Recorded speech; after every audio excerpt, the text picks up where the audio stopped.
yet to be found. It's my time to fight. Oh, calling out for the game. There's no time to hide. Oh, won't you yell out my name when I sing on top of a roof? Where I belong. It's my battle die.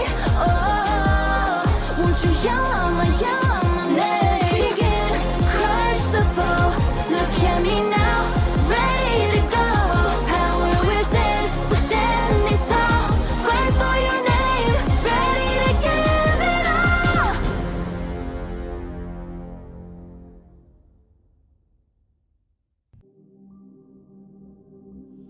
In this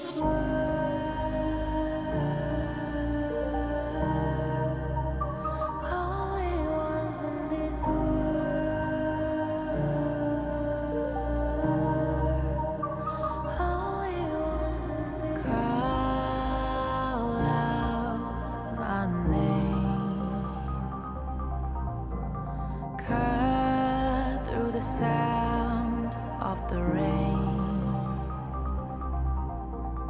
No matter how I feed the flame,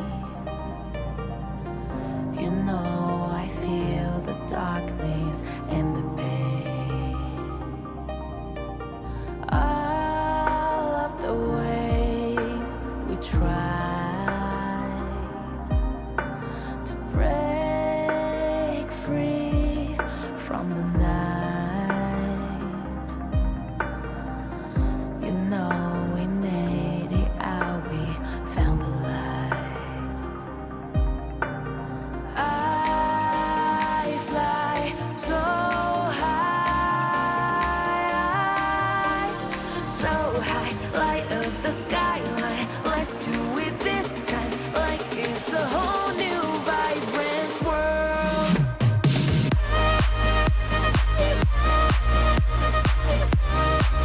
Like we're the only ones in this world. Like we're the only ones in this world. Now I see that I got everything I need. It's alright, I'm on fire, I'm alive, 'cause now I fly so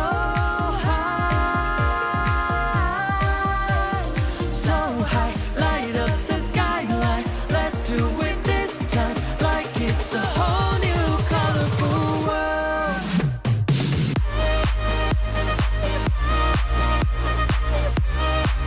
Like we're the only ones in this world. Like we're the only ones in this world. Never thought we'd get this far, burning like the stars. How we get this far, like we're the only ones in this world.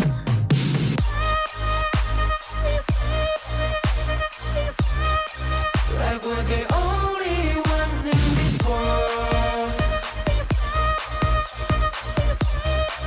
Like we're the only ones in this world.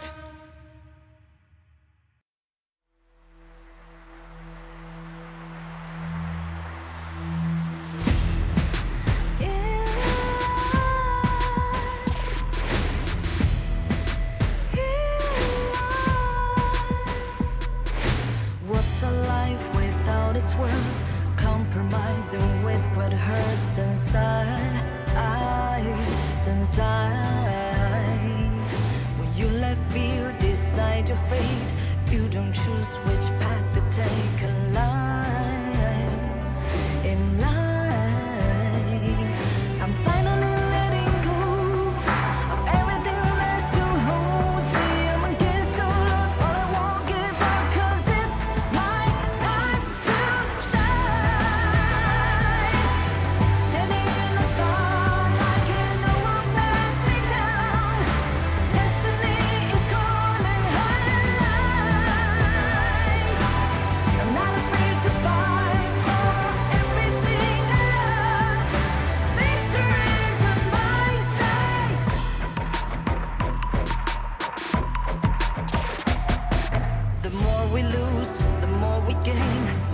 that nothing stays the same in time. In time, can't love ever, can't forget. What you see is what you get. Sometimes, sometimes, gonna show the world tonight. The light that shines inside us. We're against the odds, but we won't give up. 'Cause it's our time to shine. Standing in the spotlight, can no one back us down. Destiny is calling high and light. We're not afraid to fight for everything we love. Victory's on our side. Takiki takiki takita. Takiki takiki takita. Takiki takiki takita. Takiki takiki takita.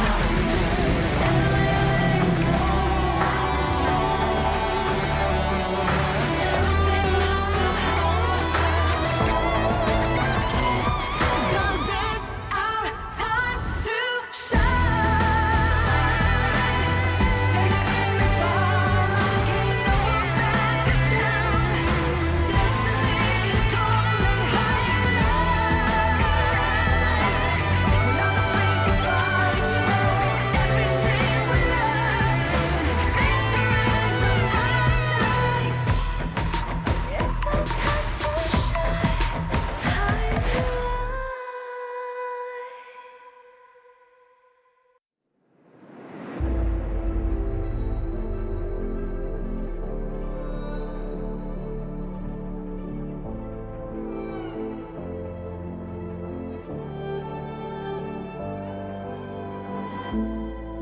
We're no strangers to the fallout. It's what got us here. Ever changing, some chameleon. Blood, sweat, and tears. We'll never make it if we fall to everything that brings us down. With a comeback is now. Blood, sweat, and tears. Fight for what we want. Doesn't matter the cost. Every day, put in work. Blood, sweat, and tears. Nothing comes overnight. Strength in numbers start to line. We don't bow to fear. Blood, sweat, and tears.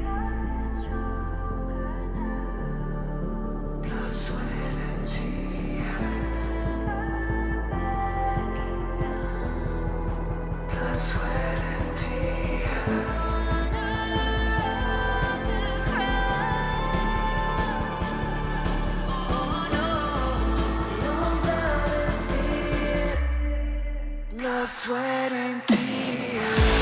Fight for what we want. Doesn't matter the cost. Every day, put in work. Nothing comes overnight. Strength in numbers starts to line. We don't bow to fear. Blood, sweat, and tears.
Huang. Won't you come out to greet an old friend? All this noise. How unruly.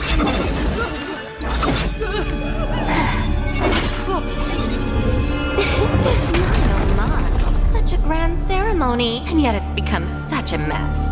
Let me help you tidy things up.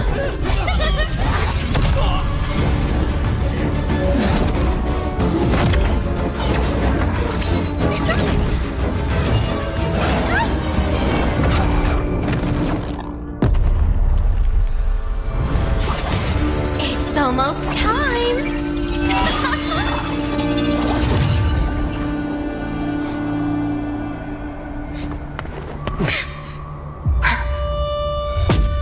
Hang in there! We'll protect everyone! Someone will come to help us! Who will come to help us? No. How interesting!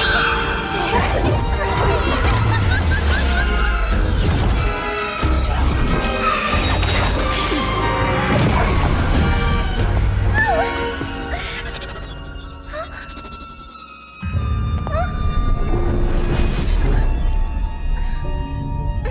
You. Why do you always cling on to him? Austrian. It's been a long time.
Donghuang. Recently, a mysterious stranger has been seen about the Misty Marshes. Oh, her. She's an old friend of mine. And she was once the seer, Austrian. Austrian? The seer who once led the bird tribe to repel invaders and protect the Wonder. But didn't she fall in battle back then? Yes, but it seems she's somehow returned from the dead, and she's given herself an interesting new name, Umbrosa. It's exciting, isn't it? Returning back from the dead. What will she bring to Misty Marshes? After all, her current self is completely different from before. The bird tribe girl I remember was pure and proud, forever bathed in light. But now, even from far away, I can sense the darkness and death clinging to her. Looking like this, it's no wonder no one recognizes her as the Austrian of old. Even the weapon she wields now is unlike those bird tribe past. Feather blades dyed in blood, sharp beyond measure. It's said the bird tribe are born war dancers. In battle, they move with a dancer's grace and agility. But from her, what I feel is madness? That's right. A reckless, all-consuming madness, unlike anything from her past. Since her rebirth, she seems to have awakened the power of the undying. But who will face her in this final solitary dance? Ambrosa, are you friend or foe? We'll know soon enough. I'm sure it won't be long before we meet her. So this is where you've been hiding? My old friend.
Caught you. Do not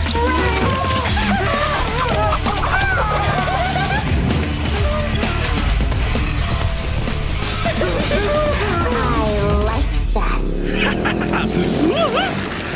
Hey! Yeah! You! Hey! Stop! You!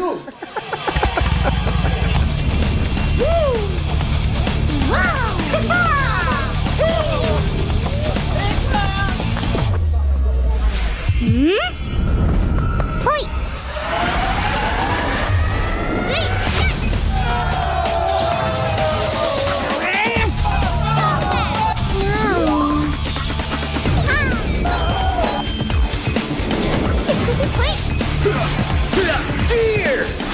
The cursed name, Kaiser.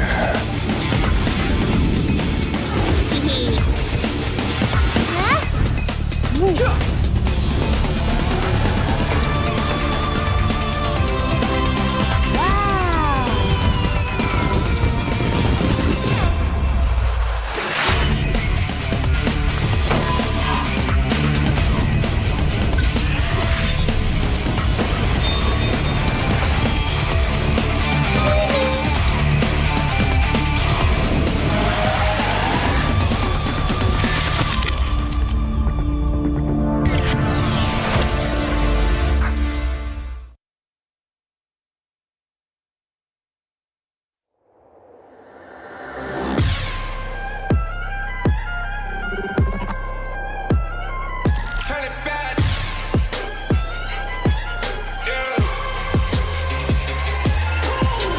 Gear out the weapon, getting ready, counting down. Pay attention to the challenge, tell me where you from. Gotta be tough, gotta be strong, gotta be savage like animal. Every time you tryna push me down. Look at me, I'll be lying down when I run, and I make a sign, I will catch you. Watch out, it's better feel, got no mercy. Look at me, I'll be rising. Carry the season, you got a damn, got a weapon. You never hesitate for another moment, but my bone is golden. I'm invincible, just let him know I can show you all the glory I own. Through the jungle, find a way to the palace. I'm waiting here. Go, never mind, can we go? It ain't a river, tiny bed. Storm is coming, light up your cold. It's my kingdom, fire going up. We the kings, it's our honor showtime.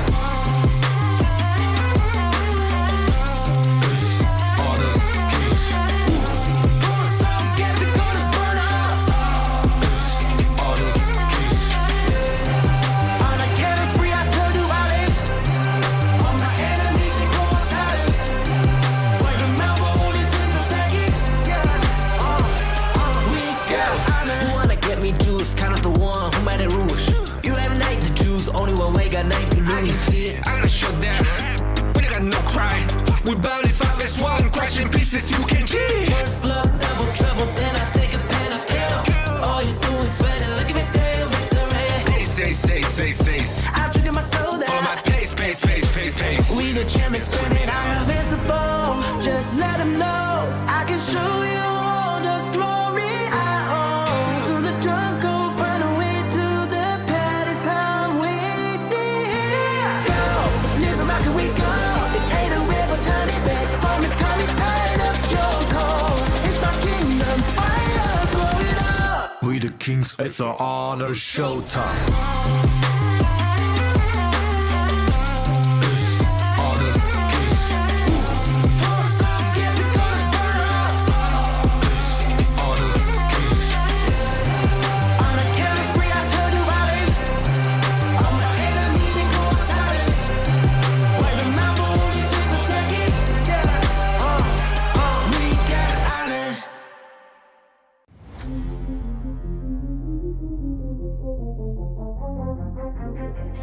I said I'm born this way, ayy. This is my chest and my bonus play. Can't be late, won't hesitate.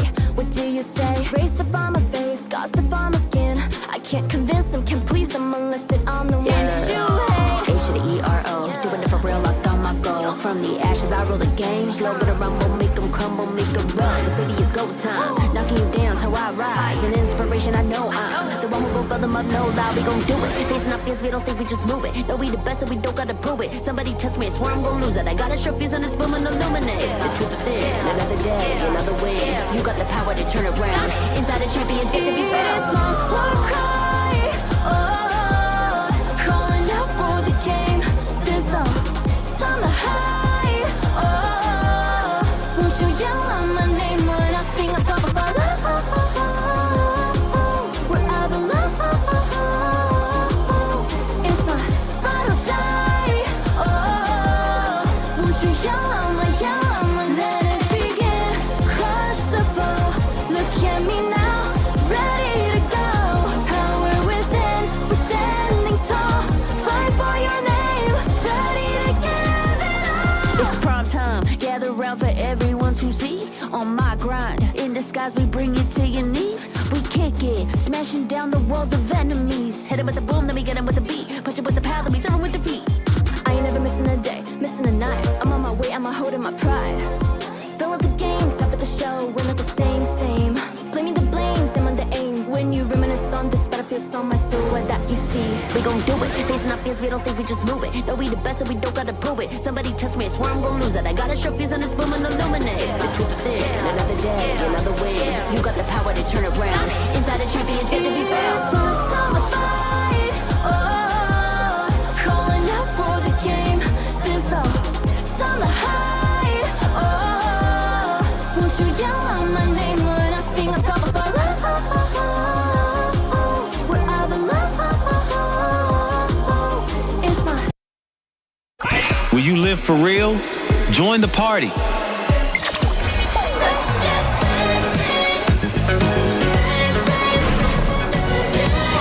Make the whole street a party and add disco balls.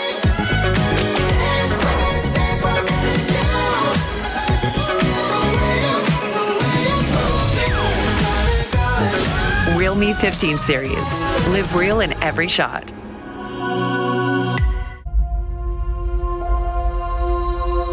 어떤 이들은 침묵 속을 걷고 또 다른 이들은 천둥을 뒤에 이끌며 걷는다.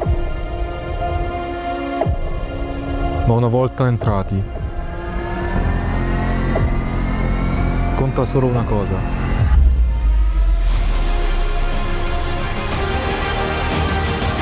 Each splash writes a legend.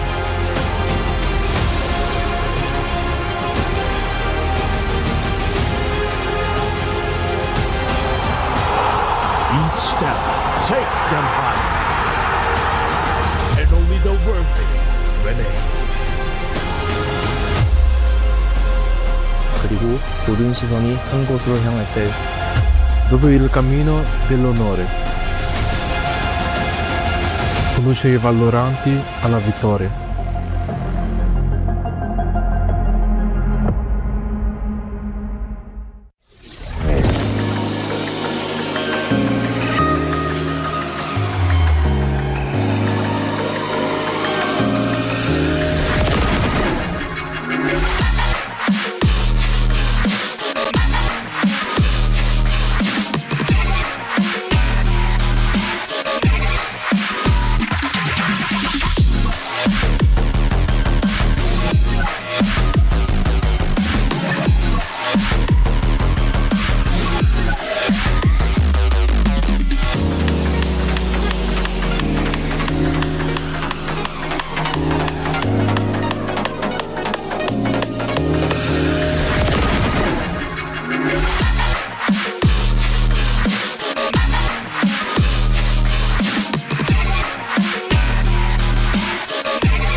Welcome back to the final day of the Kings Major West. This is where we're going to be seeing the lower bracket finals and the grand finals of the Kings Major West. We're going to be your shoutcasters for today. My name is Dash and I'm here with Phil.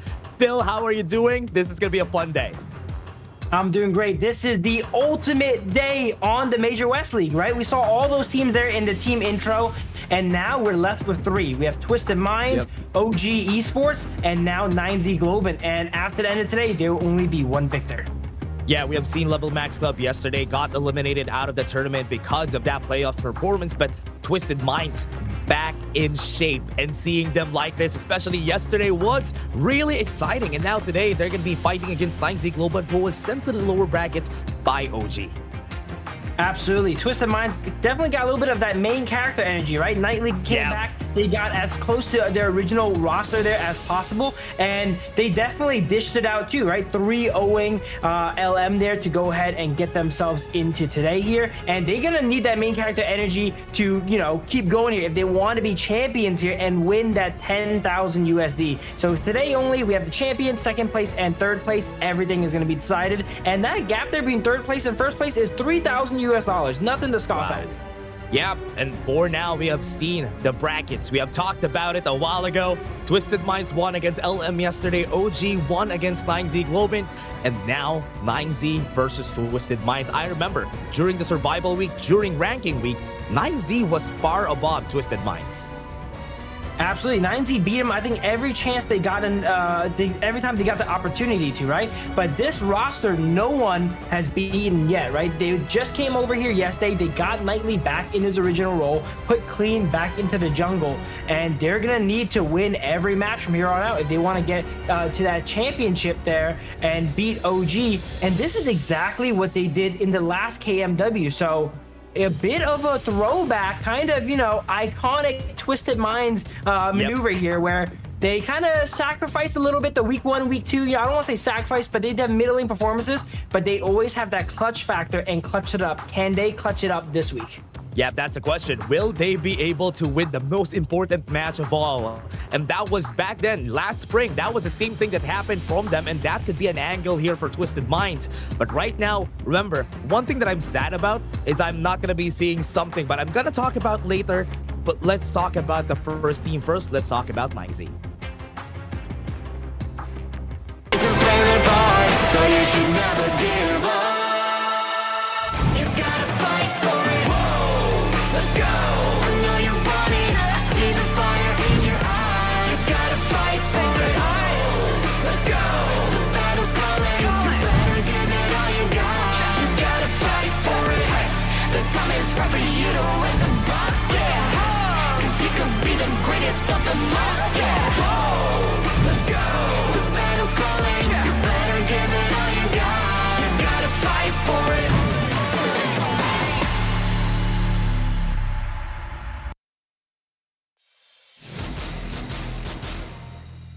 Here's a look at 9Z Globant here. Now, this is the team that I say a lot of people definitely underrated, right? They have a lot of star players on their team here. Stick being known as one of the few assassin-style junglers here in the KMW. Sure, everyone can kind of play it, but Sick actually opts to pull it out. They have Win RJ in the Clash lane here, as well as Capo Saber on Roam. Everyone on this team is a superstar. They need to go ahead and bring their A game today, though, right? They're against Twisted Minds, but they're not going to be against the Twisted Minds that we know from before. This is going to be Twisted Minds in their prime. Let's check them out. So you should never give up. You gotta fight for it. Whoa, let's go. I know you want it. I see the fire in your eyes. You gotta fight for it. Oh, let's go. The battle's calling. You better give it all you got. You gotta fight for it. The time is right for you to raise a bar. Yeah, 'cause you could be the greatest of them all. Yeah, whoa, let's go. The battle's calling. You better give it all you got. You gotta fight for it.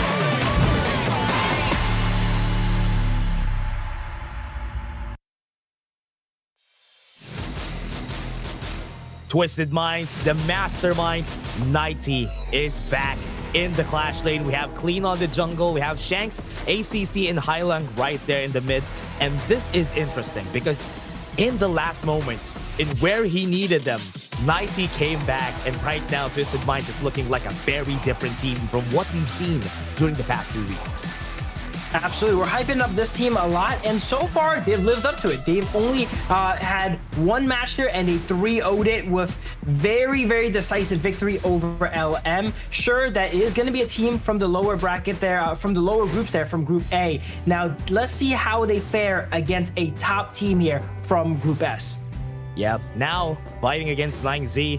9Z from the last season was the 4th place finisher, but this time, at least they had a great start right now on the season. They're now at 3rd place.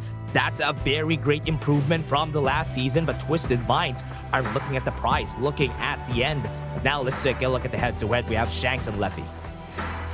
Absolutely. It's interesting that Shanks on average does a good amount more damage, but actually has less total kills than Leffy here, right? The average gold per minute is pretty head-to-head here. Teamfight position pretty head-to-head. This is as close as a head-to-head as you're gonna get here from both these marksmen.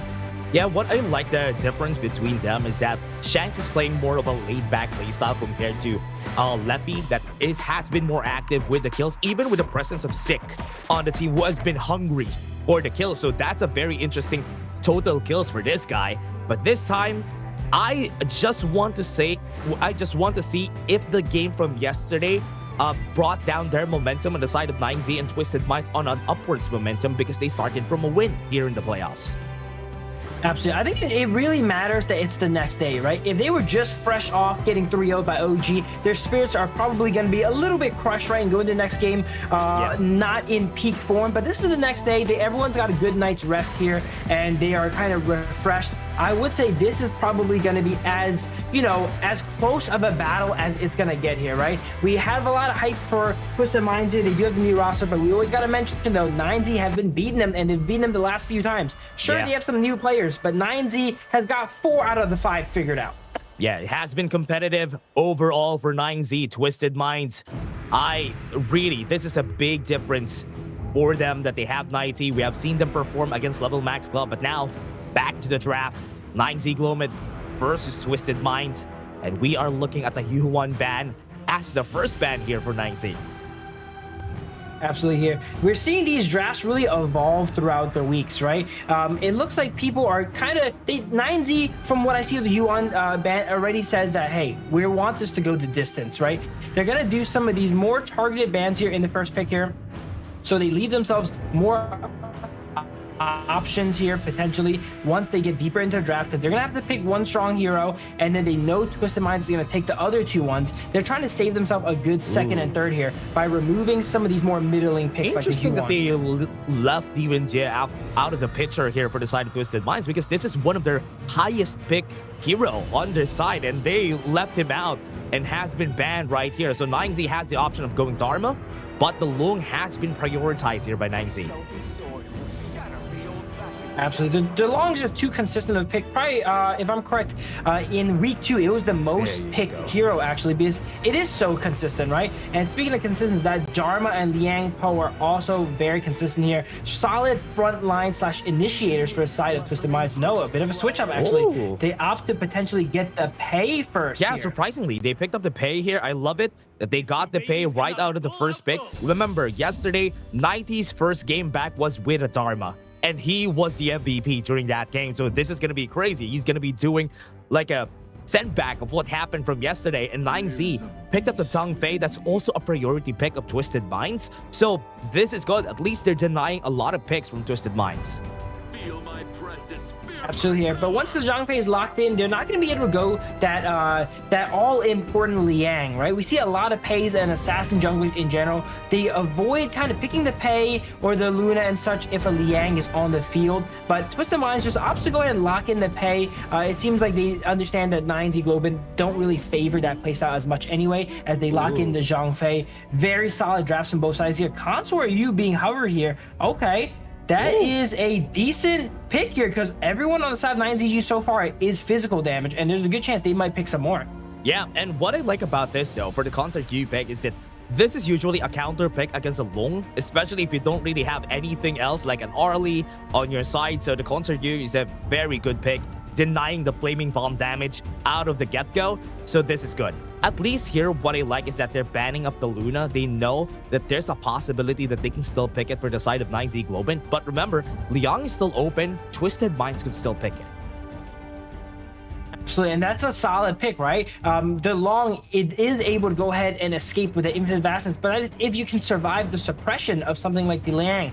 We're not sure if Twisted Minds is going ahead and lock that in yet, but the Concert U pick I really love seeing from the side of Twisted Minds. This shows that they're drafting prowess. They're not just thinking about the game 1 here, they're thinking about game 3, potentially 4 and 5, right? Concert U is such an efficient pick, and it's not often you're able to pick it when the enemy team is basically showing 4 physical damage dealers here. They only have 3 so far, but with Luna banned, they're probably going to be pigeonholed into a physical damage jungler as well. Motsu has been picked for Twisted Minds. This is a sign that they could pick Gan and Mo for that last pick. They're waiting if 9Z Globant would go for it, because the Motsu has been really good, especially when paired up with the Gan and Mo. Very good combo. From long range they can fight, and considering that 9Z Globant has a lot of low range heroes right here with the Fati and the Zhang Fei, that could have been good, but they went in with the I Ching just to be safe and just to cage out a lot of the members here of 9Z. Absolutely. The Yixing here is one of highlighting signatures, right? And they're pairing it up with Knightly's Dharma. We saw this game 1 yesterday as well, too. They opt to go ahead and take away the Ganima we were mentioning here from the side of 9Z with the Ogren as well. But Twisted Minds basically kind of drafting very similar to the game 1 of yesterday. And why would they change, right? Because they went 3-0 yesterday. That formula seems to work. They're sticking to the script. I like the idea here of Twisted Minds composition, right? They have a lot of tools to counter 9Z Globant. They have the board. They have the think inside the box if ever the Ogren and the Fati wants to go in. So they have a lot of these options that could force away the melee heroes out of 9Z Globant, so that's good. But on the other hand, because you only have the protecting winds on Concert U and you don't really have a lot of range, Gan and Mo could be a problem here for them. That's basically going to be the only person that can take down Concert U, so that's why the Motsu pick is very clutch here too. Ganimo loves when a Motsu's on his team, but he also hates when it's on the enemy team, right? Ganimo, relatively stationary target, does not like getting peppered by those cannon blasts, right? And while we know Motsu and Ganimo are a pretty solid combo, Concert U Motsu is not bad as well too, right? They have a lot of poke in that cannon blast and skill 1 from Concert U, and it is deceptively strong in the early to mid game. Yep. They can use it. They can make use of it. Independent lanes for sure on the farm lane, because both of them could really survive the laning pace pretty easily. But on the other hand here, 9Z Globant, or rather Twisted Minds, could need to be a bit more aggressive because they have the pay on their side. So we will be expecting that they're going to be the ones invading, going to the other side jungle here. So it's going to be up to them to go ahead and set the pace of the game with Pei. In the last KMW, Pei felt a lot more broken, mainly because it was only kind of OG playing it. But now a lot more teams have been playing it, and teams are kind of understanding how to play against it. It is still that early game terror, that menace, but it's not as like guaranteed anymore, right? Teams have been finding ways to go ahead and outmaneuver it, how to trade against it, and how to go ahead and go even against it generally. So I would say now to get those really early game stompy games here with Pei is rather difficult, and it's going to come down to a lot of execution on side of Twisted Minds. It all comes down to how they play the early game and how they are going to be starting off here, and that's why we were hyping up the invades that they can do here in order for them to start up. But right now I think the players are still waiting. 9Z Globant has a lot of chances here. They can redeem themselves from the defeat yesterday. Let's take a look, a last look at the composition that they drafted for themselves for 9Z Globant and Twisted Minds. But with what they drafted so far, Bill, what do you think about this? What's the difference between the drafts? Absolutely. It seems like Twisted Minds here, they're not going to fix what's not broken, right? They know the Yijing Dharma is such a reliable composition. All they really picked up new here was clean on that Pei. The marksman was interchangeable for sure. But you know what is not interchangeable, Dash? The phones these players are playing with here. Look at this. They have the best of the best. The Realme 15 Pro official gaming phone. It is built for performance, made for gaming, smooth, cool, and reliable, just the way esports demands. Ready to level up. Get yours now and feel the difference. Yeah, if you want to be as good as this players, get the phone, and you're gonna get as good as this players, everyone. But again, this is the lower bracket finals. 9Z Globant versus Twisted Minds. OG awaits in the grand finals, and whoever wins this will advance to the grand finals. Absolutely. I'm not sure if we're allowed to make those claims here, Dash, all right? But it will certainly help you guys out to not be limited by your hardware, right? So far here, everyone playing today is going to be on a Realme 15, so no one is going to have any of those hardware limitations. If you guys want some Dragon Crystals, make sure to put the CD key when you open up your hardware in Honor of Kings to get yourself some free Dragon Crystals. There you go. Look it up, everybody. And now we're going to be starting. We have seen the clears here out of Twisted Minds. Very early clears on Clean, right? Because this is what's going to happen in the early game. Clean is just going to be clearing up the waves a lot more faster with the jungle camps, so he could really have more freedom on rotating around the mid, around the top side, and now we can see him just being a bit more conservative, not going for invades, and just waiting for any wrong, or at least the wrong movements. Now, I think Moon has the wrong movement here. Good Garter Grave to just push Clean away. Look at that instant Garter Grave and still get dropped to half health. If it was a second later, he could have been dispatched there. And that just shows the early game prowess of Clean there on that pay as well, too. We see ACC on the Motu applying some pressure here in lane with his Cannon Blast. I would like to see the Motu actually roam around with the pay, because there's not much they can really get done from that 2v2 in lane, right? They're just going to try and farm. Yeah. I agree. I think it really needs to roam a lot more, help out Pei and Clean to find something around the map. Now, next jungle camps are going to be coming, and after this next clear, that is where we're going to see what Twisted Minds are going to do. If Clean is going to be cleaning this up fast, he could go to the bottom side first, go to the red side jungle, up 9Z Globant, then get a good invade there. Absolutely. We've seen these teams pre-4-minute mark before the first objective. It feels kind of solved, right? Like, they know that if you go here, I'm going to go here. If you take that, I'm going to take this. So it's relatively passive 0-0 on both sides here. Everyone kind of understands what's going on. Once the variable that is that first Tyrant comes out and you're forced to go ahead and fight your opponents here, that is when chaos kind of erupts here. And everyone is kind of preparing for that. This is like the calm before the storm. Yeah, they've seen Clean a while ago. You can see the vision score here of Kappa, especially on the bot side of the map. Seen a lot of people just out of that brush right there in the bottom side of the map. And that's why he saw a lot. Knew that Clean wasn't in the top side. So that's why they are clearing up the bot side right now. Leffy going to be focused right here, half HP. Good thing he didn't pop the infinite fastness this early.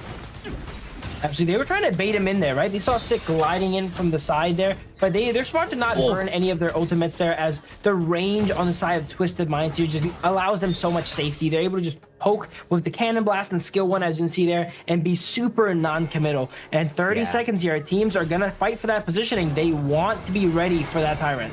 Last wave before the objectives. They do have the ults on Kappa, so they're kind of scared about this positioning for the side of Twisted Minds. One unbridled outburst could change the tides of the fight. But 10 seconds in the clock, and we're seeing them still clear the mid lane. And nobody's positioning on that Tyrant this early because they're kind of afraid. Right now, Sick is still on the top side of the map, and Nighty going for the TP on the bot side. So it's looking like Twisted Minds has the better position here on the Tyrant. They definitely do, but both sides have their junglers actually opting to clear the buff first. They don't want to get it stolen, right? Ogren could easily just go ahead and trade the Tyrant for that buff there, and they want to make sure that doesn't happen. And same with the other way around. Yeah, junglers potentially was going to be the last ones to right there. Ogren, as in here, look at the map here. Sick going to try and steal that red, but Pei was already there and secured it and able to move throughout the map and still respond to that Tyrant. Yeah, you know what? That is smart clear. At least 9Z Globant knows what to do in case the Tyrant gets taken by the side of Twisted Minds. He was already trying to go for that red buff, but what he didn't know was that they cleared it already. Very smart play from Twisted Minds even before going to the Tyrant. Absolutely there. Yeah, I think it was in their mind there that they were going to go ahead and concede that first Tyrant. It's very hard to fight the composition of Twisted Minds for it there, so they wanted to opt in and trade, but Twisted Minds greeded a little bit extra there by securing the buff first with the Pei, which compromised their position. Yeah, use the ult though. What a perfect ult right there. They went out. That could have been a good kill for their side, though. The flash into the thing inside the box, but Noon is the first to fall down, and that's Twisted Minds getting the first blood. So, and here we go. This is the chaos we're talking about, right? You're only able to follow the script or the formula for so long before you got to adapt, and it's not often you get dove under tower there. So 9Z Globant takes their first casualty. Yeah, good kill. Good cutoff, actually. Moon was trying to go to the bot lane, and he didn't know that Clean was there on the brush waiting for him. For sure. And we see Ogren here itemized into Blood Rage super early here. So he's going to have a lot of activations of that all throughout the game. First item, Blood Rage. I would say the Ogren has been doing a good job of farming, right? Yeah. Right now, 290. Might be able to get a Truth Mantra. Gets it. No infinite vastness out of Leffy. That's a good kill, though. Highland could be the target here. Passive has been popped. Very small board. But at least he got it. Got the tower top mid lane. Got the tower bot side a while ago. Lefty was definitely not prepared for that. Right outside of his own tower, he gets Truth Mantra and assassinated down. Definitely good callouts with the cooldown of his ultimate, because I'm pretty sure Knightley would not have went for that play if he knew Long had that ultimate there. He had a small window to get that assassination off, and he took it. Yeah, he knew that nobody was there. Nobody was checking the brush. He just went for it. Now, Twisted Minds are looking for a chance to go to the top side of the map. Look at 9Z Globant. Right now, they have been reactive about their defense. And now with the top side open, half HP on this guy, I think WinRJ doesn't have the ult. So this is going to be dangerous. Once it goes in, another Truth Mantra could be good, but the cooldown was right on time. Absolutely. I think it's actually a great matchup against the Dharma here, right? Dharma has that one crucial crowd control in that ultimate, and he is able to go ahead and cleanse it down with his ultimate there, and that's exactly what we just saw there. So it looked like he wasn't even controlled at all there. Yeah. Good use of the Sacred Tree Blessing, but also might be bad here once they go in. Use it, the Truth Mantra onto the back, and that kills them. No answers from the side right here, and Bridal Outburst right there onto the back line. They're going to go for it. Capo Seba gonna be left alone sick. Is gonna be dead. They're gonna go for the chase down. Look for Leffy. Had to use the infinite vastness to go away and try to defend this tower. They have one more cannon minion, and they are really looking for it. 90 has been super clean with this ult, and now they're looking for the finish. Minions are coming in, and Twisted Minds are looking to finish this very early. They have it on the back. Good smite on the minion. They have to go back. 90 might be dead here. Sacrifices himself. What a good, freshly forged for Moon. What an insane early game. So it was 8 minutes and Twisted Minds was pushing for the win already. This is definitely not the Twisted Minds we've seen in the past here, right? Very strong lead for them so far, 4,000 gold lead, and it just shows the presence that Knightley goes out and brings. We saw first game yesterday, he was able to land so many game-changing Truth Mantras, and this game is no different. They got themselves such an impressive lead because all of those plays that Knightley made.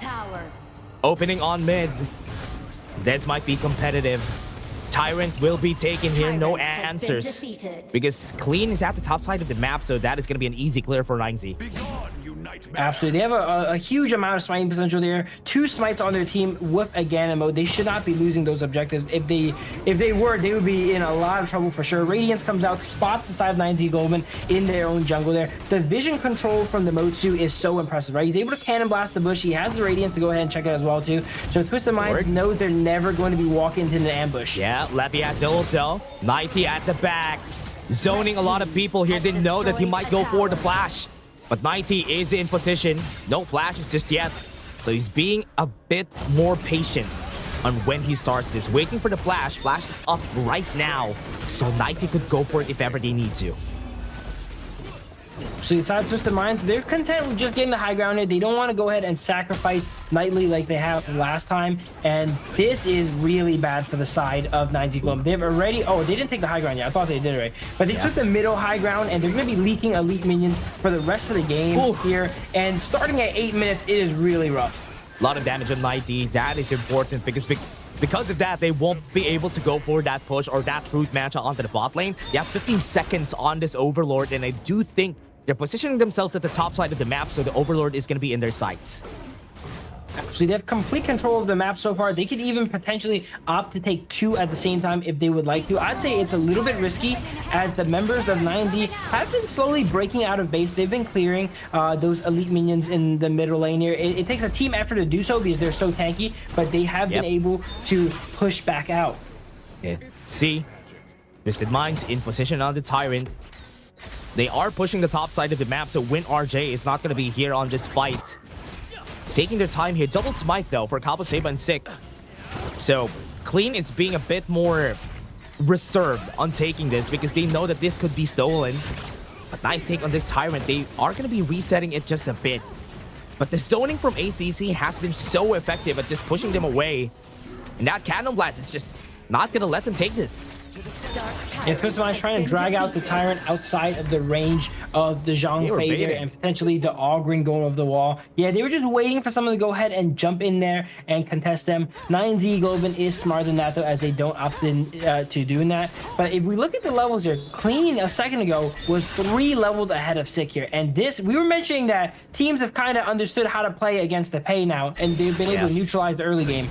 Not against Clean's play, it seems, right? Because he's level 15 here, XP is absolutely maxed out, and he's even brute forcing down the Overlord there with the Primal Bond. Yeah, doesn't even care if they have Primal Bond. 6k gold lead at this point in the game. Twisted Minds not going to be leaving anything open.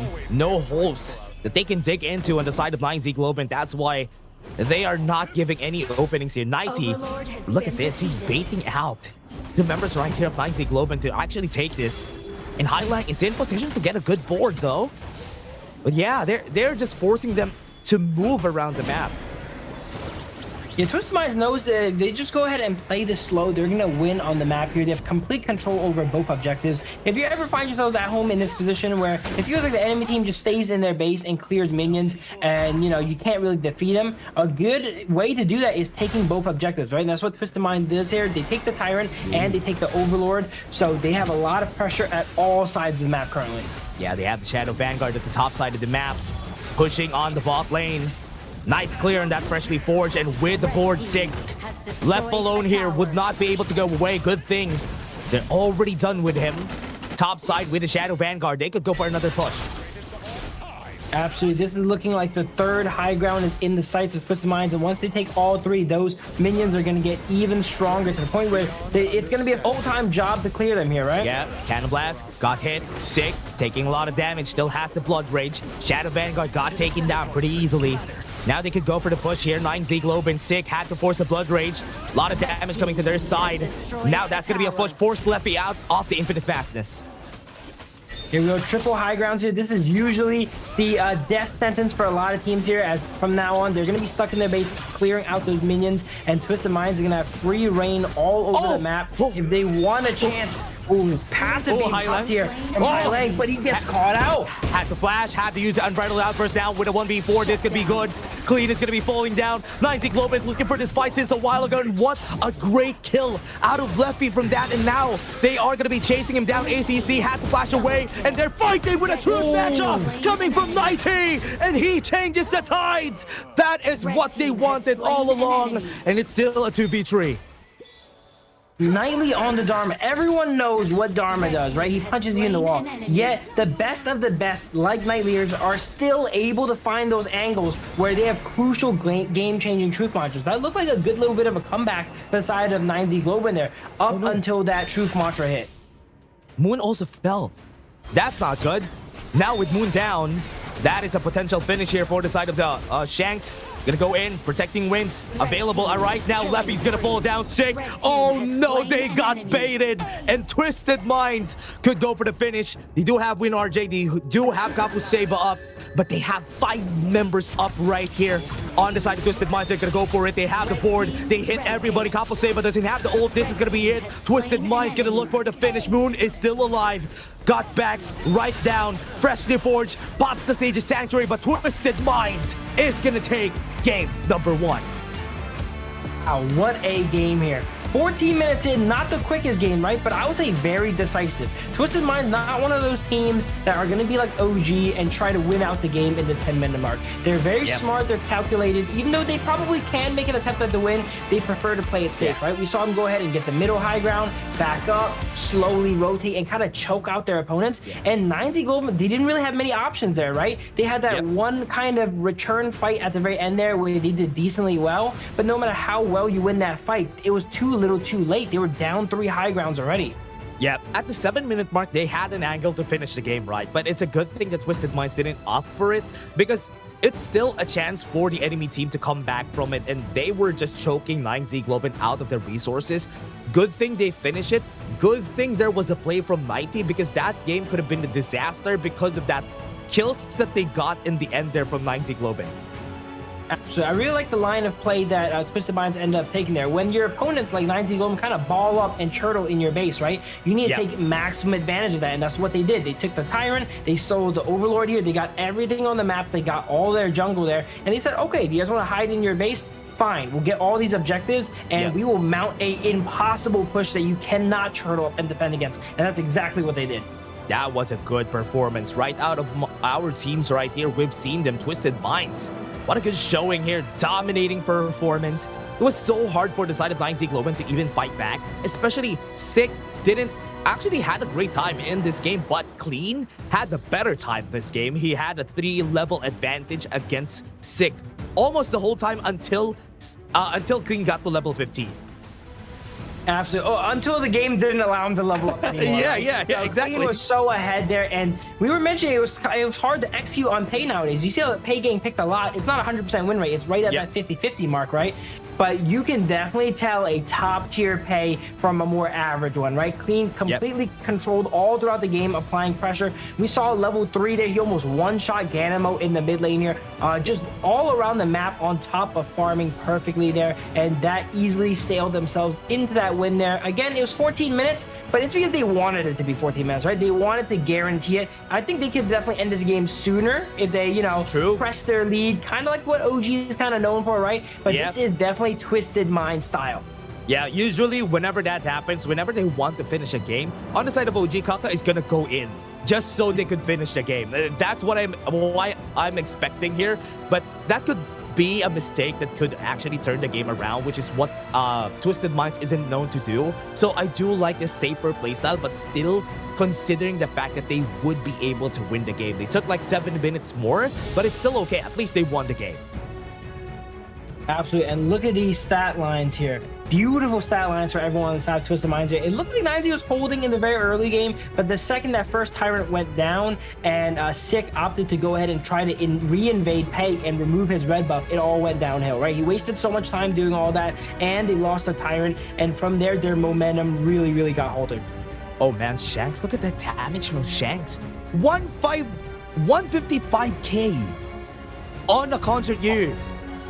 What? And this is an amazing spot to pick the Concert U as well too, right? Not often you get to play against 4 physical damage dealers. We were mentioning in drafts, Ganemo is literally the only hero that could kind of deal damage to Concert U there. And Concert U is a pretty nimble and decent at dodging those Ganemo blades, right? She's going to be able to go ahead, use that ultimate there to jump around there, right? And look at that, 42% of team's damage for the first game here. This is not like rankings week anymore. This is the final day here. And my boy Shanks is dropping 42% of his team's damage. Of course he gets MVP. Of course, because he has 155k damage in this game.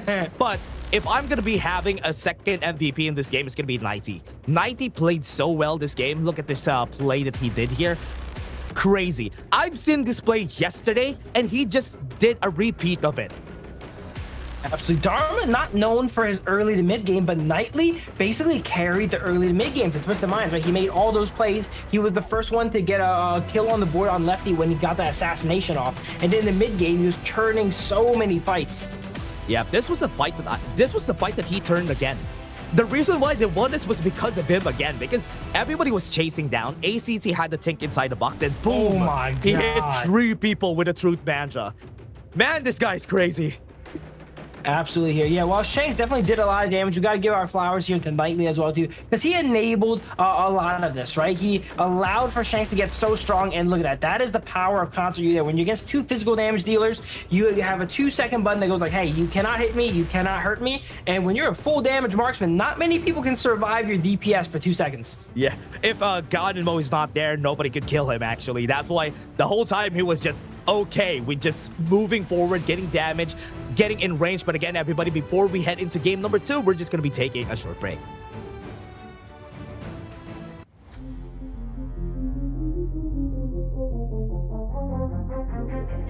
I said I'm born of this, I'm born this way, ayy. This is my chest and my bonus play. Can't be late, won't hesitate. What do you say? Raised to find my face, scars to find my skin.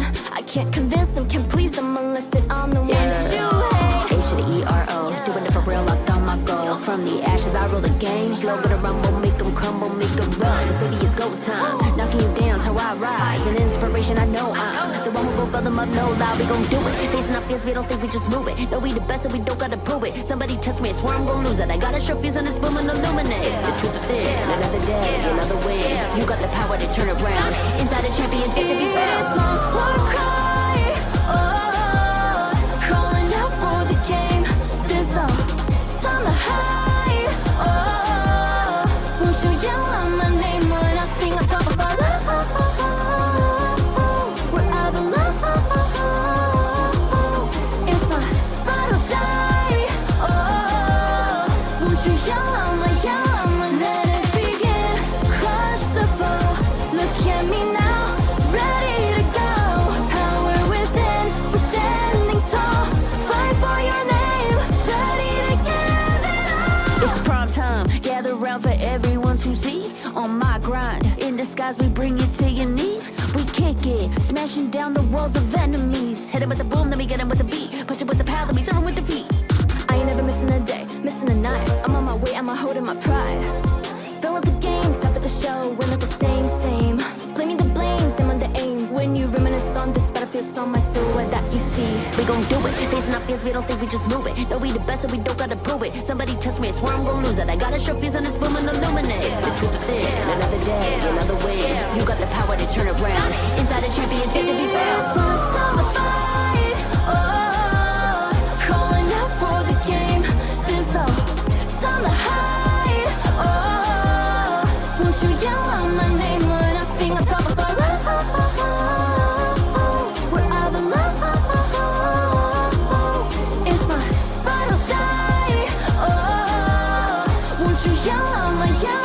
Let's begin, crush the foe, look at me now, ready to go, power within, we're standing tall, fight for your name, ready to give it all.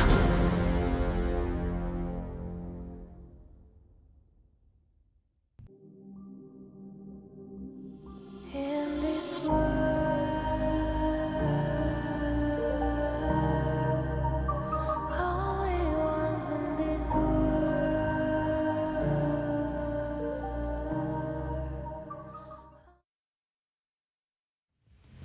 We are back at the lower bracket finals at the Kings Major West. Everybody, we have seen Twisted Minds get a 1-0 against them, and we are still going to be your shoutcasters for today. My name is Dash, and I'm here with Phil. Game 2, what do you think they should do here, Phil?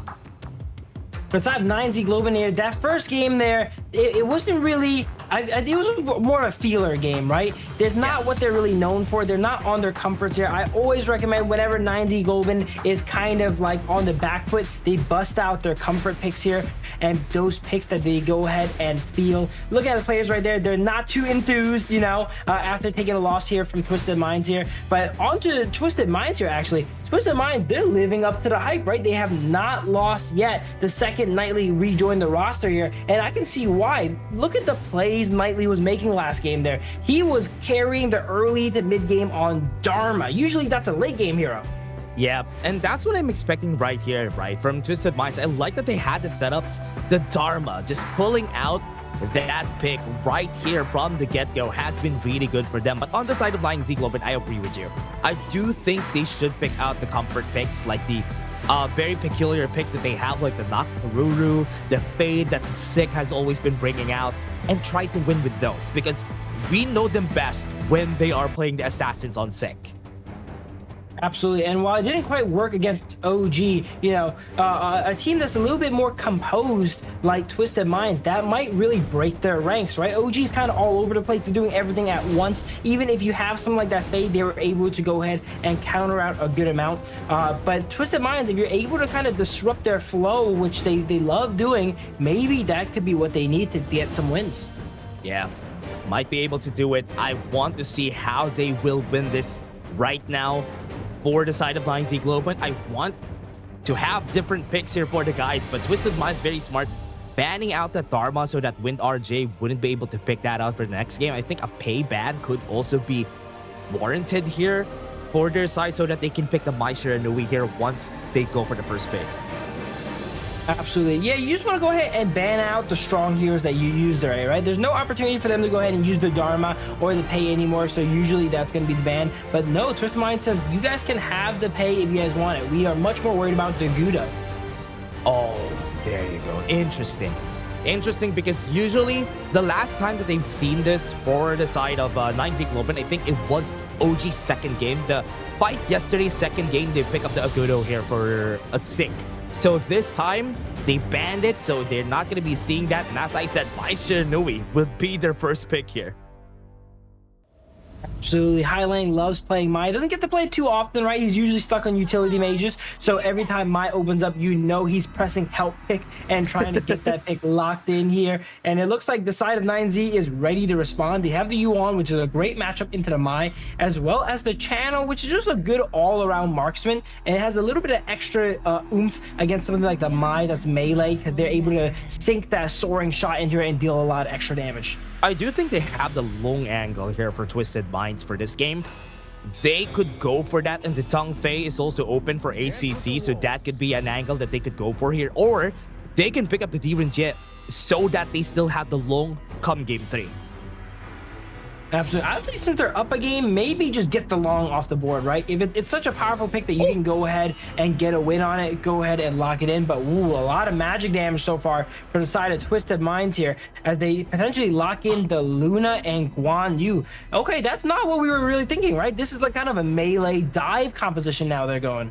Yeah, they have a lot of dives. They have good displacement on the Guan Yu. They have a good target, though. Chino is a good target for them, so they could go into the back line. Yes, Chino has the leader sense, making it harder for them to chase him down, but with the Yixing, that makes it better for Twisted Minds. Actually, Moon's picks and Highline's picks are relatively similar in the mid lane. They both like playing the same hero, so it makes sense that they swap mid laners here going into game 2. But now that the long has not been picked from the side of Twisted Minds here, it is for sure probably going to get banned here, right? They have no marksman locked in yet, and some good options have been removed already. I would say 9Z Globant is going to go ahead and remove the Zhang Fei and probably the long here. I love that they are playing like this, right? The way that they're doing this from the get-go here for the side of Twisted Minds is that they're banning a lot of the comfort picks of Stick. Musashi is also a good comfort pick of this guy, and they're banning it again for the second phase. Oh, nice ban, as you said, long. Absolutely. Yeah, the Musashi has been really creeping up in usage here. Teams understand how reliable it is. It's kind of like the Liang of the jungle, right? It's able to just lock down these kind of mobile characters like the Mai, like the Luna, like the Guan Yu. So I think it was a great idea for them to go ahead and ban that out. I would say, looking at this draft, if 9Z wanted to go ahead and get something like the Musashi, they needed to go ahead and pick a third pick, right? Because you already see all 3 of the mobile melees on South Twisted Minds. The Yixing can always be picked later on if they're not afraid it's going to get banned. Yep. Ooh, they pick up the Futsu, so they have the option of locking down the Luna or the Mai Shiranui with this pick. And I also love the Futsu against the Guan Yu, so they have ways to just lock them down and make them unable to do what they want to do around the map, and that's a good way to neutralize the picks of Twisted Minds. So that Futsu ultimate, ensuring that for 4 seconds they are stuck in that circle with the old man there, and all these mobile characters like the Guan Yu, Luna, and Mai are gonna really struggle against that. But it's the thing about, can Futsu make it to the late game? And wow, look at that, the last pick of the pay. That should really help the side of 9ZG go ahead and transfer their strength through the early game and potentially get into the late game where that Futsu really shines. Looking at Twisted Minds, they have a lot of dives, right? 4 people are going to be diving here for Twisted Minds, and they have artillery on the backline on the form of the Flowborn Marksman. And on the side of 9Z Globant, you know that they have ways to counter that. They have the Yixing, they have the board, they have the Unending Sorrow just to stop them from getting a kill, and the Futsu with the Sage's Might so that they can lock down Twisted Minds. So I like this idea, but on the other hand, 9Z Globant has an easier MO here. They can do this easier compared to what Twisted Minds are going to do.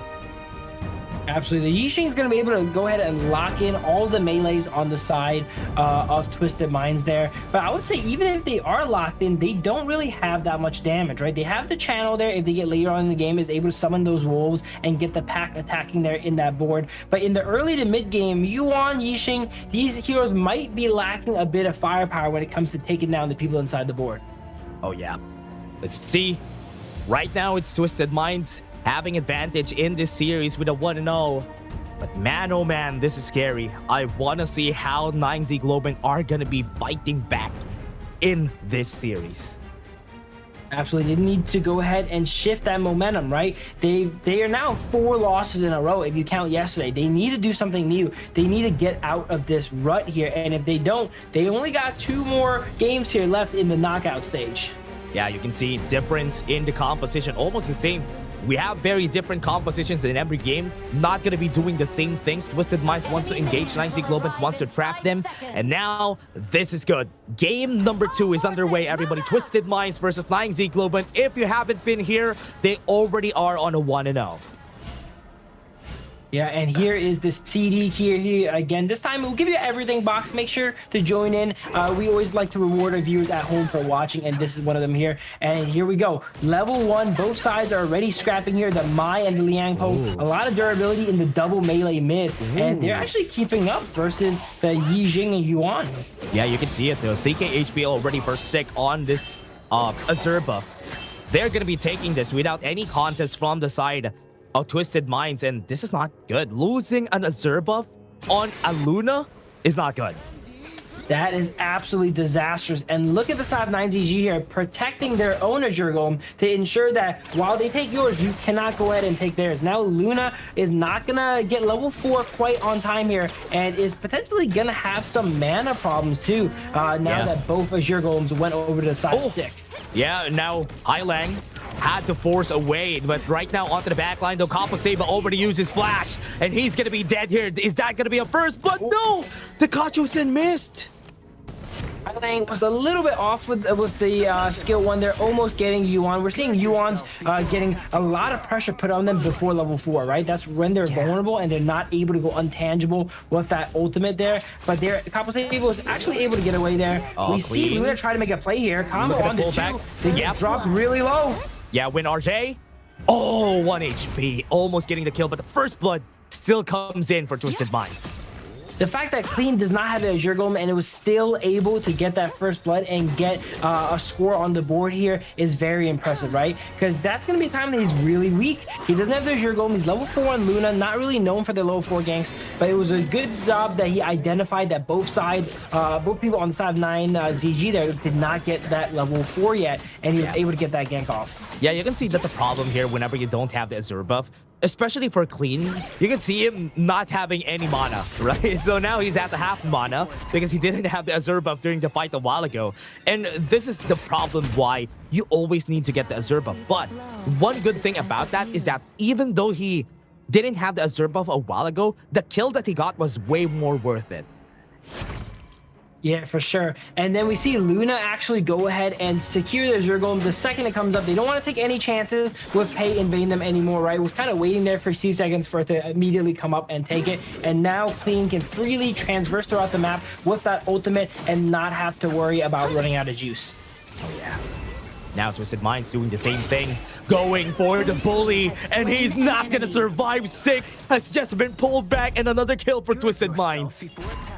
This is not the Pei performance like we've seen from the game prior, right? Sick is not really able to get a foothold off in the early game, and even pre-level 4, Twisted Minds has a pretty sizable lead as they go ahead and invade the Crimson Golem on the side of 9ZG. It's going to be tough. They're going to be taking this. ACC has the ultimate, though. They're going to be taking it fast. But ACC was able to take it. Tremor Smash is available, but he's going to be using it. He's not going to be able to jump out, but the flash saves him. Got what they wanted, and then they got out. That Crimson buff actually went on to ACC there, so he had to make extra sure he was not going down there. He didn't want to give it back over to the side of 9ZG here. And before this first tyrant comes up, we see Twisted Minds with a sizable 1,000 gold lead, but they're not going to have that Tremor Smash for this first objective spawn here. So maybe 9Z can go ahead and take advantage of that and get this tyrant off the board. Insane vision score, though, for ACC. Look at this. He has 13 already on that vision score because he has been seeing a lot of people moving in and out of the bushes. So this is good. Right now, with his body moving forward, walking in front of everybody, this is what's good about the Leon Po. He's not going to die in the early game, so he can definitely find more vision for the team. Absolutely here. Twisted Minds here. They're playing a little bit coy here, right? They know they don't have that ultimate available. Liangpo just got it back, so they're going to go ahead and pressure this Tyrant. And if the enemy team comes in, they will force a fight for sure since they're sizably ahead now. That was so fast though. INC Globant knows that they cannot fight that because they don't have the firepower. The Futsu and also the Chano gets stronger in the late game, and Twisted Minds has a composition that is built to last here in the early game. So that's why they're taking every fight that they can get. When RJ even has to force the flash because Clean has been dealing so much damage. For sure, 9ZG kind of grouping up here, looking for any sort of plays here. They know their Crimson buff is coming up, and they don't want to get this one stolen away again. So they help out Sick to go ahead and secure that. But they're still kind of just fighting for their own jungle here, right? Anytime you're just fighting for your own jungle, you're not really getting ahead. You're just trying to break even. And they're slowly kind of slipping away here if we look at the gold lead. Oh, yeah. Right now, onto the bot lane, you can see a lot more people there going for the invade. Do they know that Clean is around? I think they don't, right? They don't know that Clean is around, but Win RJ is going to be knowing. Right now, he has the ult with the Sage's Smite, but the damage is still going to be there. Win RJ is not going to survive this, but no, Highland got trapped, and this is good. 5 people right there. Clean will be able to get the kill, but at what cost? He's going to fall down. But right here onto the backline, Tremor Smash is going to hit too, but they don't have enough damage. That is a big mistake from Twisted Minds. They didn't have enough follow-up there, right? Everyone on top 9ZG was ready for a fight. We saw them grouping up to protect their jungle there, so all the members were there and ready for action. Whereas, look at Shanks on side Twisted Minds here. He was busy pushing down that bot lane. He got the tier 1 tower, but he was not able to help in this fight. Look at the push from Nighty. Has to get away. Good thing he has some speed. He could have been trapped in that ward. Very, very close there. 9Z opting to actually just stay around, try and see what they can get here. Tried to make a play onto Nightly there, but as you mentioned, they were very nimble, barely escaping the board from Moon there. And just like that, 9Z has kind of clawed their lead back into here. You know, they were before down 1,000 gold. Now it's only 300, and a few more fights like that, and they are going to be ahead. Looking really great for the side of Twisted Minds. Everything has been good here for the team. But I like that both junglers are really close when it comes to the gold. Not really ahead against each other. So 9Z Globant has a really big chance here. Sparkforge already built for Win RJ. So I'm waiting for him to be a bit more tankier once he gets the next items. Win RJ is going to be pivotal in this game because they sacrificed a lot of their early game presence for the Futsu pick, whereas Nightly can still maneuver around the map and help out his team. Futsu's just kind of stuck there split pushing, and is that going to get value? We're going to see later on. Yeah, Tremor Smash is going to get used. No flash from Combo Saber. Has to go to the back line. When they go for it, they got the knockback. They're going to be pushing the tower, but onto the back line, they're going to go. Win RJ is going to be the first target. That's going to be one more kill, and they got 3, but it's still a 3-for-3. Game's not over just yet. Sick could still go for the chase, but that's it. Twisted Minds are okay with a tower and a 3-for-3. So far, Twisted Minds is not only surviving the pay early game, they are thriving, right? Consistently ahead this game. Definitely not as much as before, because in the 7-8 minute mark, they were all the way up to the high ground. But they're able to go ahead and try and outscale. And once the Luna gets late in the game, sure, Sick is kind of close in gold, but you much rather have a level 15 Luna than a level 15 pay. Yeah, what's scary about this, though, is that you can see, right, the gaps here for Twisted Minds, because every time they get caught by Win RJ on the Sage's Might and also by Moon on the board, it's going to get scarier, right? So that is what they need to look at here for Twisted Minds, because when they get caught, they can't get away. They're definitely going to be dead. For sure, they're stealing some more of the jungle on the side of 9ZG here. And this is what I was mentioning before, right? They're just trying to defend their own jungle. So they're not really ever able to contest the side of Twisted Minds. That's big, though. They force the Unending Sorrow. He can't tank anymore. Combo Saber has to go back, and that is good. Second tier tower to the top side, but the bot lane has an answer. 9Z Globant doing a good job at this macro game. And now onto the back, though, Combo Saber looking for the fight, but Nighty just tried to go for the backline. ACC is going to be the sacrifice here. That is such damage from Shanks' Aerostorm. We gotta understand, Shanks the entire game has just been farming. He's not been helping out his team and such here, but now he just got a red buff given away to him here, and he is ready for action. Daybreaker acquired. If we look at the gold here, Shanks should be nearing the top here. Oh man, it's so scary, right? You have the Daybreaker already on Shanks. This is the start of the game. Right now, Shanks is just going to destroy everybody. And now, it's going to be a problem also because Clean is also... What is that? What can they do whenever he does that? That's the power of Luna, right? Once you have the itemization in there, you're able to dart in and out of the map here, and you don't have any real lockdown on them. If the Futsu is not ready there to go ahead and grab her immediately with that ultimate, there's not much counterplay. She's able to just dart around, get some vision, get some damage off, and retreat safely. Yeah, Twisted Minds now getting ready for this Shadow variant. 9Z Globant's also in position in the Tyrant. I like that they have pushed the bot lane tower, right? And Sick is doing some housekeeping so that Twisted Minds would need to think about this wave incoming onto the bot side. 9ZG, if they want to go ahead and win a fight, they need to handle the two biggest threats on the side of Twisted Mind. They need to lock down that Luna and remove the Flowborn Marksman from the back line. Look at the gold, 9,000 for Shanks and only 6,000 for Lefty. He has almost 50% more gold than the enemy Marksman. Crazy at the back line though, here he comes, 90 on the back. The Sage's Might denies him, but at the back line, Highlang was able to get the kill on Sick. Both the junglers are down. This is going to be good win. RJ goes into the back, was able to get the kill on Shanks. No more damage onto the side right here. Twisted Minds, what a play coming in from 9Z Globant. Lefty still alive. They could still go for the push here. Topside tower could get taken down here. Even with all that advantage, Shanks was unfortunately able to get caught there and go down. 9Z Globant, they just find those angles to get him here. A 2-for-2 is really not that bad against Twisted Minds since they were so ahead at that time. Yeah, what I like about that though is the top lane minions, the bot lane minions from the side of Twisted Minds are pushing. So 9Z Globant can't go for this Tyrant take because they have to defend. If not, towers are gonna fall. For sure here, Twisted Minds making sure that all their lanes are pushed here and it's the optimal time to fight so that even if they lose, right, I'm not saying they lost the fight there, the enemies still can't make that counter siege, counter push and get more from it. If there's something on the map to do like pushing waves, they're going to prioritize that first before they go for these fights. Nice taking that Overlord. That could be good for 9Z Globant. That could mount the comeback here for the team. Because right now, they're still waiting on where they want to put it. Twisted Minds is just finding scraps on all the lanes, making sure that the lanes are pushed so that when the Shadow Vanguard comes, at least they're ready. Absolutely. We see Shanks still going throughout the map, mainly focusing on that farm, right? Even till now, even with all that lead, Shanks is still farming, ensuring that he is going to be on the top of the leaderboard when it comes to gold here. But if he is able to get an effective use of his skills here in the fight, not getting one shot by anyone here, he's going to output so much damage on that Flowborn Marksman.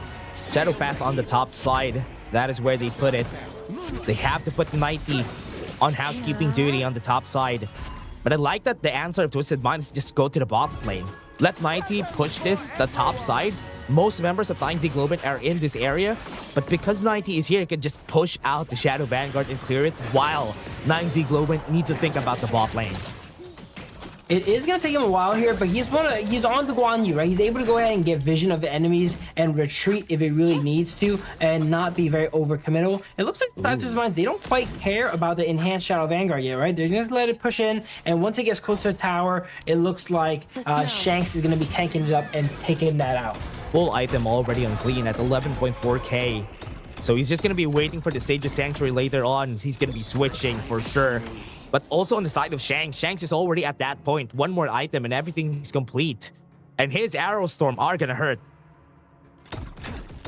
Yeah, basically all of the gold on South Twisted Minds is on Shanks here, so it's very important that they keep him alive because every other member, I'm looking at the gold here, 9Z Globant kind of is ahead on, right? The mid laners ahead, their Clash laners ahead, jungle is down a little bit here, but the support is ahead too. So if 9Z Globant's able to shut down Shanks, they're actually not behind in the fight. Yeah, look at this, no vision on some of the members of Twisted Minds. Everybody's at mid. And on the back line, they have to be aware of 90.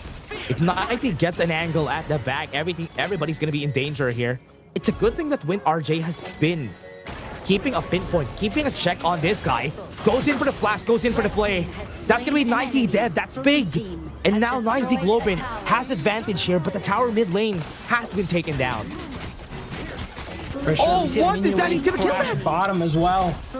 What was that kill from Shanks? 2 Arrow Storm and he's dead. They're going to be looking for it. Right now, Capo Sabo is going to be next. They have the board clean, is trapped. And Luffy is pushing. Right there into the backline, Highline was waiting for his prey. And Sick is going to fall. Shanks is doing so much damage at that time in the game here, and we saw WinRJ actually invest his flash ultimate to get Knightley there. So when Shanks got his hands on Futsu there, was able to go ahead and obliterate him with that ultimate. Not much he can go ahead and do. Twisted Minds here, they're coming up on full build on Shanks here. They need to start thinking about how they're going to close out this game, because they got themselves a sizable lead, but they do not want to take it to Tempest for sure. Yeah, the longer the game goes, the scarier the Futsu and the Lefty is going to be. So that is where they need to think about what they have to do here. High ground towers are still up for the side of Twisted Minds. And they are looking for this high rank here. They're positioned already, but Clean is on the top side of the map. Not gonna let 9Z Globant take this Overlord right here. That's half HP already. But what they don't know is that Shanks is taking the other objective at the bot lane. Shanks has been operating on his own all game, right? Wow. Okay, wow. Moon is just going to be taken down very fast onto the backline, though they go. 90 has been able to get to the rear guard. They're getting pushed back. The displacement coming in from 90 was able to put a sign in this game. Twisted Minds. What a play. Clean starting it. Now 9Z Globant is out. 20 seconds on the clock. This game is over. And game number 2 is gonna go to the hands right here of Twisted Minds. I was saying, wow, Luna's engaging a fight there without Shanks, but they don't need him, right? You see them go ahead and win that fight. Potentially 4v5 almost before Shank comes in and cleans them up there. All game, Shanks has just been operating kind of solo. He was farming bottom, he was farming his own jungle, and then whenever his team calls him over, he's like, fine, I'll help you guys push, right?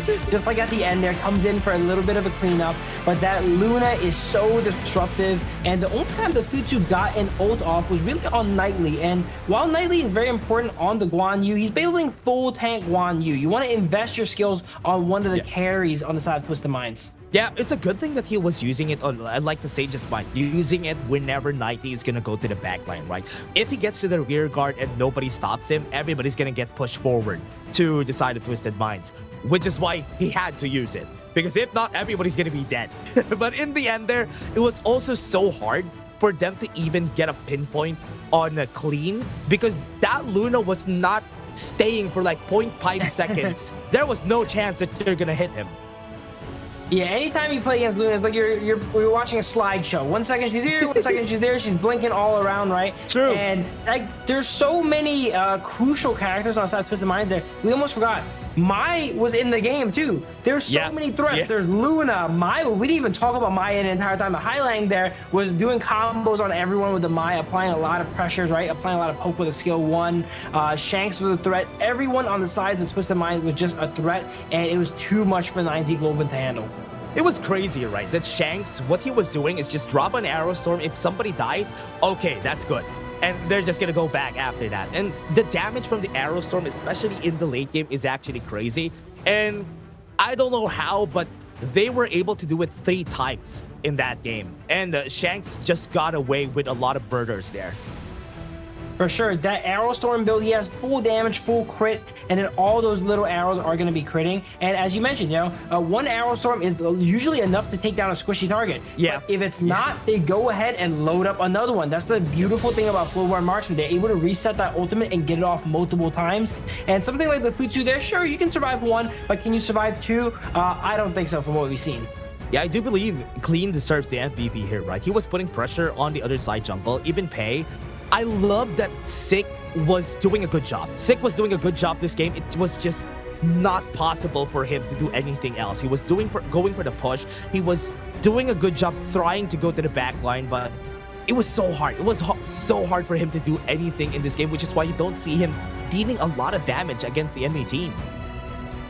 Absolutely here. We see Pei usually drafted with a strong Clash laner, right? But this game, they kind of drafted Pei to buy themselves time so that the Futsu can go ahead and scale up. The early game pressure of the Futsu is kind of non-existent. We see Luna go ahead and take the 2v2 against them top and get the kill on them there. Usually you want to not really patch up your team's weaknesses there, right? They notice the Futsu's bad in the early game, maybe we pick up a Pei to patch it up. You want to exacerbate your strengths. Once you pick that Pei, you get the Byron as well too, and you create so much pressure that the enemies can never skirmish you and 2v2 you. And that was not really the lineup from 9ZG, right? The Pei just never got rolling because he had so many weak early game heroes that are not able to really match his pace. I mean, sure, Shanks got a lot of damage. He got a lot of kills for this game. But as we said a while ago, as you said, he was just farming the whole game. And he was getting farmed. I mean, okay, he still got 29% damage during the whole game, so it's still okay. He was like 3k gold lead at one point in the mid game against Leffy.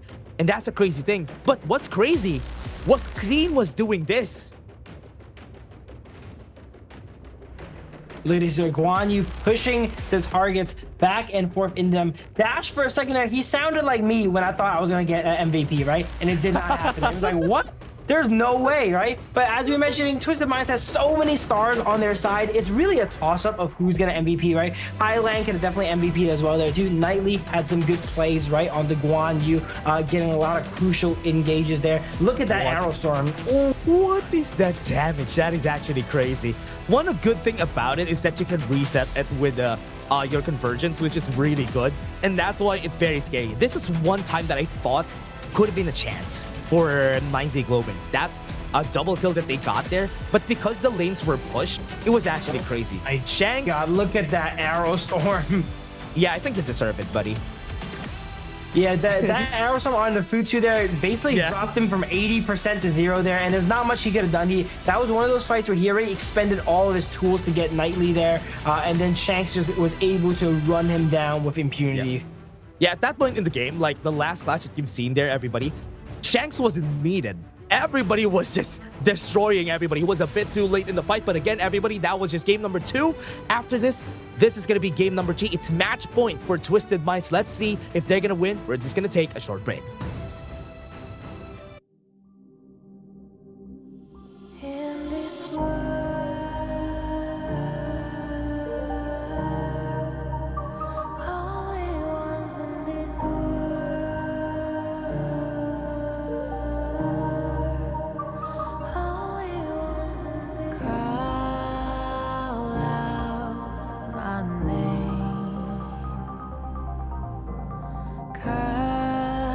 The sound of the rain.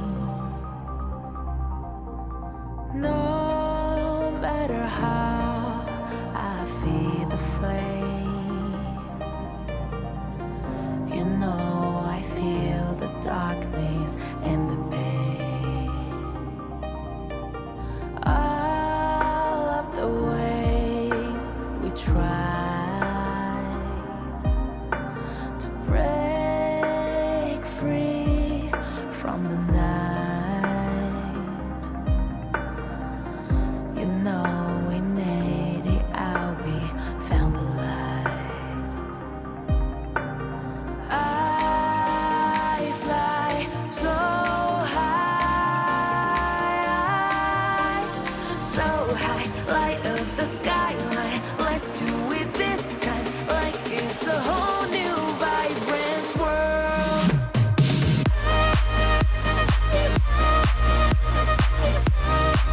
Like we're the only ones in this world. Like we're the only ones in this world. Now I see that I got everything I need. It's alright, I'm on fire, I'm alive, 'cause now I fly so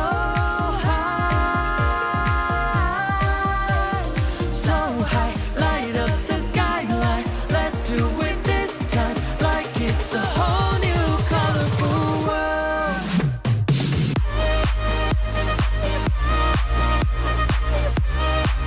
Like we're the only ones in this world. Like we're the only ones in this world. Never thought we'd get this far, burning like the stars. How we get this far, like we're the only ones in this world.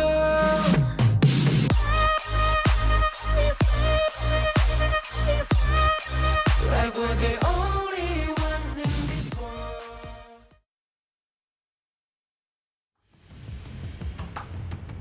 And we're back, everybody. Game number 3, match point for Twisted Minds. We'll see if they will win this, or will 9Z find a way to clutch it out and maybe come back from this whole series. We're still going to be your shoutcaster for today. My name is Dash, and I'm here with Phil. And Phil, what do you think about Game 3? Does 9Z Globant have a chance?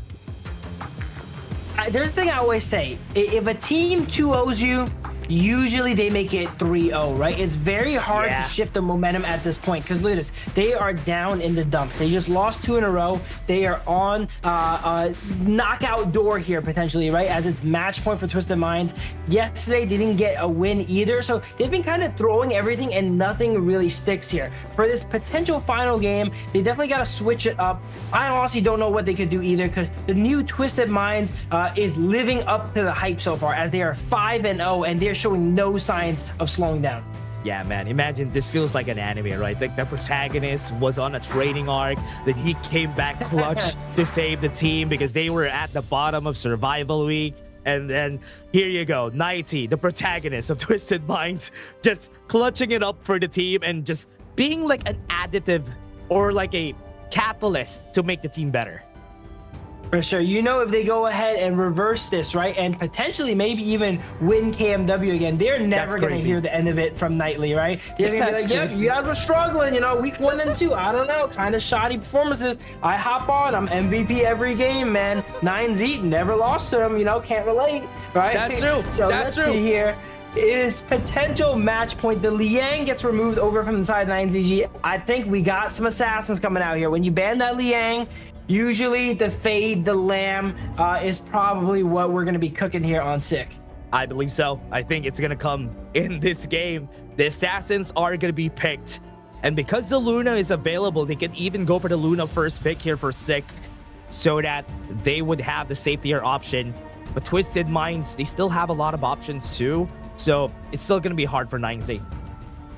Absolutely. I would think Luna might be a decent ban here, though, but they actually choose Guan Yu with the Liang off the board and Luna on the table. Oh, maybe not, as they go ahead and hover something like the Agudo. Agudo was banned last time. They didn't have the opportunity to pick it. Maybe that was the true target here for Sick, actually, as they're thinking about it.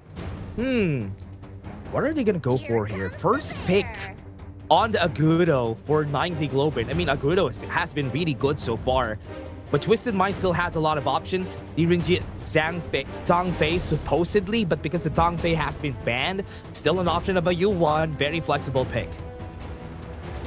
There we go. Pretty solid flex picks overall. Twisted Minds here showing nothing really from their hand here. Direnji and Yuan, these are picks that are good against really anyone, right? So they're saving up some of their later picks to go ahead and try and counter out what 9Z is going to go ahead and pick up here. They've already expended a lot of the powerful picks, so there's no need for them to rush anymore. Now they're opting to go for more of the counter pick strategy here, it seems.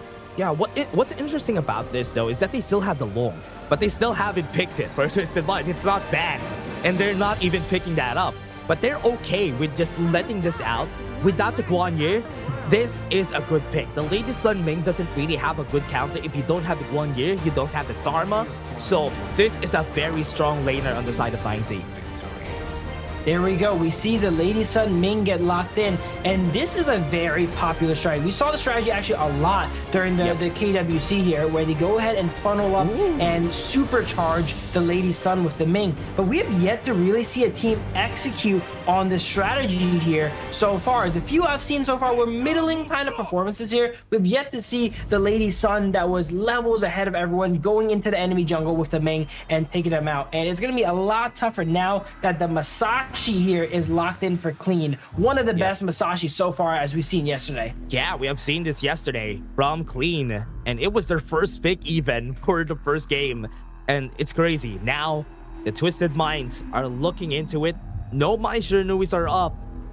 So this could be all in for all of our players right now. I want to see what 90 has in mind here. Byron could be good. My Yin is open also. So they could go for those bans here for 9Z. Dharma being removed makes a lot of sense. Twisted Minds, their ban strategy is really like basic, but not in a bad way, right? People say keep it simple, stupid, right? If you pick the hero already and it's strong, just go ahead and ban it, right? You're never gonna be able to pick it again. Might as well remove it from your opponents, and that's exactly what they're doing. Outside of the super weapon that is Arlie, that has to be banned regardless. They banned the Guan Yu, the Mai, the Dharma. All these picks are something that they've played in the past, and they're not gonna lose any options from removing them now. Right now they have choices here for 9Z Globant. They do have the Lady Sun, but Princess Frost is gonna be their first idea here for the picks. I kind of prefer the Lady Sun because against the Musashi, just throw the Destructive Deluge and it's gonna be hard. But now Mulan is gonna be picked up by 9Z. Wow. It seems like the side of 9Z here, they're really trying to play around the Lady Sun as the carry, right? They're picking as much utility as possible to help it out. They have the Princess Frost to potentially slow down and lock down opponents there. They have the Ming, obviously, to pocket the Lady Sun, and even the Agudo to provide a little bit of sustain here. And what is this? The Shangguan being hovered here. I was joking about how Hai Lang has his hero behind him as Shangguan, but I was saying he's never picked it. There we go. He's like, all right, I'll give you all the Shangguan here. It's one of my favorites, and he's just locked it in. The first ever time that I've seen him play the Shangguan without Adoya was last year. And now he's bringing it back right now, and I love it. It's one of his favorite picks, as you said, and he could play it pretty well even without the Doya. So this time he's showing it again, and I like the idea, right?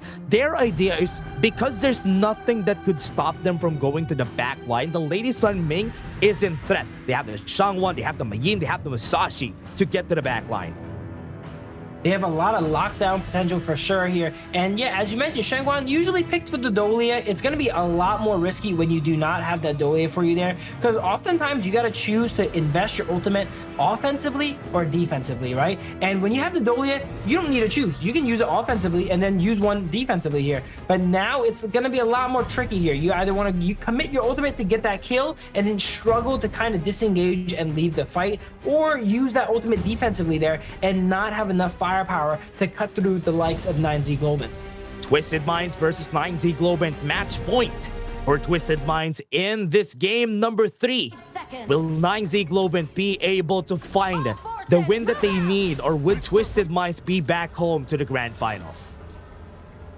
Let's see what happens here. You're going to see the side of 9Z Globant. They're going to walk all around the map with the Lady Sun and Ming, right? They're going to go ahead and start middle here and claim that wave, and then immediately go into the jungle, go into the bot lane, and give this Lady Sun as much farm as humanly possible. Their whole composition hinges on this Lady Sun getting super strong to the point where they can just kind of walk in and just take everyone out, right? Lefty trying for a little bit of an invade here on the Musashi. It was smart to take the board camp first, so they're not able to go ahead and get that from him. But wait, look at this. A bit too far forward, right? 90 had to force the flash here. I like that 9Z Globant, what they're doing is just giving all the resources right here on Lefty. Like what you do with an Arlie, right? You want the Lady Sun to get advantage. She has more range, so she can bully a lot of lanes with this strategy. And Lady Sun is one of those picks that you get to the critical mass where if you have enough damage, you can just delete people, right? And if you're not able to get to that point, you're not going to be very strong. But if she can get to the point where she can use that frag grenade, that rolling rage, and just one-shot a lot of the members of Twisted Minds, there's not much counterplay to that. And it looks like 9Z Globant is trying to accelerate that atomic clock as quickly as possible. Now they go to the bot lane. They have level advantage against Shanks, and there's 3 people on the bot side of the map. So right now, there's a lot of pressure going in from the side of 9Z Globant. I hope they use this effectively, though, because with the pressure that they're giving the enemy team, this is good. Twisted Minds is in pressure, and Shanks is not going to be allowed to do anything here. Yeah, this is one of those games where Shanks is not going to have the freedom he had in the past, where he could just peacefully farm here. He's oftentimes going to be behind here. There's not much he can do. Even if he plays perfectly, you know, they're funneling every piece of farm into one, right? And Twisted Minds play. Yeah, Hai Lang can go for another dash, though. Needs to not be able to flash away. He doesn't have any flashes. So that's going to be an easy first blood for 9Z Globant. Yeah, once you land that skill to Princess Frost, that's going to be all she wrote there. And in front of the Lady Sun as well, too. This is a picture-perfect start here for the side of 9Z Globant. They're getting accelerated here. Can they go ahead and keep up this pace and not let Twisted Minds get away with a 3-0 again like yesterday? Yeah, it was a finishing stroke right there, but not enough damage because he doesn't really have enough items here in the early game. So you're not going to expect him to get any kills at this point. But the idea of the Shangwan pick is to find a way to snowball the early game post-Tyrant. So that's what I'm waiting for. Once they go for the Tyrant fight, I want to see how Highline plays it.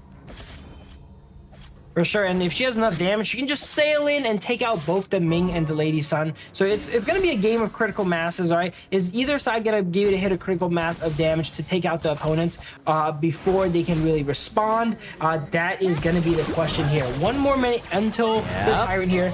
90, dropkick gets them, and exploit weakness was able to exploit 9Z Globant. What a good answer right here from Twisted Mind. Double kill comes in for Twisted Minds.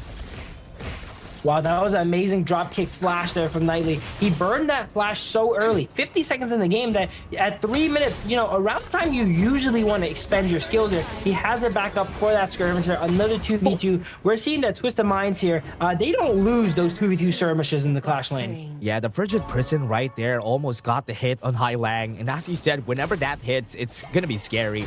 Opening onto mid lane, nobody's pushing. Every member right here of 9Z Globant are ready to go for this Tyrant at 5 seconds. Opting to go ahead and clear the wave and get ready, but it looks like Twisted Mind has the positional advantage, right? They're already hitting it. They have everyone on it already, and 9Z might be forced to give up another Tyrant. This is not a good look for them so far. Yeah, bit too late. The timing on that Crimson buff was at 7 seconds before the Tyrant came in, so he had to clear it by then. And because they didn't have any vision in that Tyrant, that was an easy take for Twisted Minds. But remember, no vision here. Shangwan is here. Hai Lang is hiding somewhere. There you go, he has been seen.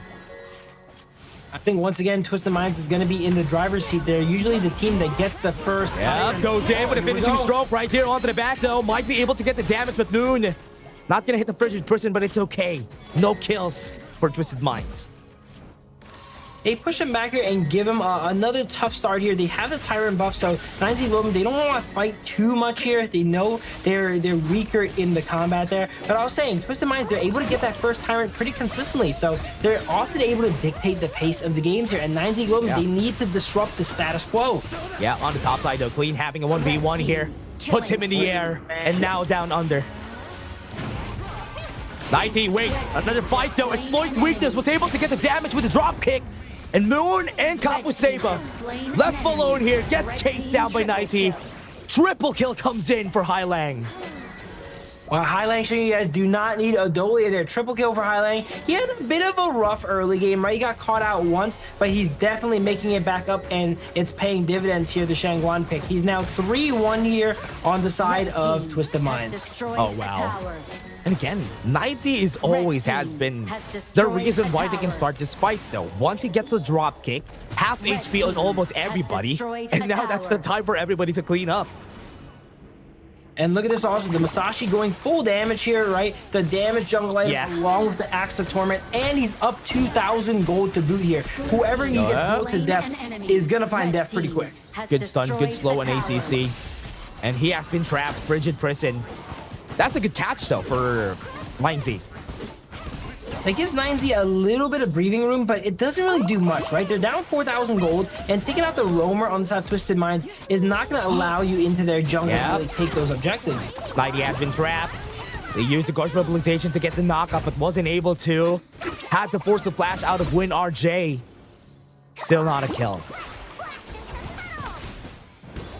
All right, they're showing some signs of life here, right? 9ZG. It is potentially match point. They need to give it their all. They're playing this death ball composition we were talking about, right? Everyone's going around and protecting the Lady Sun. They have the Gudo to help out. But wait, look at this. Win RJ trying. Left. Yeah, he has been left alone. He could be killed here. Win RJ was able to dash away, but Hai Lang is there to cut him off. And that's another kill. One more for Twisted Minds. That's blue. They were 4-man walking up there as a unit. Everyone backed off. Win RJ did not get the message, kept walking forward there, and then he got himself in a bit of trouble here with Twisted Minds. But it just shows first, second game, and now third game here. Twisted Minds is able to dictate the game and control it. Yeah, good knockup though. But Hai Lang was just baiting them out, not letting them move forward with a finishing stroke. just to put a sign on it. Goes in for the flash, got the knockup for stun on 3. And this is going to be clean, is going to be killed right on the back. Good shutdown for 9Z Globant. So he was definitely feeling himself a little bit too much there, right? That was a very ambitious dive there, diving the tier 1 tower of 9Z there while everyone was around. We know how 9Z likes to position with this composition. They're all going to be grouped up. It's not going to be easy for Clean to get those isolated kills that Masashi kind of wants to get there. Yeah, we've seen it. I think WinRJ has been struggling in this game. You can see him looking, finding opportunities to get kills on 90.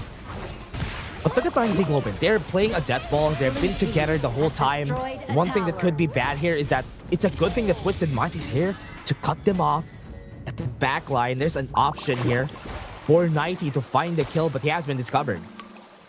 The thing about these death ball style compositions is it's very easy to outmaneuver you, right? We see ACC in the shadows here getting vision, and once you know where the death ball is, you know where all the enemies are, right? If you just go ahead and split the map and do other stuff, look at this. Look at the South Twisted Minds. They have someone here, someone there, right? They're all around the map. They're getting farm everywhere. Whereas the side of 9ZG, they can only get farm from this one lane. Everyone there sharing all that experience, all that gold. Whereas the side of Twisted Minds, everyone's getting their own gold. Yeah, and while they're taking the time, there's nobody here. They can't even move forward because the towers are already down.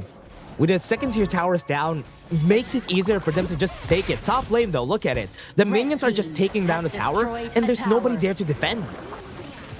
Yeah, this game really mirrors game 1, right? Where 9Z Globant was just trapped into base, and Twisted Minds, you know, they're not going to over-aggress and push them too hard here. They're just going to opt to play the map and take the safe guaranteed win. They already have that 5,000 gold lead, and they're like, okay, you guys want to go ahead and turtle up in your base? That's fine. We'll take every piece of jungle. We'll take every piece of objectives until you cannot stand it anymore. Yeah, now, Twisted Minds. It's a good thing that there's a good amount of wave clear though for 9Z Globant. That's why Twisted Minds can't push it just yet. Right there onto the back, they go for the dropkick, didn't hit it. Good timing for the side right here, right now. Twisted Minds just gonna be going back away. They got the tower, they got what they wanted. They're just gonna back off. Winter is here, is gonna slow them down, but Shanks is just pulling them out of the way with his cards. What a flip of the switch here, right? We were just mentioning how they're probably going to leave him in base, right? And that's what they did in game 1. But this game, they switched it up a bit. Everyone immediately flashed in and flipped that switch and engaged there. Sure, they got no kills, but they were able to buy enough time and pressure for that high ground tower to be taken out. So now that high ground, that clash lane there is going to be spawning elite minions for the entirety of the game now. And this is going to be the beginning of the end. Yeah, it's going to be starting. High ground tower down. 9Z had to force a tyrant fight. WinRJ is being baited out of the way, but Thailand just forcing them out of the picture with a finishing stroke bait so that nobody could move forward. Sick doesn't have vision here. This is just an easy take on the Tyrant. Nobody's stopping them. On the side, Twisted Minds, super healthy here. Now taking the Crimson Golem. This is what I mean. When you have that Death Ball style turtle, you know, composition here, you're forced to everyone play together. And if the enemies don't play you at your game, Twisted Minds are like, okay, we're just not going to fight you. You know, we're going to play for these objectives. We're going to push this lane, push that lane here. It's really hard to respond because your team is made to be all together. What was that Imperial Order? I thought WinRJ is gonna get killed there. That was kind of scary. But here you can see that Shanks is still trying to go for the push here. Winter is here as up, so Moon is just gonna be pulling the trigger right here clean. In front, just pushing them away, even with the finishing stroke. He doesn't even use it to get kills. The finishing stroke is just there to zone out 9Z. For sure. Yeah, Masashi's just so ahead at this point in the game. Look at the gold. 9.7k on Masashi to Agudo's 6.5k. He's just up 2.5 items here. So he is able to go all this damage and still be so durable. He's level 15. He's had consistently 3 levels on his counterpart all series. Not just this game. All series, it feels like. True. And also with a Primal Bond, they're just taking it. They don't even care at this point. Because they can. There's no way that 9Z could challenge this. Yeah, this is exactly the same as game 1 here, right? They say you're going to stay in your base. Cool. We're going to get every single objective.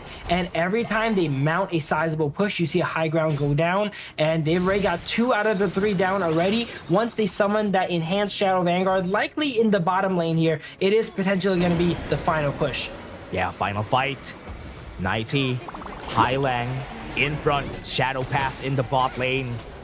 They're waiting for the last push here. 9Z Globant It's just so hard that nobody is here. Nobody is made to face check on the side of 9Z Globant, which is why they can't move forward.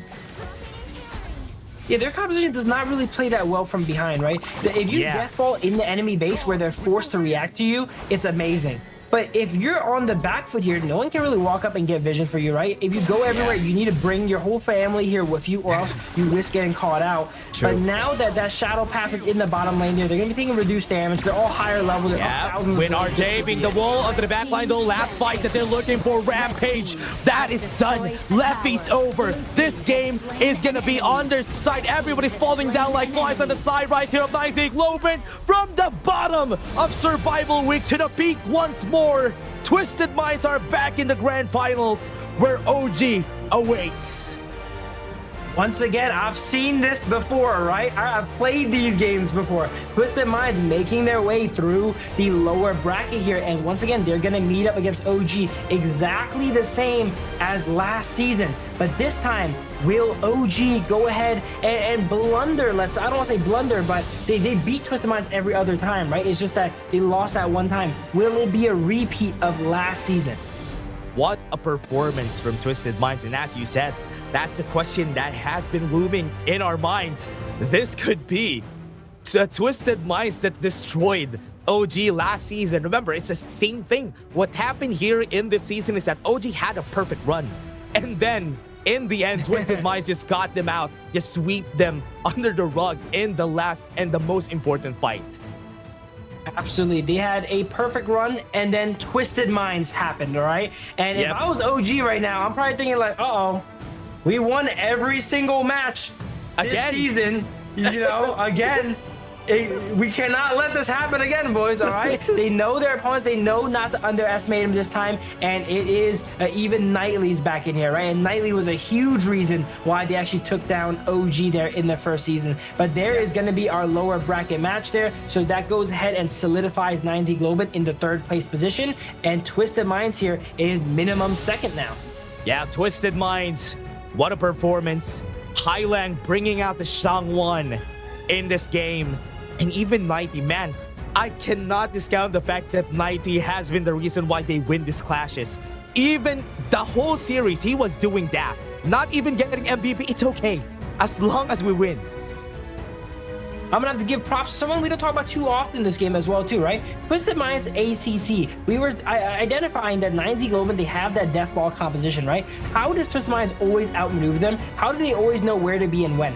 ACC is always looming in the shadows over a wall, getting vision, spotting the enemies, saying like, hey guys, they're all over here. They go ahead and rotate around and steal the farm elsewhere where it's safe until they can build up a sizable lead and just take a full-on fight to the doorstep of 9Z Globant, as we saw here at the very end, and close out the game. Yeah, you can see the gold graph here. There were some times that 9Z Globant was fighting back against Twisted Minds, but in the end there, even Highlang had just one mistake in this game, was just at level 4 tried to steal the boars, but it's okay. Clean still the MVP in this game. Shanks got 2, Clean got 1, so it's still okay. At least Clean was able to get it in the end here. For sure here for Clean there. But yeah, it does not matter the strength of the player you are, right? If you get hit by Princess Frost skill 2, that just shows anyone can get taken out in the early game. Even the mighty Highlang on one of his favorite picks here, the Shangwan, right? Very excited he got ahead and busted that out. Maybe he's thinking this is one of the last times he can go ahead and play that, as they know they're going to be against OG next. Look at this place, right? Highlang, what he's doing here is just so smart. This is something that everybody should learn. When they're playing Shangwan, you could stop whenever you're using the finishing stroke. He was always stopping. He's stopping, cast something, then stop again, then try again. You could go back, you could go in. You don't really have to just go in because you have the option to go back. For sure here, and it looks like they are going to be going back to last year's finals now. Twisted Minds versus OG. I'm pretty sure OG was not ready for this one this year, right? True. Like, they saw 9Z Globant get the second seed here. They're the second runner-ups here in Group S. They saw Twisted Minds, you know, kind of washed up, getting knocked down potentially, right? And then out of left field, Knightley comes back, roster reforms, and they're getting hyped up to good reason. They're 6-0 right now. They're probably surprised that he's back. The hero is back. and now they are in this form. Got a 3-0 on the first part of the lower brackets, then in the lower bracket finals, got them back to here in the grand finals, a rematch. A very different, not really very different, Twisted Minds with City Boy not here anymore for the support. ACC being the substitute here for the team has been different, and I hope this same formula would be able to topple down the strength of OG. Absolutely, they're OG. They're going to have a best of 7. The victor is going to be pretty decisive, right? It's a best of 7 match. If it goes the distance, it will go ultimate battle. So those are going to be enabled as well too. But we're going to have to go ahead and take a break here. When we come back, it is going to be the final match in the Major West League.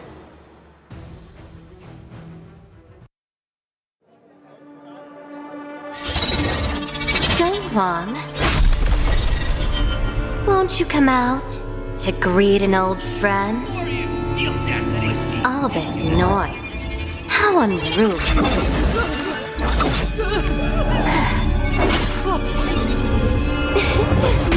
My, such a grand ceremony, and yet it's become such a mess. Let me help you tidy things up.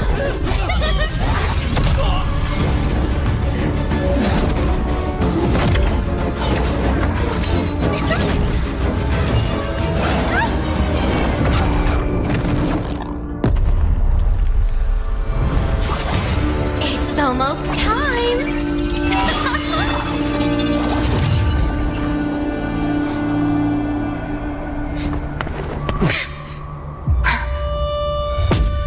Hang in there! We'll protect everyone! Someone will come to help us! Who will come to help us? No. How interesting! Very interesting!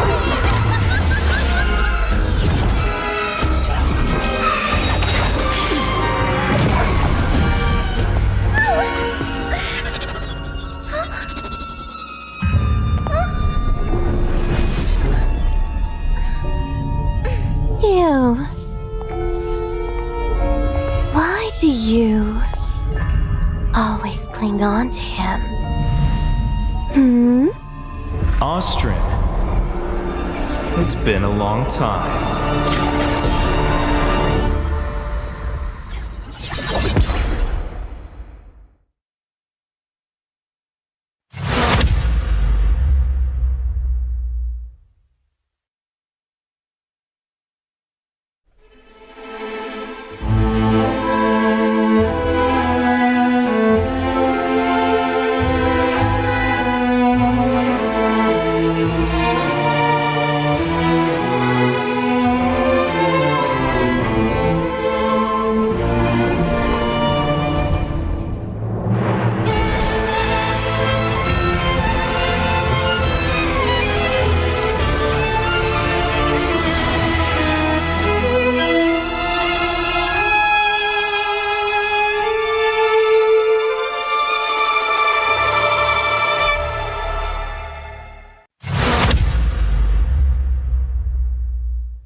Donghuang. Recently, a mysterious stranger has been seen about the Misty Marshes. Oh, Her. She's an old friend of mine. And she was once the seer, Austrin. Austrin. The seer who once led the bird tribe to repel invaders and protect the Wonder. But didn't she fall in battle back then?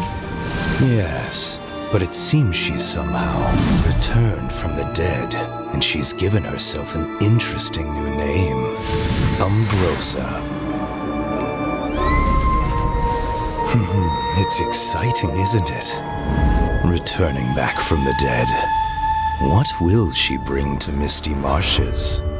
After all, her current self is completely different from before. The bird tribe girl I remember was pure and proud, forever bathed in light. But now, even from far away, I can sense the darkness and death clinging to her. Looking like this, it's no wonder no one recognizes her as the Austrin of old. Even the weapon she wields now is unlike those bird tribe past. Feather blades dyed in blood, sharp beyond measure. It's said the bird tribe are born war dancers. In battle, they move with a dancer's grace and agility. But from her, what I feel is madness? That's right. A reckless, all-consuming madness, unlike anything from her past. Since her rebirth, she seems to have awakened the power of the Undying. But who will face her in this final solitary dance? Umbrosa, are you friend or foe? We'll know soon enough. I'm sure it won't be long before we meet her.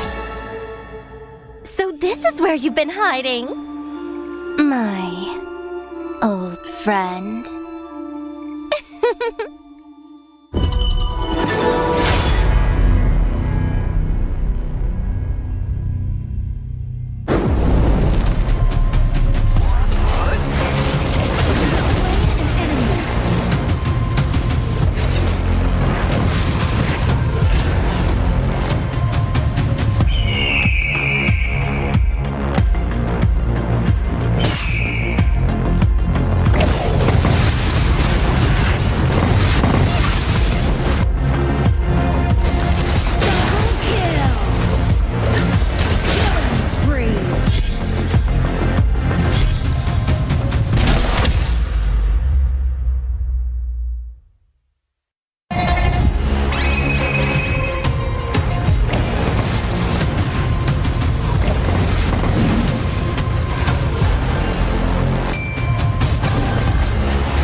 Fierce!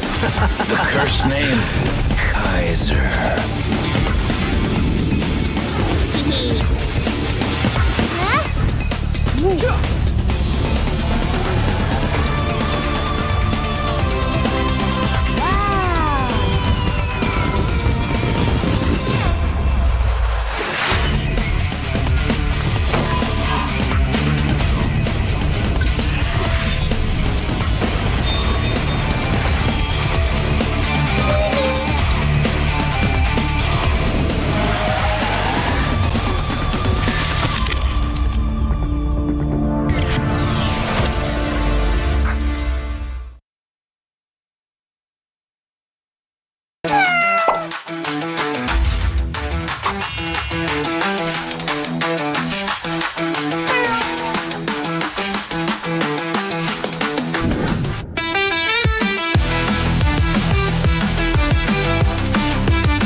The elders say the seers have guarded the misty marshes for generations.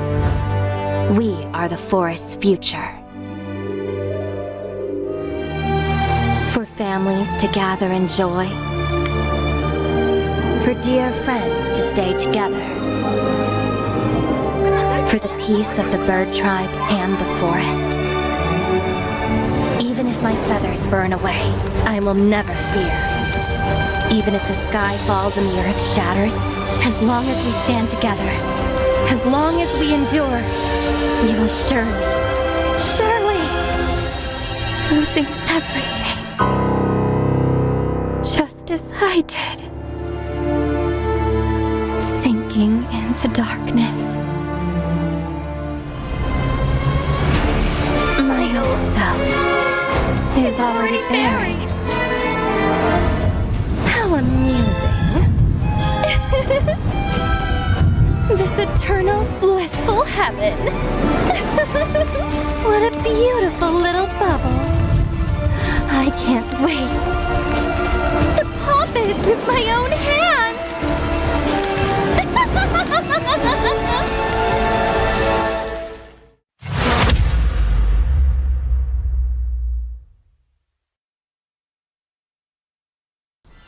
Life's growth has always been bound to conflict.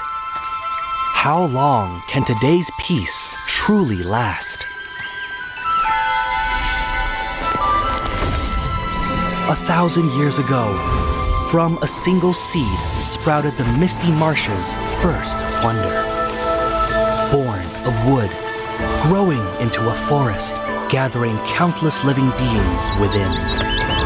Growth, cycles, fates weaving endlessly together. With the deities came the first enforcers, becoming the Misty Marsh's first protectors. They took form as the 9 seers, each with their role sheltering this hidden land. All things eventually come to an end, and a new beginning does not always follow the old path. today's inheritors of the Seers' legacy long for a different future. Their followers, too, drift further apart. The Order of the Seers and Omniscience are like two branches growing in opposite directions. The Misty Marshes watches quietly as it all unfolds. For from the moment that first seed sprouted, the deities already knew the life they nurtured would one day choose its own future.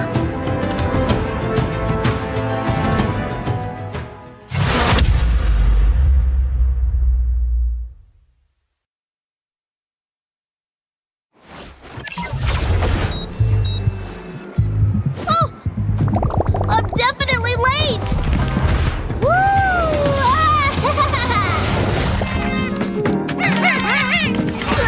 Why aren't you answering the phone?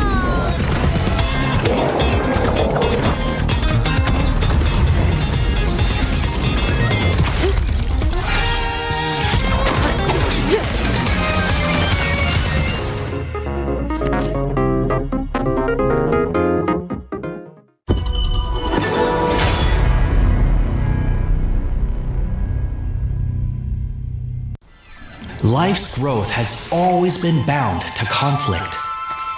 How long can today's peace truly last?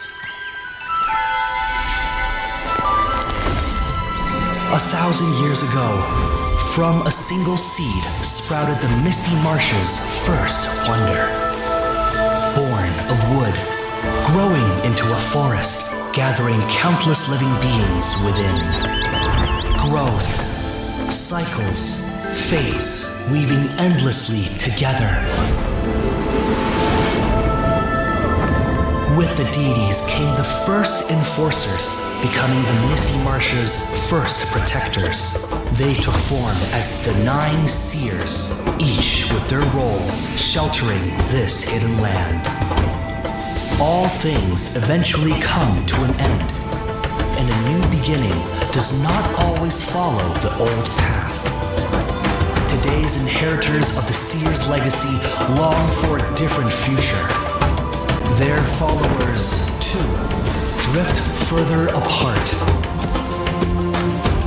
The Order of the Seers and Omniscience are like two branches growing in opposite directions.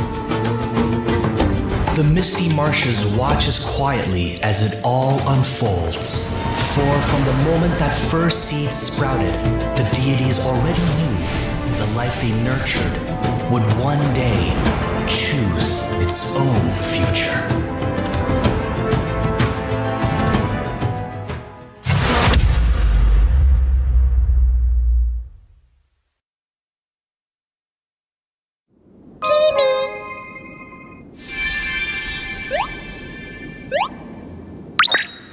Hello. I'm a spriteling. This world is so strange. Happy people are colorful. So beautiful.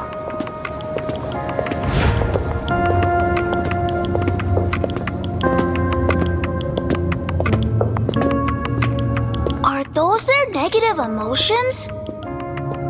Oh, so scary! Huh? Oh, let me chase away the unhappiness! Spriteling strike! Ha!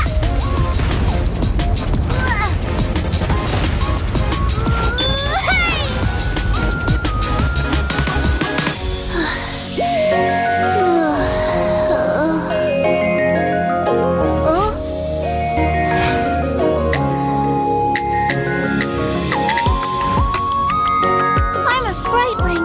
With me around, you'll never be unhappy. Ow, that hurts. Thank you. Let's be friends. Get him! Get him! It's fine. Let's play another match. Charge!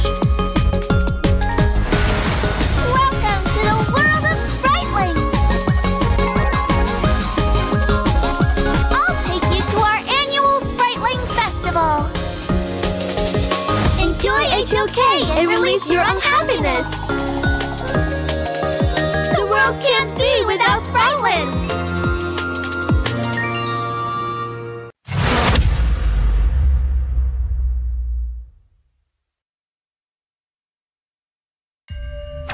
This is her passive ability. Each basic attack applies a mark on the target. Ranged basic attack damage scales with attack speed, and repeated rebounds increase ranged basic attack damage. While in melee mode, basic attack deals multiple attacks rapidly. Skill 1 enhances Umbrosa. After use, it damages and slows enemies within range. Umbrosa then enters a fevered state briefly, gaining a large amount of movement speed and attack speed. Skill 2 is her only movement and recovery skill, enabling her to both dash ahead and knock back enemies. Missing an enemy reduces the skill's cooldown. Landing a hit on an enemy activates their Featherblade marks and transfers the mark to nearby enemies. This skill deals damage multiple times to enemies within range and recovers Umbrosa's health. Umbrosa's ultimate is her core enhancement skill. Actively using this skill boosts her movement speed and health temporarily and causes her to briefly enter the Indomitable state. If she dies while her ultimate is not on cooldown, she will slowly resurrect.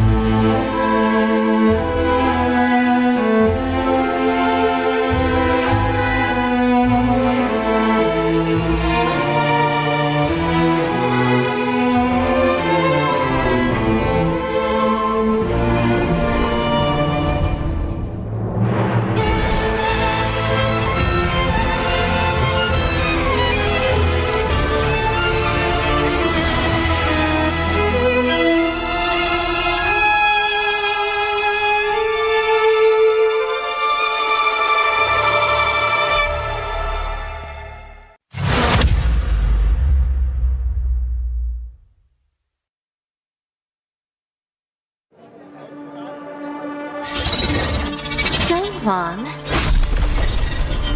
won't you come out to greet an old friend? All this noise, how unruly.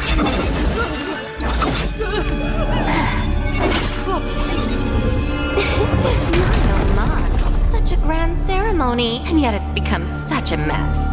Let me help you tidy things up.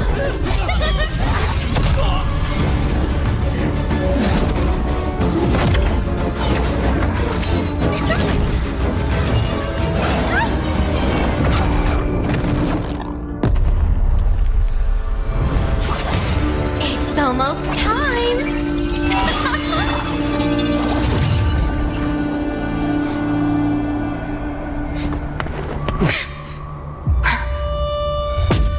Hang in there! We'll protect everyone! Someone will come to help us!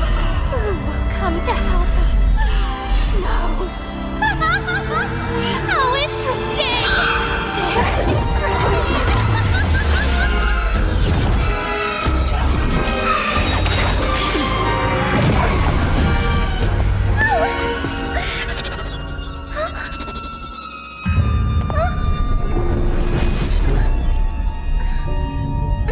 You. Why do you always cling on to him? Austrin. It's been a long time.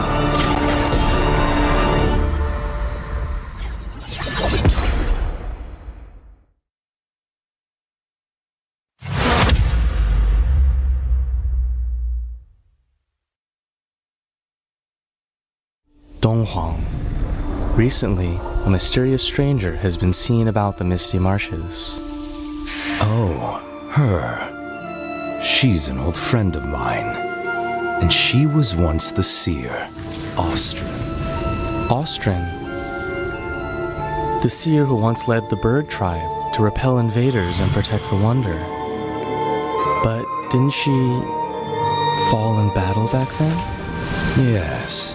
But it seems she's somehow returned from the dead, and she's given herself an interesting new name, Umbrosa. It's exciting, isn't it? Returning back from the dead. What will she bring to Misty Marshes? After all, her current self is completely different from before. The bird tribe girl I remember was pure and proud, forever bathed in light. But now, even from far away, I can sense the darkness and death clinging to her. Looking like this, it's no wonder no one recognizes her as the Austrian of old. Even the weapon she wields now is unlike those bird tribe past. Feather blades dyed in blood, sharp beyond measure. It's said the bird tribe are born war dancers.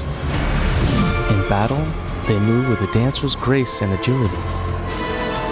But from her, what I feel is madness? That's right. A reckless, all-consuming madness, unlike anything from her past. Since her rebirth, she seems to have awakened the power of the undying. But who will face her in this final solitary dance? Umbrosa, are you friend or foe? We'll know soon enough. I'm sure it won't be long before we meet her. So this is where you've been hiding, my old friend.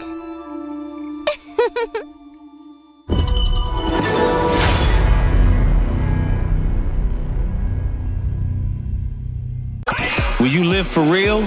Join the party.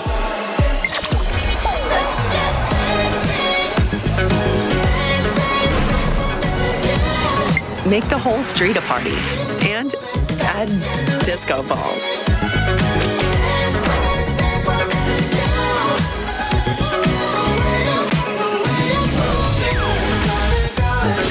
Real Me 15 series. Live real in every shot.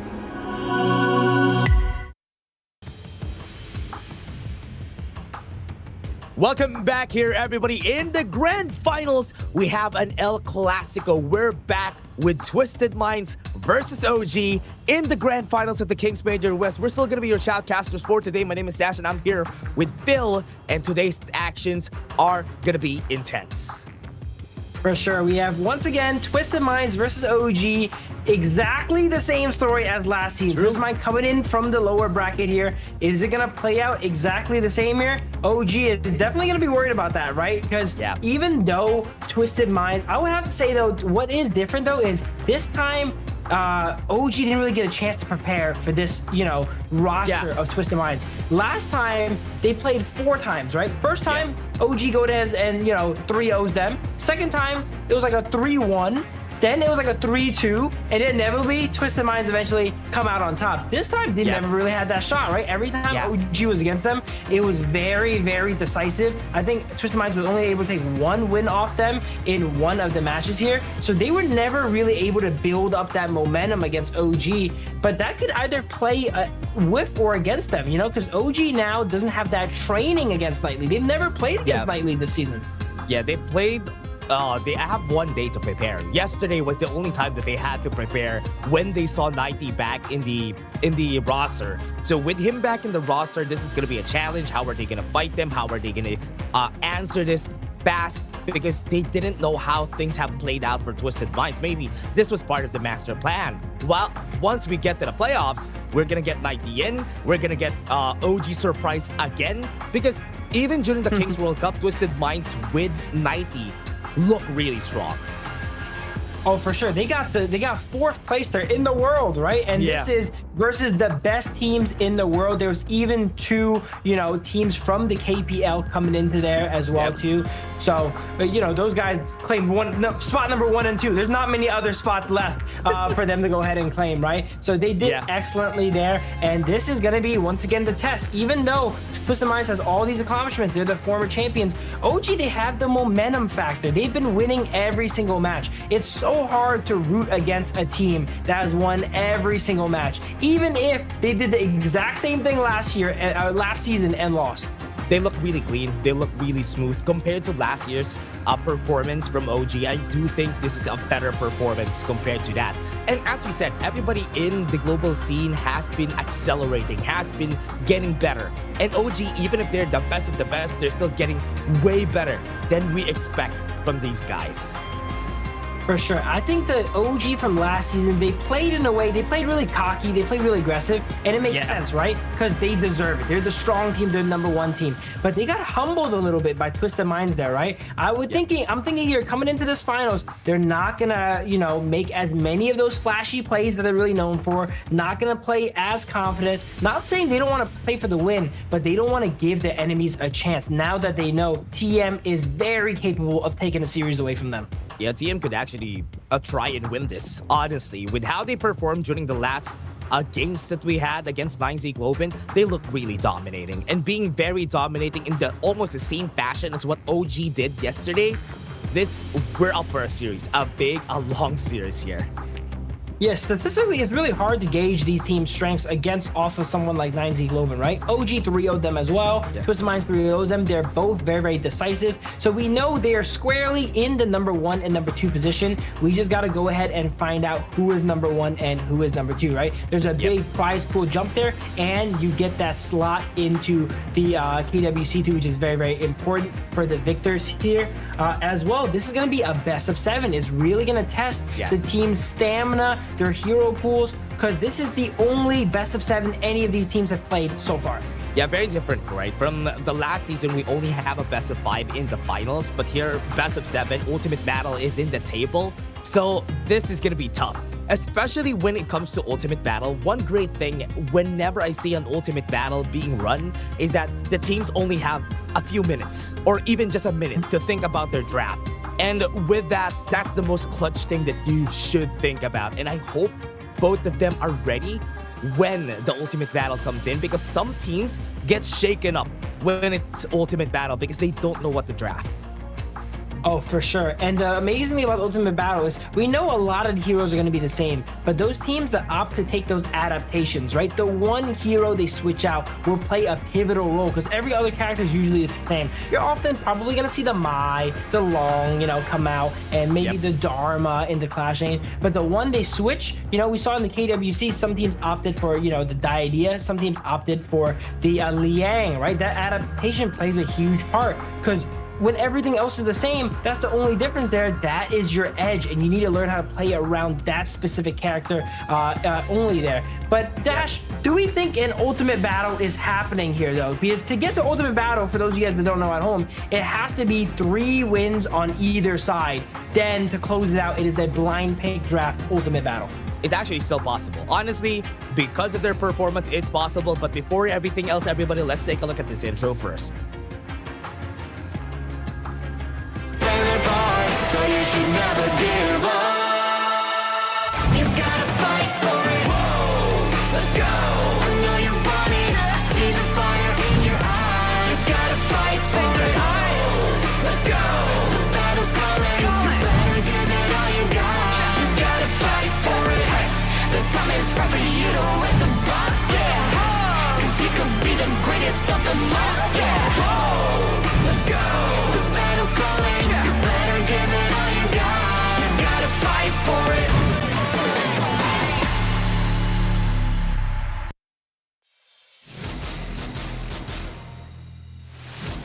Here we go. Here's a look at OG Esports. We have Keke in the Clash lane, Dao Dao in the jungle, Wen in the mid lane, on Marksman, and Luchin on Roam. You guys have definitely seen this team. You've definitely heard this team name before because they've been dominating everything. They are flawless up until now. They've dropped games, but they have not lost a single set. They have The dream right here for OG is to conquer their demons, which was Twisted Minds from last season. And it's gonna be a challenge, yes, with the hero of the story from Twisted Minds back in action. And as I'm saying that, let's take a look at Twisted Minds. So you should never give up. You gotta fight for it. Whoa, let's go. I know you want it. I see the fire in your eyes. You gotta fight for it. Let's go. The battle's calling. You better give it all you got. You gotta fight for it. The time is right for you to raise a bar. Yeah. Cause you could be the greatest of them all. Yeah. Let's go. The battle's calling. You better give it all you got. You gotta fight for it.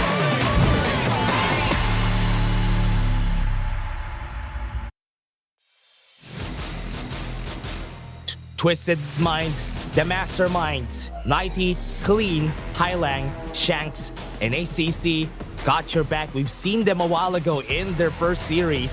They got it in a dominating fashion, and they're back home in the grand finals facing their former opponents, OG. And they make history repeat themselves, right? They've been here before. They're definitely not shaken because it's not their first time making that lower bracket run, right? And they ran it all the way up to the grand finals. And in this bracket here, you know, OG they don't get a second life here, right? This is it. Whoever wins this match here goes home the champions there and is gonna, you know, once again, conclude to the fans which team hailing from Italy is gonna be stronger.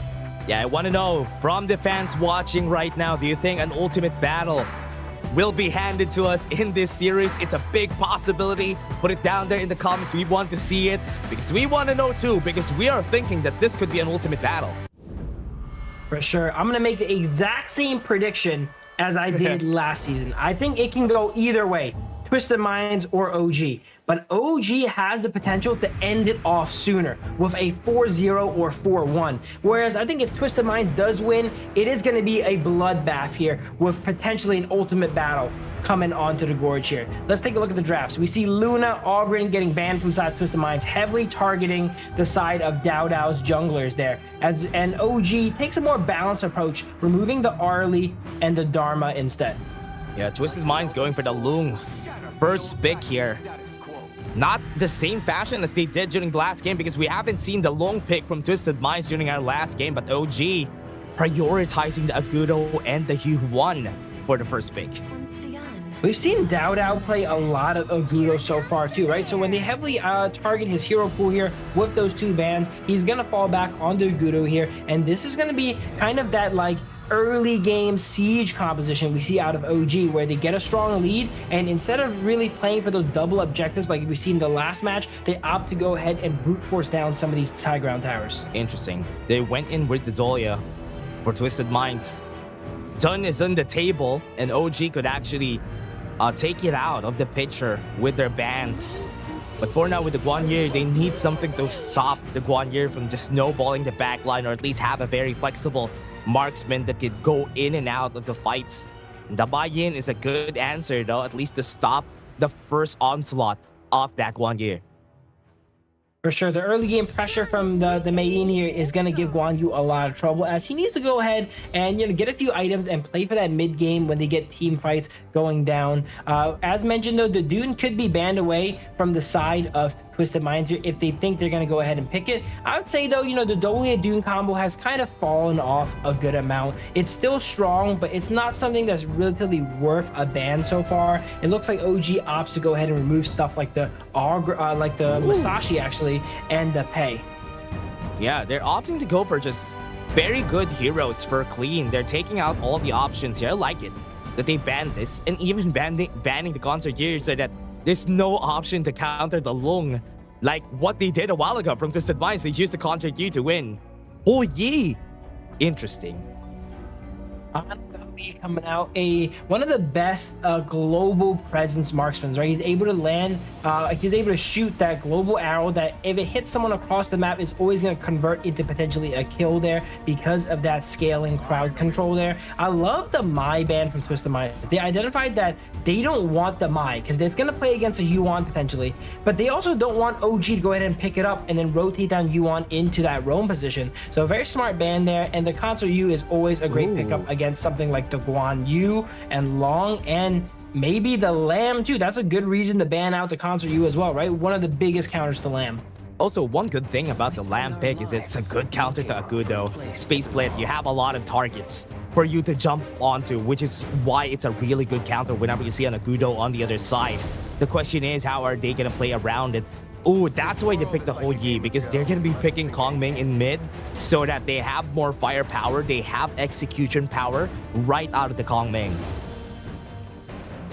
Explosive drafts coming out from both sides here. Game one, it feels like both of them are kind of making a bit of a statement, right? Twisted Minds locking in the Lamb, telling them they're not afraid to bust out the Lamb versus OG, and OG firing right back saying, all right, we'll bust out the Kong Ming mid, right? These are not very textbook drafts. Both sides are just, you know, trying to send a message to their opponents, and a win with some of these strong, high variance, kind of feast or famine picks will send that message. First time pick for Twisted Minds in that Lamb. They just want to counter the Agudo badly, which is why they picked it up. So this is interesting. Being the first time draft here in the tournament could be a surprise for OG because they were not expecting it. But I like the Ho Yi pick a lot because most of the time, even KWC, we had a high win rate on the Ho Yi because he's not picked a lot, yes, but he was also doing a lot of work for the team, especially the utility side of the Burning Sun Arrow. So a lot of marksmen in Honor Kings, if they die, they just kind of do nothing and you get no value and you lose the fight, right? Ho Yi almost always gets value, similar to the Long. It has a great matchup against the Long, number one, and it's just going to be firing those arrows all throughout the map and trying to help out their teammates, right? Both marksmen extremely consistent, and it's kind of funny that they have such consistent marksmen when they have stuff like the Kong Ming and the Lamb, which is the complete opposite in the other parts of the map. Yep, Twisted Minds versus OG, everybody. The grand finals, a repeat of the last season. We are back. We are so back in this grand finals. Game number 1 is underway. And let's see if this goes to Ultimate Battle. For sure. We are gonna see that the Realme 15 is the phone that the players are going into. You like that segue there, huh? All right, here we go. Yes, the Realme 15, built for performance, made for gaming, smooth, cool, reliable, just the way esports demand it. Ready to level up, get yours now, and feel the difference. This is going to be the phone that all the players here are going to be playing on in the finals. They want to ensure that the players have the best of the best, no hardware limitations at all. And with the Realme 15, that is not something they got to worry about. Yeah, right now you can definitely see it though. The Kaka and the Mighty battle, this is what I've been looking forward to. The Mayin against the Guan Yu. I want to know how they play this out because I do believe that the Guan Yu is not going to have, he's going to have a problem against the Mayin, but the longer the game goes, it's going to be okay because he's not going to be focusing on the Mayin anyway. He's gonna be looking to just push his wave up there, right, and then get that farm and help out his team. In the very early game, it's gonna be rough, especially if OG opts to go ahead and send 3 people up there to take that space right to open up that teleport there. On being left alone here in the bot lane against ACC and Shanks, but it's okay. There's Yuan coming in clutch here to go ahead and give him a little bit of presence. But so far, both sides playing pretty passive, no real headwinds either way. Yeah, this is something that we've discovered also from last season, right? We pick up the Ho Yi, build up a lot of HP whenever you're picking up a Long. So this is one of the counters that even the KPL did last season that we understood just from last season, because it's actually a good counter because not getting one shot by the Long in the late game is an important thing. For sure, and then you can use that ultimate to lock down the Long and potentially take him out before he has the ability to use that that infinite vastness to get away. And if he does get away with 1 HP, you know, and you know where he lands, you can also kind of set him up for a brutal arrival as well. Oh yeah, that's true. Right now on the top side, Kaka and 90, but Clean is also here so they could go for it and maybe take the fight against them. But as early as now, we are waiting for any movements. Both teams are just at a standstill. Like a duel of high noon. They're not even moving. They're not even getting anything. Just Small skirmishes, small takes on camps, just small steals, and that's okay. That's a good, stable thing that they have to do here. Yeah, and 2 minutes 30 seconds in the game, we're seeing that OG is able to win that tiny war of attrition so far, right? Up a little bit of gold. So maybe it's a sign of what to come. It is negligible, you know, the little bit of gold that they are up. But we have 1 more minute to the Tyrant, and that is not going to be negligible, right? Whichever team goes ahead and takes that usually takes the driver's seat. We saw Twisted Minds get most of those Tyrants versus 9Z Globant, and because of that, they had really good dictation throughout most of the games in the prior set. And it's also smart that both their teams are just not taking anything, waiting for everybody to scale. Shanks has to force out the infinite fastness. They use the Burning Sun arrow on him, so he has to get away.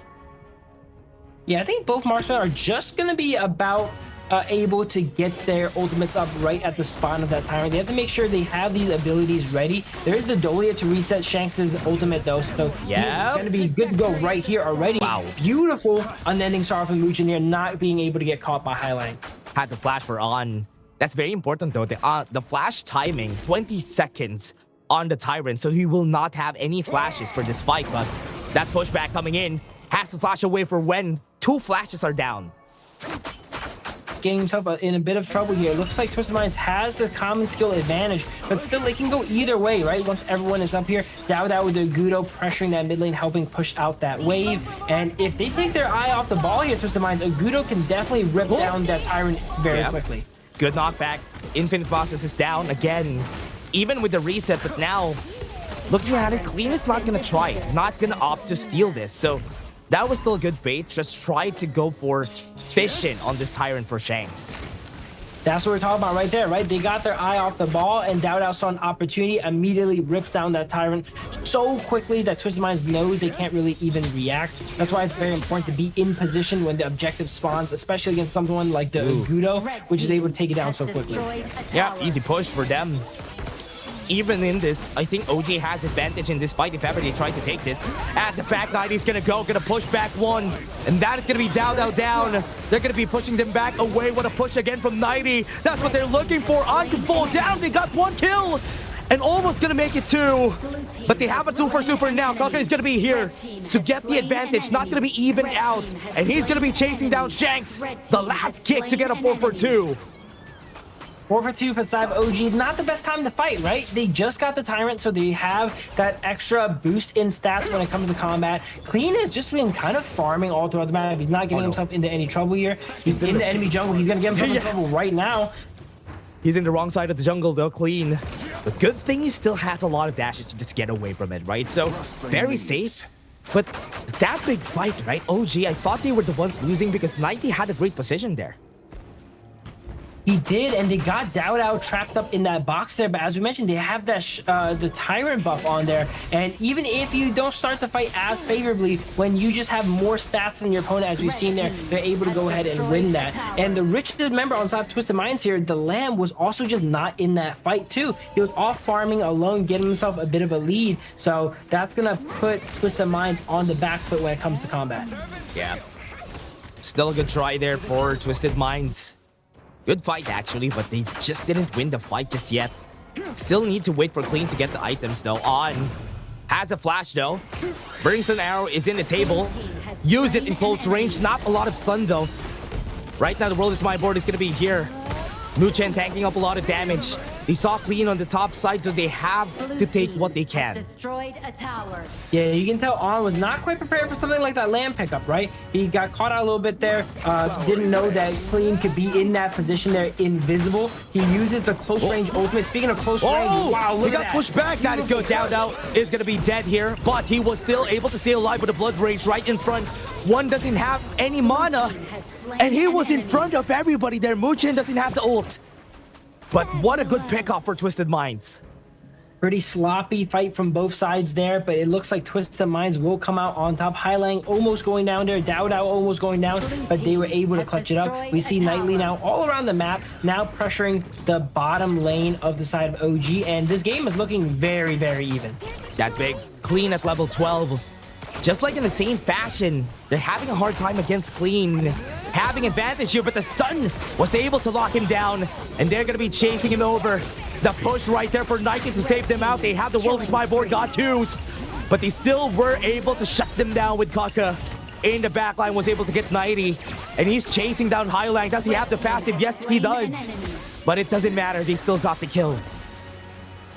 Pops that passive here and gets the kill as well too. OG, you know, if you're not monstrously ahead, they always feel like they're so good in the fight, right? The gold was dead even. The kills were dead even. Crazy. But they still come out so on top. It feels like gold is worth more on them sometimes, right? And this game is not going to be the game where Keke goes and, you know, distracts all the enemies, you know, and he has kind of a bad KDA. He is 3-0 on the main here, and he's looking to keep it that way. Yeah, look at the items here, Avon. He's getting ready to get all those HP items after this because he knows that Shanks could definitely kill him once he gets the third item. Second tier tower got taken down the bot lane, and the Tyrant is on the table. It's just gonna be waiting to be eaten, but off the back though, they have one shot. One kill on, has to flash away. Good kill on their side though, but OG gonna be chased down. Got the kill already good. One is down again, and that is good. All ready for Twisted Minds. Twisted Minds do get win there, but they lose the objective once again, right? Tyrant goes over to OG again, and now they have another 1 minute period where they gotta take an uphill battle if they want to go ahead and fight the side of OG. Wen not really finding his footing into this game here, but it is kind of, you know, typical to OG strategy to kind of sacrifice Wen in a lot of positions here, right? He doesn't have the best score line so far. It's much better you sacrifice someone like him and On than Keke, which has a big shutdown on his head. Yeah, right now, already starting on this objective, easily going to be taken here by Twisted Minds. Got the Overlord. So far, they have been caught always by Clean on the back, and there's nothing to help the rear guard. Every time they try to go there, that's an opening. On is going to get caught. They have to force the flash. So they need to find a way to find Mighty and Clean first before they fight. For sure, Clean is going to be pivotal to this game. The entire game, Clean has just been kind of farming, getting himself ahead, and you can tell in the levels, right? He was level 14 a second ago, whereas Dao was only level 12. He had a 2-level lead, even though his team as a whole is down 2,000 gold. He himself is really strong. So every time he enters the fight here, OG needs to have alarm bells. Yep, Kaka getting ready for it. And Clean was just able to get the death from below. He has been doing that since a while ago, just dashing away from danger. Burning Sun Arrow got the hit on one, but they're not going to be chased down. Muchin has to use the ult right here, and now in front is 90. He's not in the back anymore to use displacement against the other team. And right now with the ult death from below in front, and that is him. Clean gets a double kill. Gets the reset as well too, right from Dolia, and gets the ultimate back. Great fight there. It looked like it was really going well for the side of OG, right? Keke was on the sidelines getting drop kicks off onto the Dolia, but all while that was happening, the bot lane of OG was just getting cut through by the side of Clean. And this is going to be the first Tyrant here that Twisted Minds is able to take, and a very important one as well too, as it's the first enhanced version. We have a series in our hands, everybody. This is a very tough match. Twisted Minds are taking over the game. I mean, they don't have the gold advantage in this game, but Clean and 90 already in position for a fight here. Burning Sun Arrow has been seen a while ago, but Clean looking for it. Tower's gonna be down, and even the Gorge mobilization is not gonna hit anyone. Here's the thing though, Clean was so ahead of everyone else that he had at 1.23 levels on Dao maybe, right? But now he's stuck on 15. If they don't kind of close out this game soon, everyone's just going to catch up to the level that he is at. He has 3,000 gold on Dao here. I don't think I've ever said that statement before ever, right? As someone has 3,000 gold on Dao, but Clean does. So he's going to look to try and close out this game before they catch up, because they will eventually catch up on the side of OG. Yeah. They know their priorities, right? This is what's good about Twisted Minds. They know who to get the gold share, get the bigger gold share on the team, and it's Clean at this phase of the game. But the longer the game goes, the less effect the LOM is gonna get in this game, so they have to finish it. As you said, they need to find a way to finish it. Mu Chen has to force an Unending Sorrow. 90 now down to low HP. 14 seconds out of the Primal Bond. And they even have to use the Gorge mobilization here. They do have it available for the next one. And they can still roll Furball for Dao.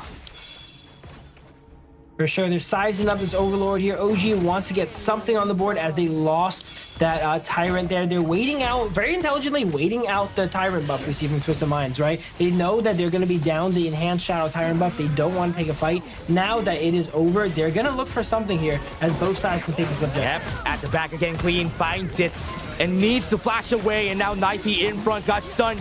Not going to be moving anytime soon. The World's My Board is going to be there. Shanks tried to go for the kill onto the backline, but Kaka looking for the back, doesn't hit anybody, but it doesn't matter. Highlang is going to be using the Splendor already, pops the passive, and he's going to go for the chase down, gets Shanks, and will be getting more. ACC has to get away from this. Everybody's still alive, but Clean is looking to maybe equalize the numbers here, but Kaka turns it around again, and that's it. ACC is down, an ace for OG, and that team fighting is what we were looking for OG. Agudo, they're very likely able to go ahead and end the game here. Look at this. This is the power of Agudo, being able to summon these critters to tank up that tower and brute force down. It is over. Wow, one team fight win there. And it is so pivotal that Keke, wait, hold on. Nightly's out. What? He got the pushback though. It might be time. Highland has to ult. Could use the taking liberties, but OG right now trapped, and that's it. OG will take first game. An explosive finish here. I hope they show it in the highlights there, but Clean could have easily cleaned up all inside of OG if Keke was not there to perfectly combo out and CC chain down Clean while his team focused fire there. Look at that. The teams were literally neck and neck there, and it just takes one poor fight there and they immediately push to win. This is a game of fractions, of hairs here. A tiny mistake will be capitalized on. Close game. It was a very close game. I thought they had it in the bag here for the side of Twisted Minds, but as we said, the longer the game goes, the less effective Clean is going to be in this game. He tried to go for the backline push, but everybody had flash on OG, and when they flashed away, that resetted the fight, and that started the comeback of OG in that battle. I was ready for the Clean Lamb montage there, right? Everyone else on OG was low. I'm like, oh, I see the line. He's gonna go here, here, and take them all out there. But Keke also knew that was a possibility, perfectly CC chaining up Clean there. And while he did not have the damage to go ahead and take him down here, it was really tanky. He was going tank Lamb there with the Frost Scar and the Giant Script. He was able to communicate it, and everyone on OG was on the same page. They were all low. They're like, you guys, we can all die to Lamb here. I'm going to out control him for a second here. I need everyone to focus fire. In that 1 second that he was controlled, everyone focused fire on the side of OG. And from then on, it was game. Getting him out of his tempo was the most important thing, right? Once he's out of the tempo, Clean is not going to have the best time. And as we said, Puyi, building like this, after getting the first 2 items, Kiras of Savagery, the extra health that you get here will let On survive 1 Flaming Palm, which is the most important thing. For sure, and he can also survive a potential Lamb dive too, right? Maybe not survive, but really waste a lot of his time while he's doing that. We were just mentioning why Hou-Yi was so strong, right? He's one of those marksmen that's always going to get value. In a game with a super fed Lamb like this one, you're going to want a marksman that's going to have some value even if it goes down, because it's not going to be easy to survive. Oh yeah. It was a very close game. Nike was doing a good job getting into the back line, but OG was doing their thing, just reacting against them. But take a look at the gold lead. One thing that's the reason why they did not lose is because OG has the gold lead the whole game. There was only, you can see a pixel here in the late game in where Twisted Minds got a bit. Yeah, they had that momentum shift there, and usually it's very hard to go ahead and come back from those there, right? But Dao anchoring all the fights, had a little bit of a rough early game, as you mentioned. Not the best matchup against the Lamb, right? I think he went down once because of, you know, some shenanigans that Lamb pulled on him there in the early game. Yeah. But he was able to go ahead and focus down all these objectives. Every single time an objective come up, he was there. Here we go. I mean, some shenanigans that Nightly pulled on him as he pushed him into the heart of the side of Twisted Minds. That was the only time he went down. Every other time he went up, he ripped down the objective when it was up, and he did his job as a jungler. Yeah, bro, I can say is that OG has been so clean on team fights, right? Even if 90 is here, 90 making a night and day difference. Not a pun, by the way, but he's making a big difference in the fights. But OG is just better in the team fights. Look at how they tackle the team fights. Even if they get pincered, they're not afraid of taking or at least spacing out, then reset the fight. Like what they did here, This was so good. For sure. I would also like to say that when they do burst out targets and take people out, it's someone like Wen or On. And it's not that these guys don't have impact. It's like this game in particular, Keke is holding all the gold, right? He has 10,000 gold. You need to remove Keke from the fight. Once you expend cooldowns on Wen or On, it leaves Keke free reign here to do the stuff that he's been doing. And look at that beautiful CC chain here from Keke on 1 HP. Clutched it up there. That could have easily went south there if they did not commit for that play. That's the only time he popped the Pure Sky. That's why he survived that fight. That's why he survived clean, because he popped the Pure Sky. But yeah, that's just me nerding out, everybody. But before everything else, before we go to game number 2, we're just going to take a short break.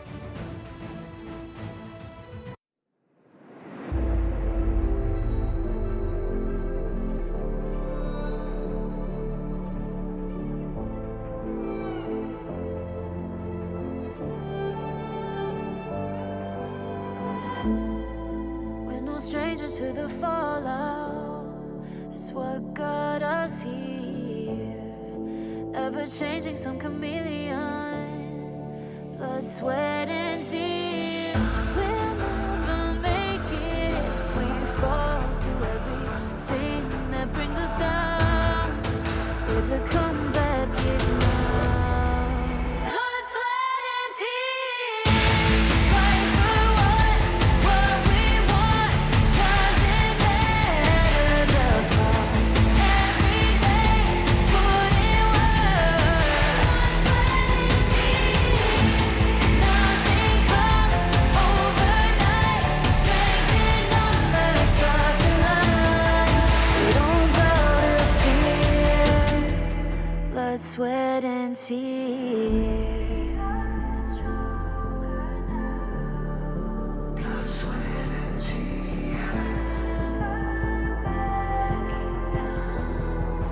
Blood, sweat, and tears.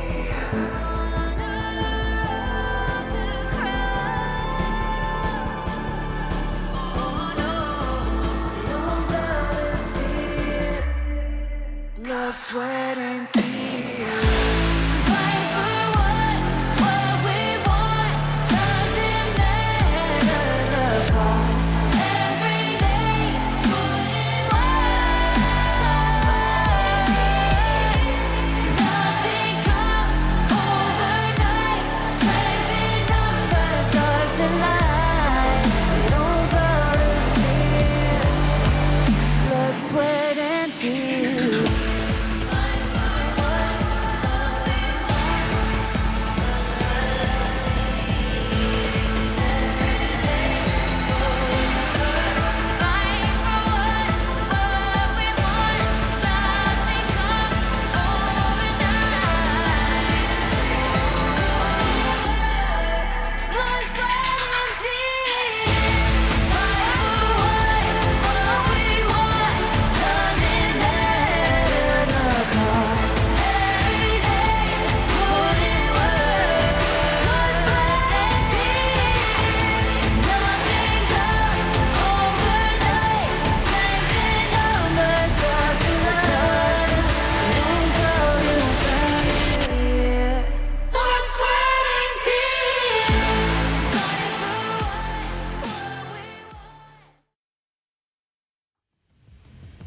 And we're back in the grand finals, everybody. Game number 2 is underway. We're still just waiting for the players, but OG versus Twisted Minds. It was a close game, but one fight just turned it all. We're still going to be your shoutcasters. My name is Dash, and I'm here with Phil. But what do you think about game number 2, Phil?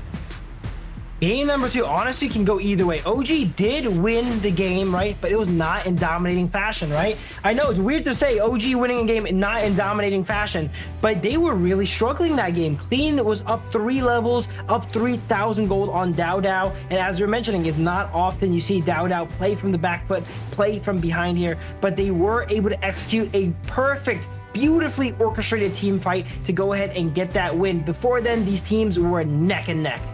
Yeah, it was close, and we're still waiting for the draft. I think everybody right here are already starting the draft, and we're waiting on what they're going to be picking. What else are they going to be doing? Nike has been a very good catalyst for the team here to activate, but wasn't enough against OG, the Kings currently of the Major West. They have been dominating survival, the even ranking week, but it was the same thing that they did during last season. So Twisted Minds, we should still not count them out.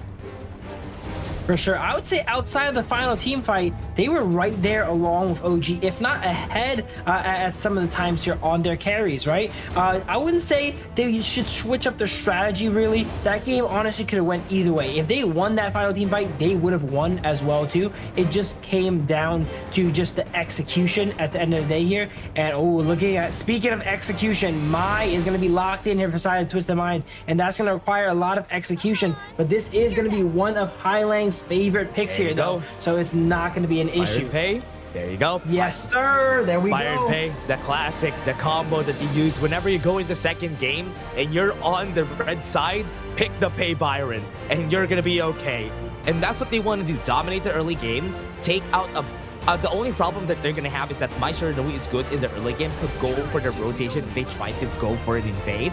So they need to have somebody stable in the mid lane that could neutralize the My Shiranui.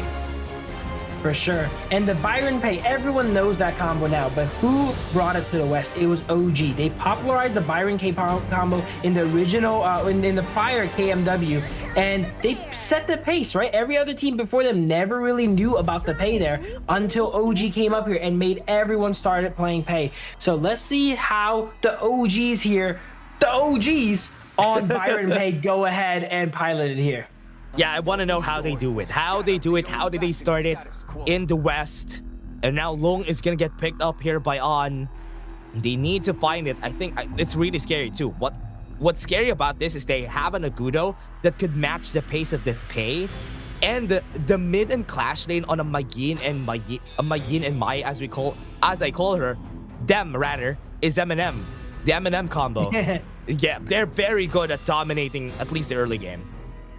Absolutely, a very explosive early game from both sides. And looking at just the draft here, OG is definitely not pulling any punches in this game at all. They want that momentum. They got the game 1 win, and they're drafting like game 2 is the final one here, picking everyone's signature heroes, right? The Byron, the Pay, the Long, and they got 2 more up and coming here. Potentially gonna go something like the Lady Jen maybe against the Mai, or potentially the Yuan, right? If it's not banned out, some great matchups against the Mai here for when they're going ahead and giving this second game all they got. Yeah, one thing that I can see, I think the Lady Sun is really good against the Mai, or even the Ganenmo. You know what? Ganenmo could be an option. Ganenmo mods is still on the table that they could use here for One and Muchen. For sure, a lot of combos are left onto the table here, but wait, hold on a second. I see a combo that is devastating. That is another one. Okay, there you go. Twisted Mind saw it as well too. Nice. I was like, hold on a second. They popularized Pay and Byron. What's the other one again? Oh yeah, Liang, Princess Frost. Who are the 2 people that need picks here on the OG? Oh, Muchen and Wen. I thought that was gonna slip through for a sec, and that would have been disastrous for the side of Twisted Minds. Good catch. That is a better catch right there for the team. What would OG pick? Do they pick defensive because they have 3 offensive picks already on this first 3? They could go for the Lady Sun, as you said, because they could counter it out. But the Leon Poe, just to have more vision on the side of Twisted Minds whenever they're walking on brushes. That's a lot of early game power they're looking at. If Liang Po opts to go ahead and join Pei and Byron in the adventures in the Clash lane, look what you're staring down here, right? Pei, Byron, Liang Po, not many heroes can go ahead and survive that combination. And Marco Polo is not one I would think of to survive that combination as well too, right? The relatively mid-range nature of Marco Polo is going to put himself in a good amount of danger against that composition. Does he opt to go ahead and go it though? Maybe it's because the true damage, there's a lot of shielding on the side of OG so far, the Liang Po, the Pei, and the Byron. Maybe they want the Marco Polo to, you know, cut through all that. Wow. Here we go. Ooh. Yaria Marco Polo. What? We see this here? Oh man, this is something that I only see in the East. And now I see it here from Twisted Minds. This is the first time that they pulled this out for this season. The Marco Polo Yaria, seeing it here, and also the first time the Twisted Minds also pulled it out. But we forgot about Milady. They're cooking. Cooking. This is one of Wen's favorite picks here, and if he gets the opportunity to play against a Mai, which Milady has an amazing matchup against the Mai too, he is gonna bust it out. Wow. Is this the Kings Major West League Grand Finals, guys? Best of 7? Or is it peak tournament? Because look at this. We have Marco Polo Yaria versus Milady. It does not get better than this. Oh man, if you want to know, everybody, why the reason why the Milady is good is against the Mai Shiranui is not because she doesn't win the 1v1. She wins by her presence. Because if she's alive, if she's somewhere, Mai Shiranui has to be there. Because if not, the lane is gonna get pushed. And that's the reason why Milady is a good counter to Mai. Absolutely. And later in the game, during these team fights, Milady is going to have all her minions laced with anti-heal, slow, burns. Yeah. And as a Mai, you're a melee mid lane. You're eventually going to have to go in and get a combo off on the enemy. And while that's happening, those robots are going to be chipping away at you, applying all of these debuffs. And Milady is just generally an amazing anti-melee hero. And when you pick an extra melee on your team in a melee in the mid lane, it's going to just give her more targets. Yeah, give her an option to not let Mai Shiranui roam really fast because her wave clear is also very strong. So that's the reason why this is going to be a challenge. Twisted Minds does have a lot of pickup potential, has a lot of carrying potential with the Marco Polo Yaria, which is the first time we've seen from Twisted Minds. And OG just going with the classic. They have the Pay Byron, they have good invade power, and now game number 2 is underway. Everybody, OG versus Twisted Minds. Who do you got? Drop it in the comment sections. If you want to go ahead and get an everything box as well here, there's a code on screen and action has started already. I gotta say, composition wise, I really like OG's composition. I gotta give them the edge here. It is so well rounded. It is good at what it wants to do, and it is good at not allowing the enemies to do what they want to do here. But let's see how Twisted Minds navigates the Yaria Marco Polo. They opt for the lane swap to try and put Keke behind. Yeah, good denial here for Kaka on the top side, because what they want to do is just deny him any space. And what I like about this is that Marco Polo Yaria is also very good at moving around. He has the dash, he could move from lane to lane, and not letting Kaka, or at least not fighting against the Lung, is already good, because you're in a range disadvantage if you fight them there. For sure here. And I gotta say, Keke's been doing very well, right? He shoved away, he was able to secure his own monsters as well when coming up here with some aid on the Milady to try and get that space right. It is now a 2v2, and they have to be very careful on the side of Twisted Minds, right? Marco Polo early game. Wow. Ooh. So scary. Nightly outputting a lot of damage onto On there, but it's okay. On goes in, backs up, and heals it back up here. He has Muchin here ready, though.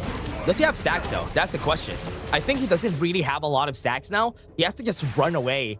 And now just got the bullying back against them. Very early in the game, it's not going to be an invade angle, right? Because the Agudo's wave clear is as fast as the Pay. So it's not going to be easy to go for an invade.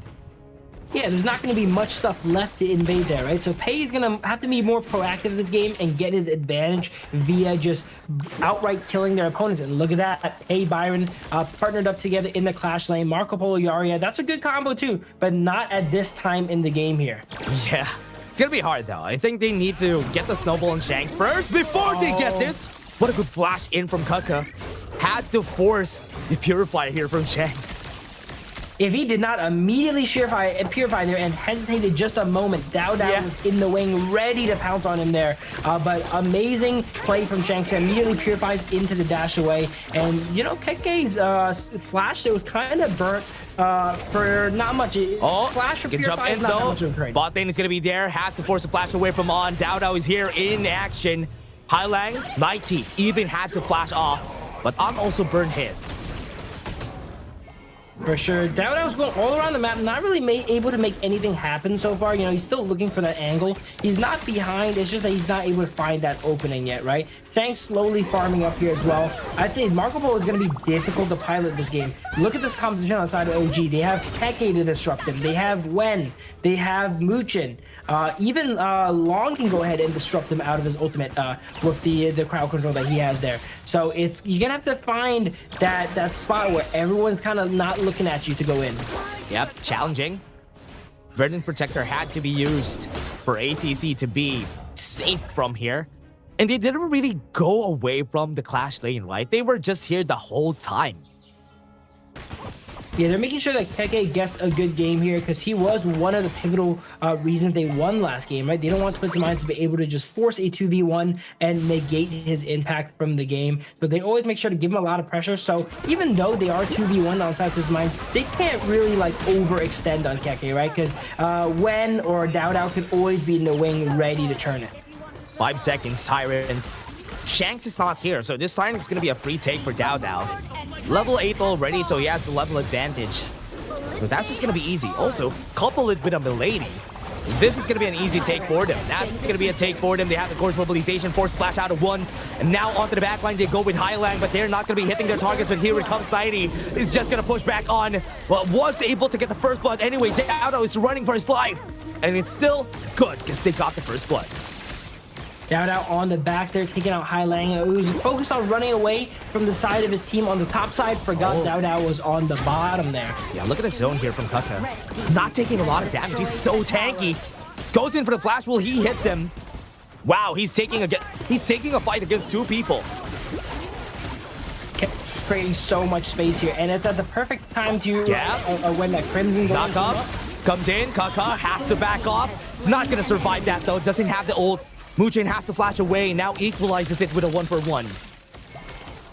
They actually ended up not getting that Crimson Golem there. Too clean smites it away, but it was great initiative on the side of OG, right? Choosing to force a fight with that Tyrant buff right when the Crimson Golem spawns outside of Twisted Mind. Execution was could have been a little bit better there at the end, as Twisted Minds did end up getting a kill and securing the Crimson buff though. But the idea was there. You can see how OG goes ahead and ticks, right? They know what they're gonna do before it even happens. They plan it in the future. We're gonna take the Tyrant, slow push into their jungle, force a fight there. Yeah, you can see how tanky Kaka is, right? Because that's the good thing about this, especially when you pick up the Byron. You have like a second tank for the team. You have Muchen, then you have Kaka. Whenever he pops the force field suppression, he becomes a big tank and also steals a lot of move speed from the enemy team. And he has the initiation potential too to catch the side of Twisted Minds off guard. Once he has that energy built up, he's able to use that skill to flash in, knock him up. We've seen him use it a little bit so far this game. Not much came of it yet, but later on, those are going to be pivotal. Big item pickup though. Venomous Staff already built by 1. So with this Venomous Staff, not a lot of healing is going to be seen here from the side of Twisted Minds, and that's good. Right now, they're looking at not really big gold advantages there. Kaka being targeted. As I said, the force field suppression gives him so much shield that he's not going to get killed easily. Fever's Barrage goes in, but no kills happen. No kills happen indeed. I'm already seeing that this game is going to have some really long, drawn-out fights, right? You see there, full-on 3v3, 4v4, and no one really went down because both sides are relatively durable. That is where this Milady pick is going to come in here. Having that anti-heal, the burns, that later on the slows in these drawn-out fights is going to be pivotal. KK, once again, trying to make some plays here. Let's see what he can do. Yeah, he's just tanking up a lot of damage. Muchen is here. Has to flash away, and that's going to be trapping 2 people. Make that 3. ACC is also on the chopping block. He's going to be next. Delete him out of the board. Now Shanks is going to be chased down. He has some dashes to get used. Even a Fever Barrage, but Dao from downtown goes in. Gets 3 kills for the team. There we go. Dao has absolutely been rolling this game here now. He's level 12 to Clean's level 10. He did not enjoy last game, you know, where he was down 2 levels. This game, he's flipping the script on them. And if he could win while being down 3,000 gold, I'm worried for Twisted Minds what he could do when he's up it. Yeah, I'm still waiting. Highlang, because of the counter that we've seen from 1, you can see the pressure out of the Milady, right? The pushes that they can do. We're still at 7 minutes in the game and we already have 4 towers down. And this is the Milady effect that we're seeing here, everyone. And he's just been helping out his team, right? This is full damage Milady here so far at this point in the game with the Venomous Staff there. He does so much damage. Those skill ones are very easy to land. You sometimes ignore them in a team fight too. You know, you see the playing 5, I can't really do much about it, but it really adds up. You're gonna see that Wen does a lot of damage in this game overall. The robots are so annoying. Look at them. They can't even clear that. They don't have the wave clear to clear the robots. That's why they're having such a hard time defending their towers. On top of that as well too, their objective presence is so high. The Milady robots are not affected by something like the Primal Bond, so they could potentially go and get this Overlord here even with that Primal Bond up, and it looks like that's potentially what they're going to do here. maybe know when ops to go ahead and play around that bush. And so far, Twisted Mind kind of getting trapped in their base here. We see this is usually a bad sign for teams. When we see them in that position there where they're trapped in their tier 1 side, it's all downhill from there usually. Very low kill game, right? But you can see the pressure. 5k gold lead on 4 kill, or rather 3 kill advantage in this game. And that just shows how they're doing. It's just objective. Highline's gonna get chased down onto the backline. What a flash from Kaka! And they're gonna go and clean up the back. The rear guard has been breached, and there's nobody here to help them out. OG gonna go to the high ground, and they are destroying the towers one by one, and they're looking to go for the finish. Dropkick is gonna hit the tank. It's not gonna deal a lot of damage. OG is looking for the finish here. They're looking for the wave clear. Shank still has the fever barrage, but the tower, the crystal is gonna go down, and they are gonna take game number 2. Once again, OG wins a decisive team fight, and we have one of the best heroes to siege. Last game, they won a team fight, right? They have the Gudo to go ahead and take down all the towers. This game, even better, right? They win a team fight, they have the Milady. One of the worst things that can happen here, guys. If you lose a team fight against Milady in the early game, she summons all those robots, she's there, tank up all the tower shots, and allows everyone on the side of OG to go ahead and breach the base that is Twisted Minds here. And they are not happy with that. Two games in a row, and they are soul crushed. That's a gloomy look when you saw Twisted Minds when the camera panned on them. That is not good. They need to reset. They need to find a way to win this. Remember, that last pick was the bane of their existence. The Milady pick, remember, they have Mayin, they have the Mai, they have the Marco Polo. They don't even have good wave clear, which is why the Milady was such an annoying pick. And also, remember the patch in where the robots combine? That made it more annoying. Oh, for sure. They just had no way of really dealing with the Milady. They had no divers to go ahead and take her out. They had maybe potentially the Mayin, but Milady is relatively durable. If that game gone a little bit longer here, they're going to end up going a Splendor. They're going to summon all these robots and be so frustrating. And let's talk about the Marco Polo Yaria pick as well, too. Now, that combo, it has worked before. It's a peak tournament staple, right? You see a Marco Polo here in GM, your support almost always locks in the Yaria. But in a tournament format, you know, like this here, I have to say that was not the best spot to pick that up, right? Look at the side of OG. They have the Byron, they have the Pei, they have the Liang Po. Sure, Marco Polo is going to be able to do the true damage and help cut through some of the shields on the side of OG, but you have so many interruptions. You don't want to jump into Liang Po. You don't want to jump into a Pei or Byron, right? And then Milady robots are littered all around the floor there. I think there could have been a better spot to find the Marco Polo instead of such a challenging game like this one. I was kind of looking at something else, maybe somebody a bit more stable on the side of Twisted Minds. I will be happy if they pick up a Demon Jia here for Twisted Minds. That could have been better, but I see the idea that Twisted Minds is going for here. They want to go for dive, so what is a marksman that can dive? It's a Marco Polo, yes, but in this game alone, it was hard. It was hard for him to do anything. So they were trying to fight fire with fire, but as we see from the results here, Twisted Minds here, OG burns a lot hotter here into this game here. Yeah, it was hard. It was hard for them, but still nice effort, nice try for Twisted Minds. OG are just one step ahead every time. That drafting was a checkmate. That Milady pick was a checkmate on Twisted Minds, and that's why it was so hard for them to play this game. Absolutely, and we were really gassing up Twisted Minds, right? They were 6-0 before this, and OG is making light work of them. Game 1 was extremely close, I would say, right? It came down to just whoever wins that team fight, but Game 2, a different story. I don't think it was close throughout this game here. Twisted Minds was just on average, ever since the first Tempest Dragon that gone over to Dao Dao, they were just slowly bleeding up until the end. That was pre-10 minutes. Yeah, and you can see MVP of this game, definitely well-deserved. Dao Dao 6-0. What is that perfect KDA for this man? And 24% damage, because they didn't really have a lot of fights, right? Which is why you don't see a lot of damage here from Dao Dao, but they still got a lot of kills anyway. Dao Dao's like Thanos. He collects MVP like Infinity Stones. He's going to try and go ahead and get as much as possible in this. He can only get 4. They might try. They might try to get some more. You never know. Right? He's gonna finish half the gauntlet at least here by the end of this potentially here. I think that's good. Keke is always gonna be there to fight him for it, right? Keke, you know, trying to stop Thanos from completing all the stones there. But look at this. Look at that mobility from Pei, being able to bounce through the wall there, catching Marco Polo. It's not like Marco Polo is a slow marksman. He has 2 dashes. He committed his ultimate to jump the wall there. It was still not enough. Dao was able to just bounce off the wall and just clean them up.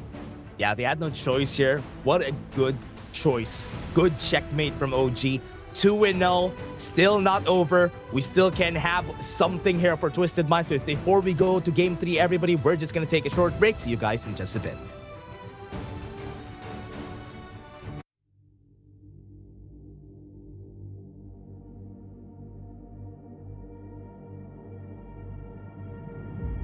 I feel it deep flowing through my blood. Rising up to become someone, and taking it all on my own. What a sweet victory. And taking all of my control, awaken something deep in me. Like flames, feel it burning inside.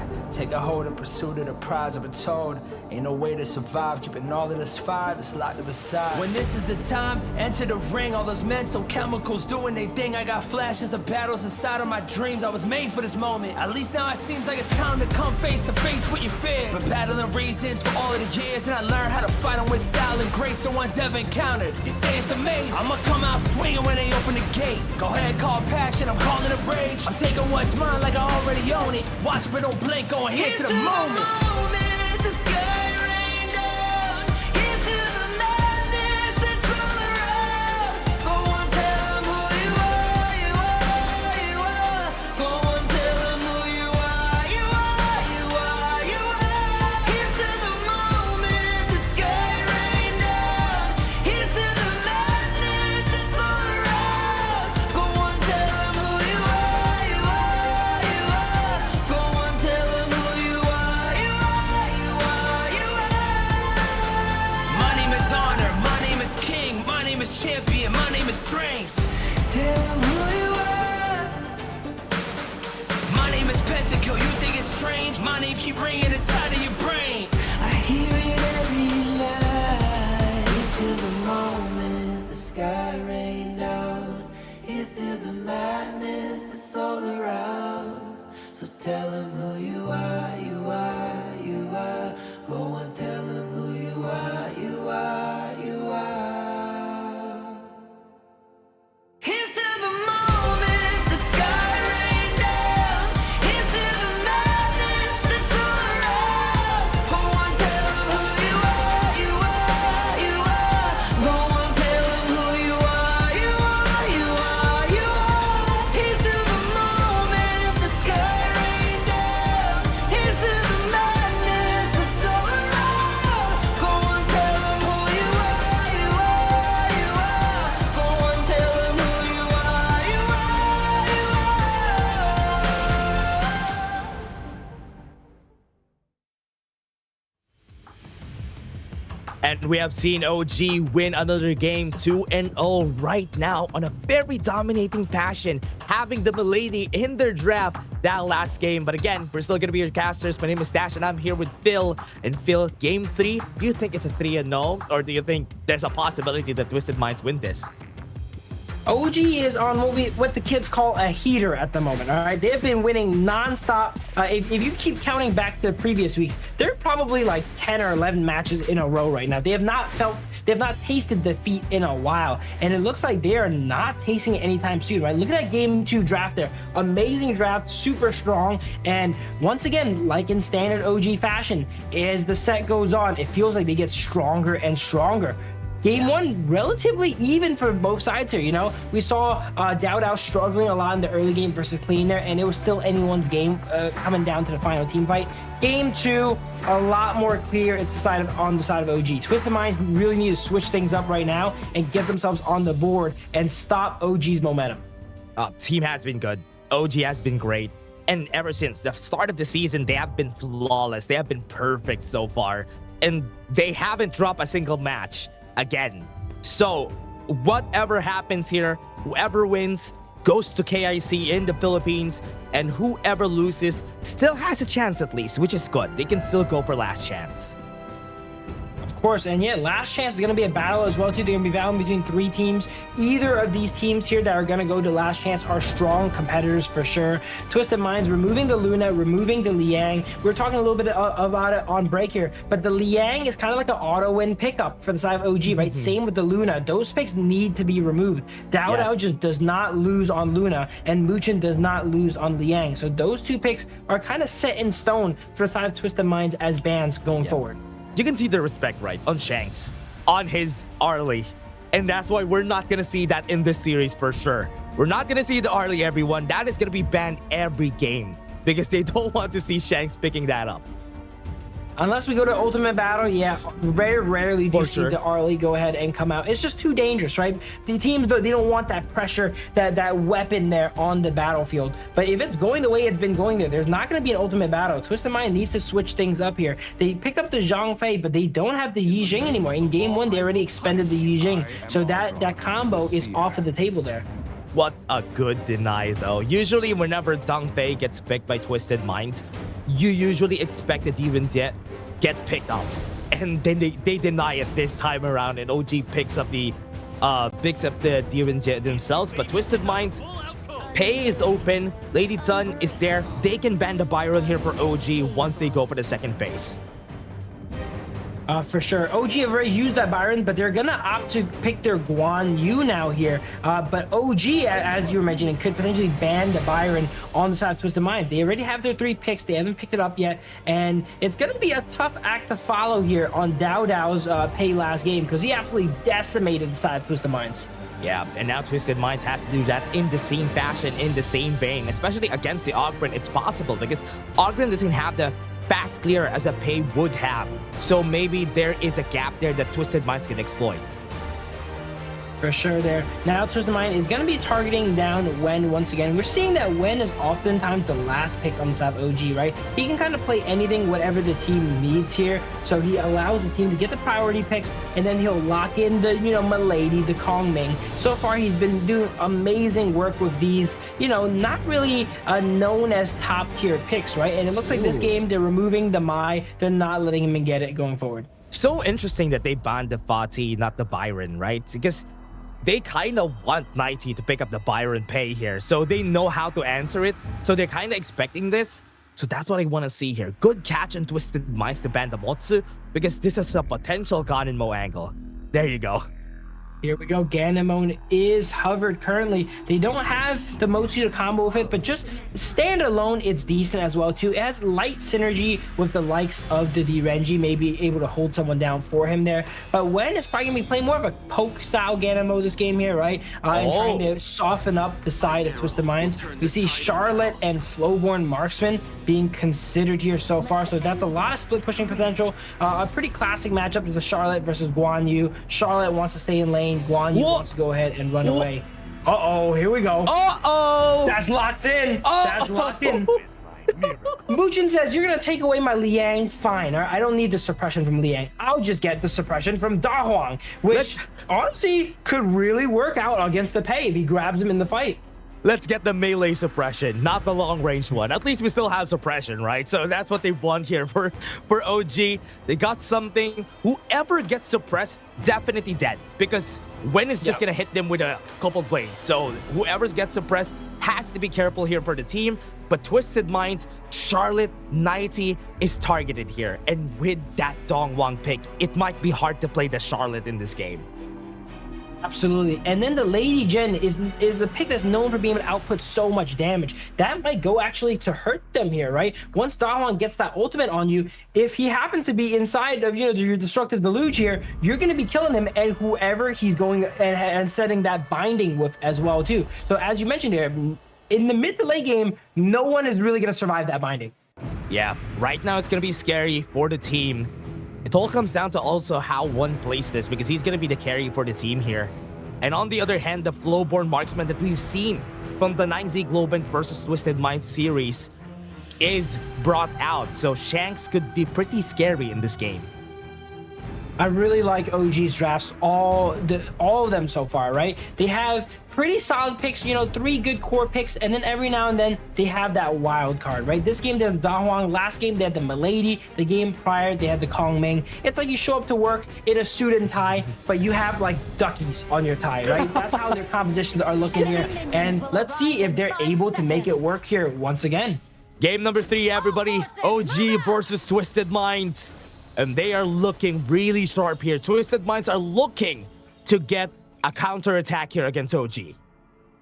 Is OG going to go ahead and invade with the Da Huang here? He's known for having one of the most disruptive early games, being able to solo out a lot of junglers here. And it looks like everyone on the side of Twisted Minds is opting to just play defense here, trying to help out the Pei clear his bus. But here it is. This is the disruption we were talking about coming out from Da Huang, being able to solo out their Zhur Golem. He has Wen to also support him. Can Pei make it in time? He can make it in time, but he does not have the smite potentially. Oh! Was able to get it though. That is going to be good. First blood on their side though. OG now trapped. And that is a punishment from Twisted Minds right here, right now. Double kill comes in to clean.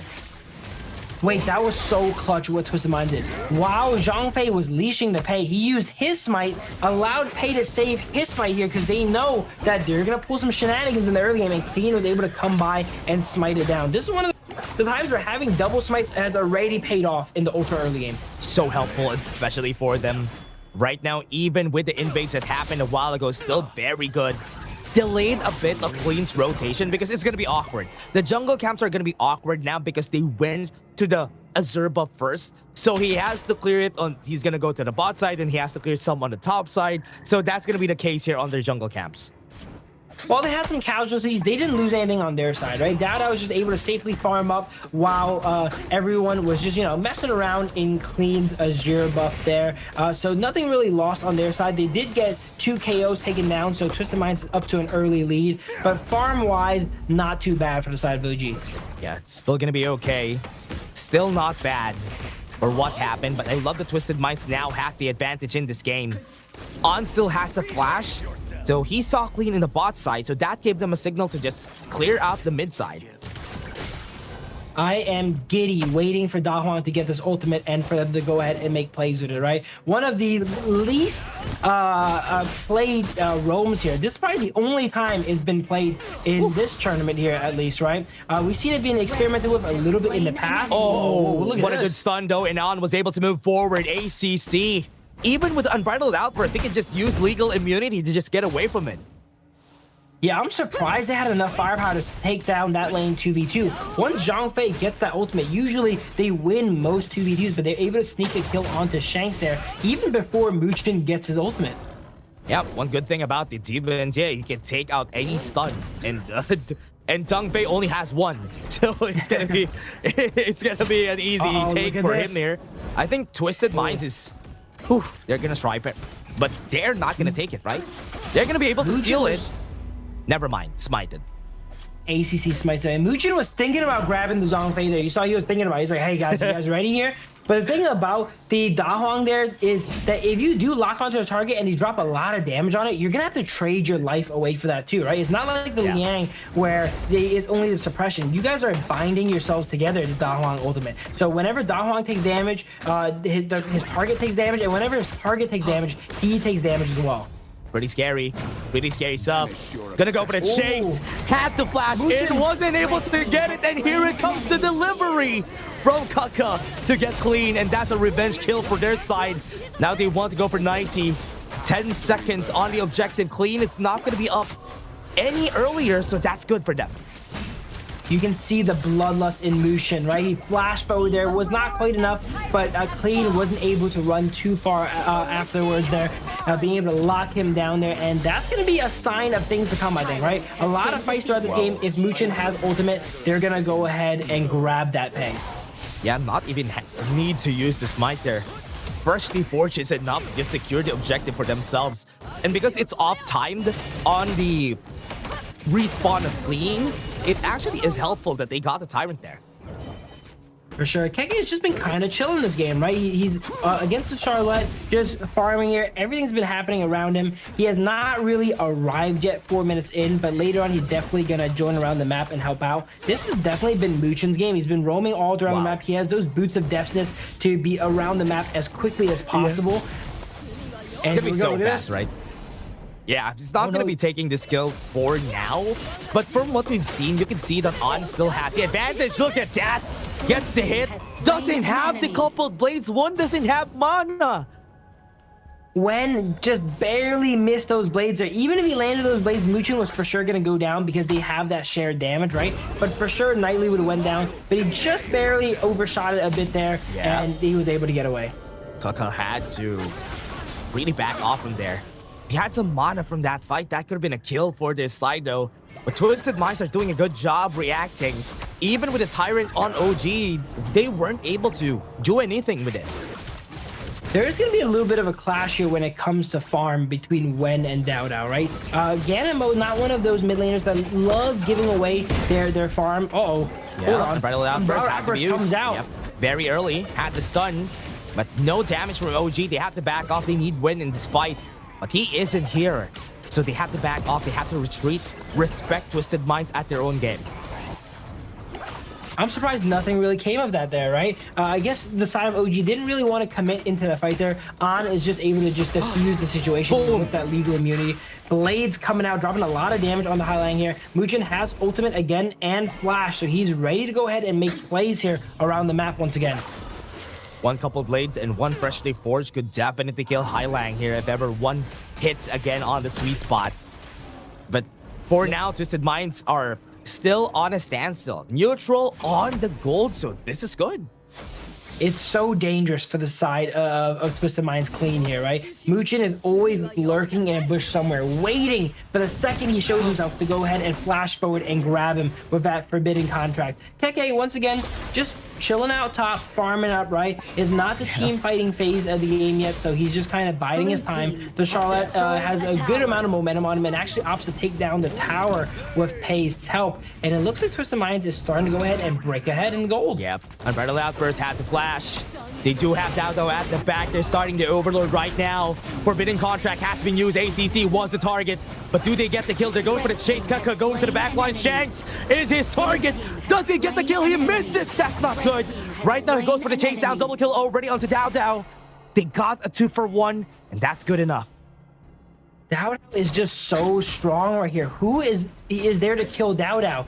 Thanks does not have the itemization in this time in the game here. In the mid game here, Dao Dao is able to be so tanky. The Pei is up in levels, but look at the itemization coming out from Dao Dao here. Ominous Premonition first item with that Giant Script. He's so durable that the Pei is going to have a really tough time of cutting through him, especially with the threat of the forbidden contract always looming around the corner. Yeah. And it's so hard, right? Because even Charlotte can't even go forward because the forbidden contract is always there. Like the threat of it is always there and you can get killed anytime. Which is why it's kind of definitely hard for Twisted Minds right now to find that opening to start the fight. That's the downside of running melee carries, right? Especially against the Da Huang. It's just so tough to find an angle to go in. If they do go in, though, they need to get in there at the same time. Both Clean and Knightley, so that one of them at least gets to play the game. Yeah. Right now, mid lane still open, still not killed. Tyrant will be taken by OG here. Still equal when it comes to the gold. Forbidden contract is going to be there. The freshly forged gets the kill on him. But at least Muchen got killed too. Yeah, that's the downside of the Dahua compared to the Liang, right? Oh, no, that's when not you good, are though. able to one-shot his target. Speaking of Clean one-shots, is going to get chased down, though. This is good. Yeah, this is going to be a good chase down, though. One heroic charge in, he's dead. The tower in the mid lane was open because of it. Still not enough damage from Shanks. Still waiting for that third item for him to get damage. Clean is not quite able to keep up with the pace that we've seen from Dao Dao last game on the Pei, right? At this point, 9 minutes in, the game was basically cracked open by OG already. But right now, Dao Dao is he's not ahead. He's 3-0. He's down about 1,000 gold against the Pei. But if he was on the Pei like his last game, it would have been over. Right? Nice, actually. Not able to get it, though. Still went forward to the side of OG, even with the smite from ACC.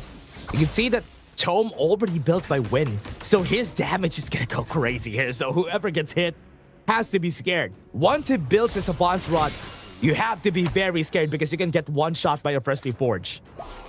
Absolutely here. And it's interesting, the Auburn actually respects the Lady Gen damage so much that he goes the magic resist boost for tenacity, but also the Succubus Cloak. The only person that does magic damage on Side of Twisted Minds is Highlang. So that item is specifically just to counter him alone.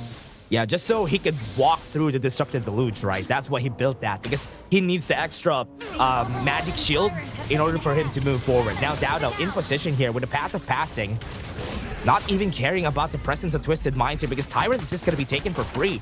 He has the space though. He can slow down Shanks and push them away, because they can't fight this. And on the bot, look at the top side though. Look at the position right here of Kaka. He's looking for the Overlord take that Twisted Minds is doing here. And he's going to be trapped for sure. Damage going to be there. Goes to the back line. And he's able to run away even after all of that. He was able to stop Twisted Minds' Overlord trade, right? They know they're doing counter, so they opt to go ahead and trade. Oh, look at this. Yeah, nice Unbridled Outburst. Just denies Muchen. Even using the Flash and the Howl to just get close to Shanks.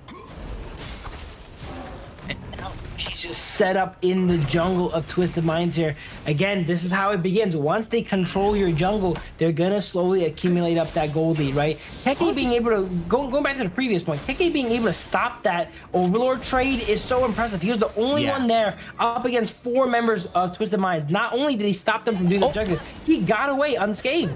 Okay, I thought Nairi is gonna, I thought An is gonna be dead there. A 1v1 against the Demon Jit and the Charlotte is not going to be a fun time for the Demon Jit. So right now they're going to go for the push on the top side. Daybreaker built for Shanks. So now his damage is going to be scary. If he gets on the range of Wen could be dead. Clean, getting chased down, slowed down, not tough, not able to move. And that's a kill again for OG. OG just has so much momentum here. It's getting really rough here for Side of Twisted Minds. They're not able to find any weakness in OG. They've already lost 2 matches here, and they lose this one, it's gonna be match point. But they have not figured it out still. OG is still dominating. So hard. Twisted Minds, look at how they struggle. Right now, they're having a hard time doing anything. Even against An, 1 marksman on the top lane. They can't even fight him. For sure, and they always have to worry about the looming threat that is the Hao Da Huang. They're able to just speed in and make a contract of anyone and just take them out. But there's the first high ground going down at 12 minutes. I have to say, that is a bit of achievement, though, compared to the last game. Last game was over already. Twisted Minds is holding out stronger now, but are they able to scale up and drag the game long enough to something like the Tempest here to have a chance? Overlord's going to be taken here. They don't have any Primal Bond anymore for the side of OG. They could go for this. And on the side of Twisted Minds, they can't even get vision in their own jungle, so this is not a contest for them.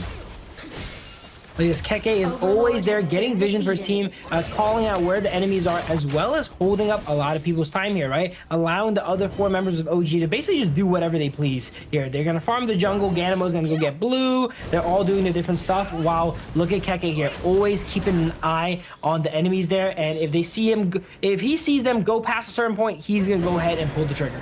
Yeah, what's crazy about this is that Kucker has presence on the opposite side of the map whenever an objective is getting taken, right? So he's on the opposite side so that they won't try to take the other thing. But here, Kucker has been so effective at doing that that Twisted Minds is so afraid of getting out of their own jungle.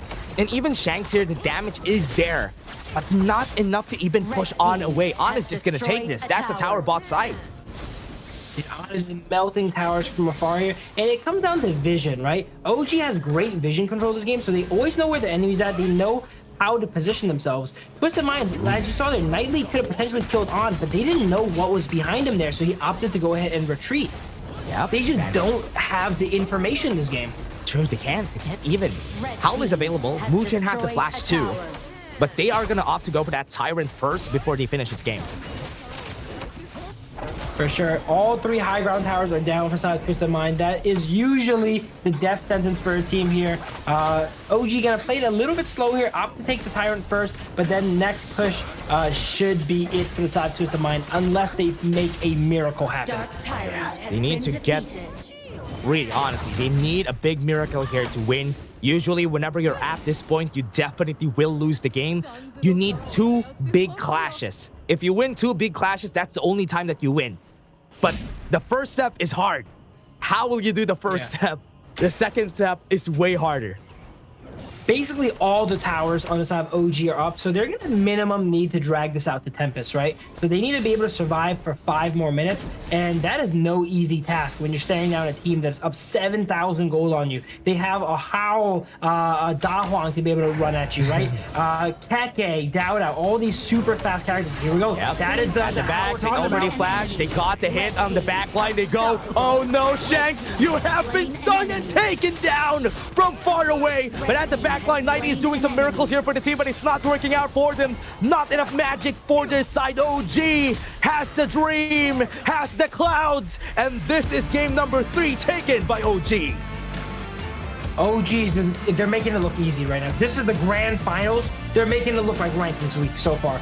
3-0 versus Twisted Minds. All the momentum that Twisted Minds had there with this new / old roster bringing Nightly back has been absolutely thwarted into the ground there. Look at that ending. Luchin identifying the only real way we lose this game is if they hit an amazing unbridled outburst on us, right? I'm gonna go ahead and trade my life for the Zhongfei.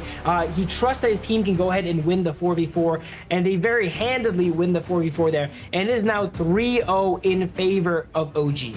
Yeah, you can see the difference, right? Whenever the camera pans on the winners and the losers of the game, you can see the gloom. You can see the air around Twisted Minds that they're currently losing mental here in this game. I do hope they pick it back up on game number 4 because it's definitely needed. Match point already for OG. And this is the grand finals. And OG, as you said, they're making it look like ranking week. For sure. It is a certain type of dread, right? When you know you are 1 loss away from defeat. And on top of that, you're not 1 win away from victory. For Twisted Minds to turn this back around, they need to, from right now, win 3 in a row and then win Ultimate Battle. That's true. That is a lot of stamina you need, and that's a lot of mental stability you're going to go ahead and need to be able to try and mount that comeback after just, getting it handed to you 3 games in a row. That's true. It's so tiring to get like a reverse sweep, right? As much as we want those types of stories, it's hard to do that. It's not usual that you see a win out of that. And OG, even with the Dongwang, the first time that they pulled it out in this tournament, they were able to win it anyway. Next game, win or lose, I'm very excited to see what OG cooks up, right? What kind of tie are they putting on next time they come into the office? They always have that one hero, right? The Bud thinks he's a part of the team meme, right? With the Da Huang here, along with all these other strong meta picks. What is going to be the one for next game here? And can Twisted Minds go ahead and exploit that and find any bit of footing here? Because it seems like OG is actually, breaking down and dissecting Twisted Minds more and more every single game. Game 1 was the closest. Game 2 was not even close. Game 3 was a pretty similar fashion. Twisted Minds needs to go ahead and adapt fast, because this is match point coming up. At the middle parts of the game, it was close, right? Until at the 7-minute mark, in the 10-minute mark, they got the objectives here for the side of OG, then it started to go their way. It was so hard to come back from that moment because OG was just slowly taking over the map, and the way they share the gold in the team is just so good. I think Wen gets MVP, right? Yeah, there you go. There we go. Wen gets MVP so far, so okay. He's, breaking the dynamic. Usually it's Dao and Keke that steals all the MVP. Occasionally there's an On, but it's great to see that Wen is getting some recognition there on the Ganon Mo, and he deserves it. 40% of the team's damage on Ganon Mo. This is the Ganon Mo that everyone wants on their teams when they go ahead and play.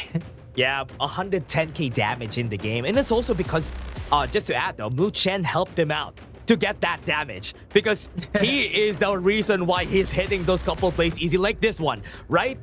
When he gets the forbidden contract, when he hits, that's it. And that's basically a death sentence for anybody. And you count the damage he does to Muchin, because he is doing damage to Muchin when he gets the forbidden contract down. He's probably doing like 50-60% of the team's damage, right? He's responsible for a lot of kills, Muchin included. That's true. I think Muchen is also part of the kill streak that he has here. But again, OG 3-0. Reverse sweep is on the table. It's hard to do. It's hard to reset after losing 3 consecutive games, and the endurance that you need to get there is hard, but it's possible. It is possible. We've seen Twisted Minds turn back series in the past, right? They were actually down. They weren't 0-3 down, right? But they were down in the series before they made a crucial play and turn it all around. This next match here is going to be their final chance to go ahead and do so against OG, or else they're going to have to be going to the last call. Yeah, is this going to be the perfect season that they want from the side of OG or no? That is the question. What a nice game that we have seen here for game number 3. It's a 3-0 already, everybody. But before we head into game number 4, we're just going to be taking a short break. See you guys in just a bit.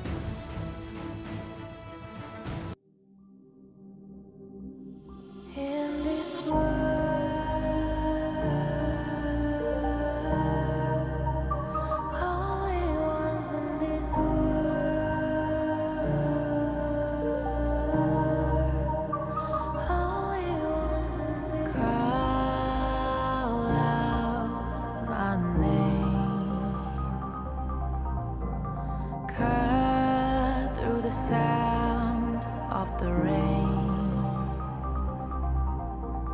No matter how I feed the flame,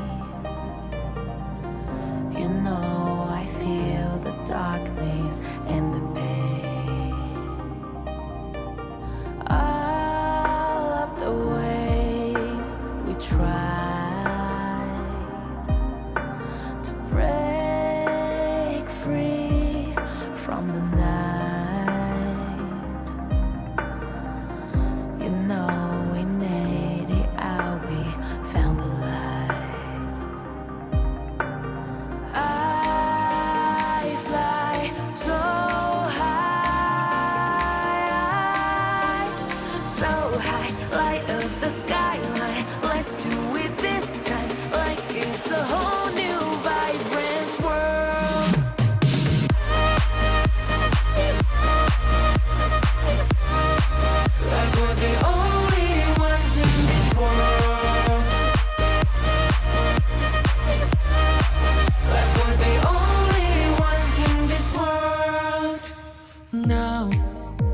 Now I see that I got everything I need. It's alright, I'm on fire, I'm alive, 'cause now I fly so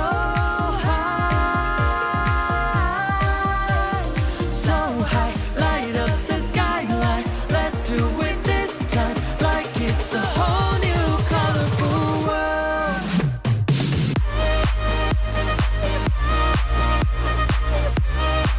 Like we're the only ones in this world. Like we're the only ones in this world. Never thought we'd get this far, burning like the stars. How we get this far, like we're the only ones in this world.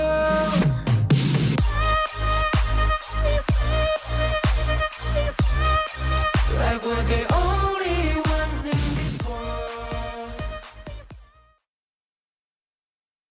Match point already in the grand finals. We've seen OG get a 3-0 last game, and it's theirs. The crown is gonna be theirs. Will Twisted Minds hand them the crown this time? Because honestly, it's looking like it. It's really rough so far for side of Twisted Minds here. Their new roster, they came in with so much energy, so much momentum, and then they hit a brick wall that was OG in games 1, 2, and 3. Will they hit that 4th brick wall here? We don't know. Look at the side of Twisted Minds here. They're not really sure what to do. They've kind of tried everything, right? They're at the point where they've tried everything and nothing has really stuck here. I did look at some of the drafts here. They do still have something like the Byron available for Nightly that was able to make those miracles happen in the last season. The Dharma is still available too. Oh, not anymore, as it goes to gets immediately banned away. It looks like OG is going ahead and trying to, shore up their final bits of weaknesses against Twisted Minds here with this final draft of bans. Do they ban the early, or do they let it out and take? They're gonna take the early. they're gonna take the early themselves because On could take it.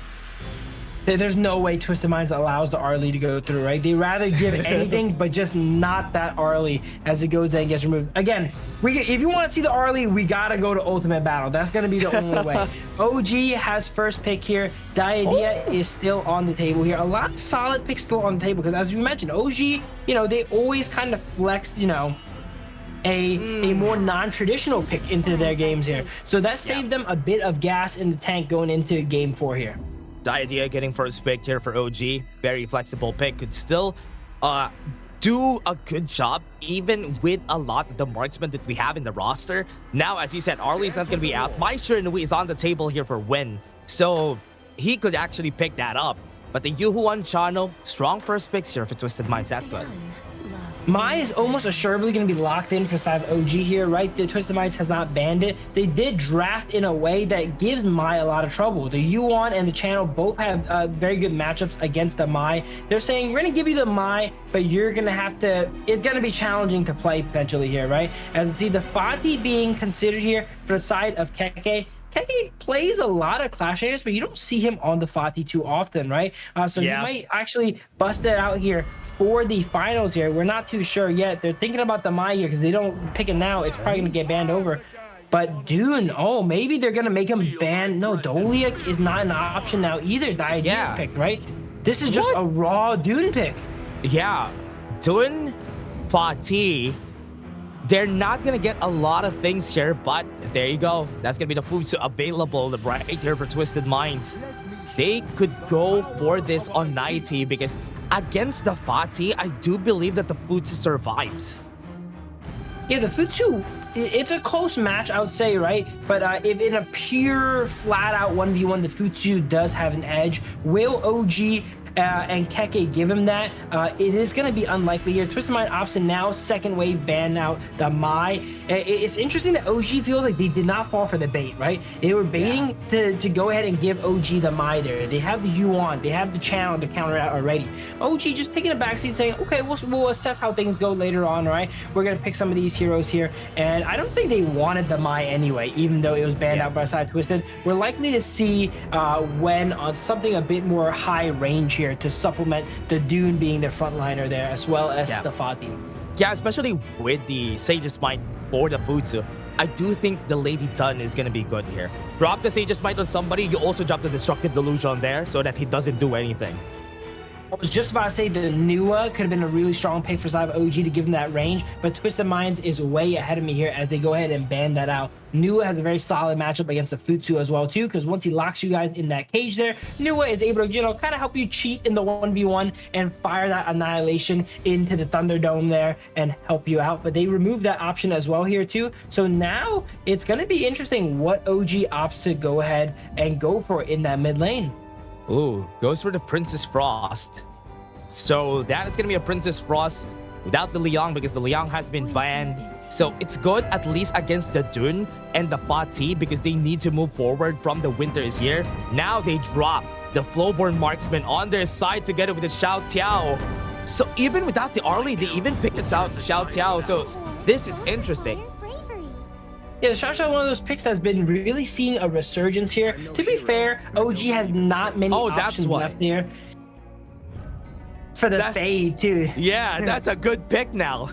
Because you pick up the Xiao Tiao and you have the fade on the other side. The Meteor Storm is just going to eat up the fade.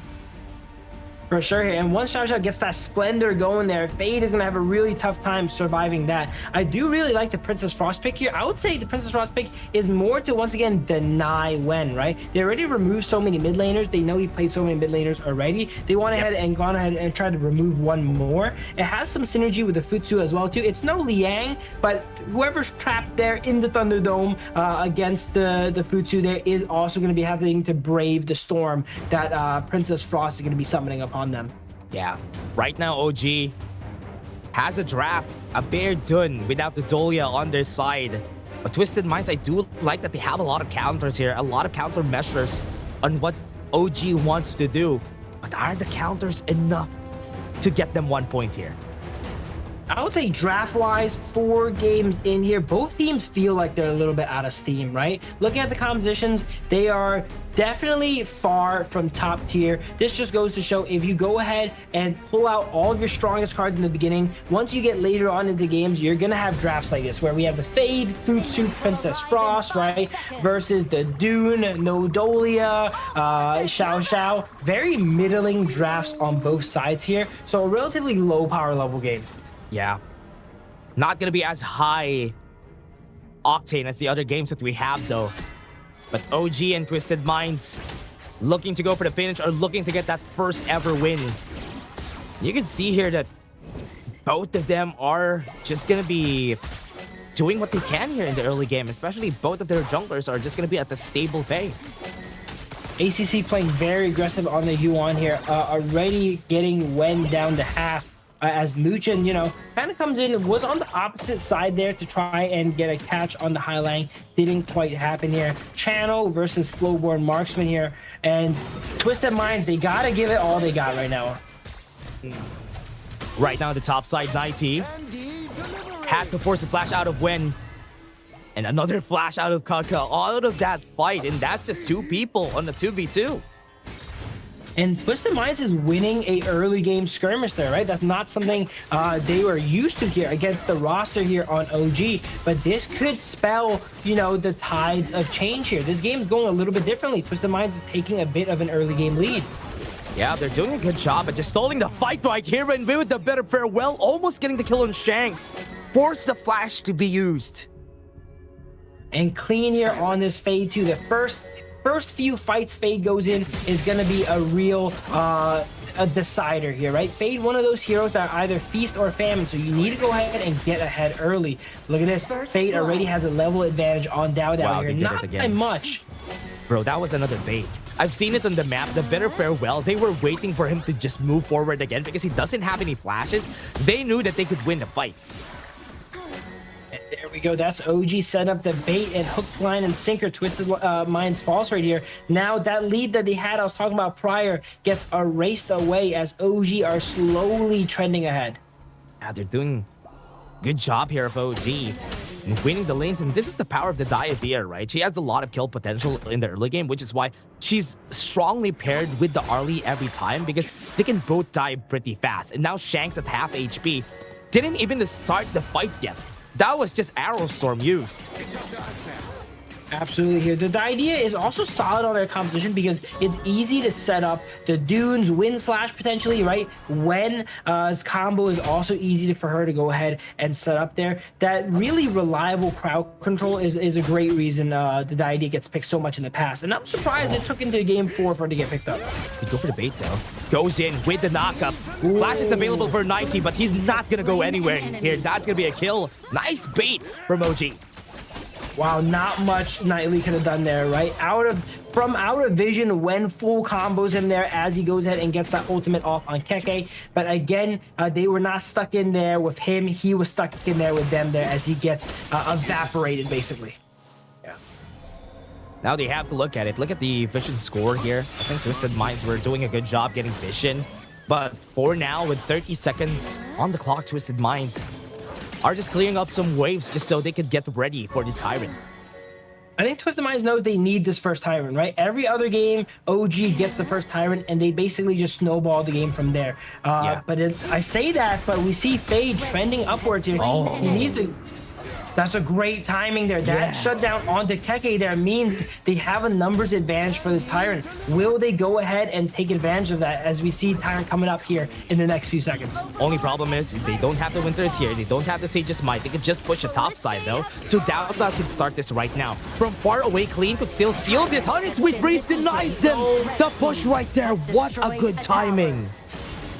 Okay, here is textbook on how to play jungle for OG here at Dao Dao, right? The second first objective comes up, you hit it. Dao Dao has been doing that literally every single game, and it's working so far, right? He was able to burst that out. Well, speaking of burst out, Nightly getting dropped on the one. Wow, the last enhanced auto left in Keke's salvo there barely gets the kill. Good 1v1. And now on the 60 seconds here on the Tyrant, they can use this to their advantage. And you can see it though. Dao moving forward with an Unruly Blade, not even scared. But remember, you can't really steal anything from a Fade at this point because he's just going to be going in and out of the fight. Honey Sweet Breeze gets the knockup.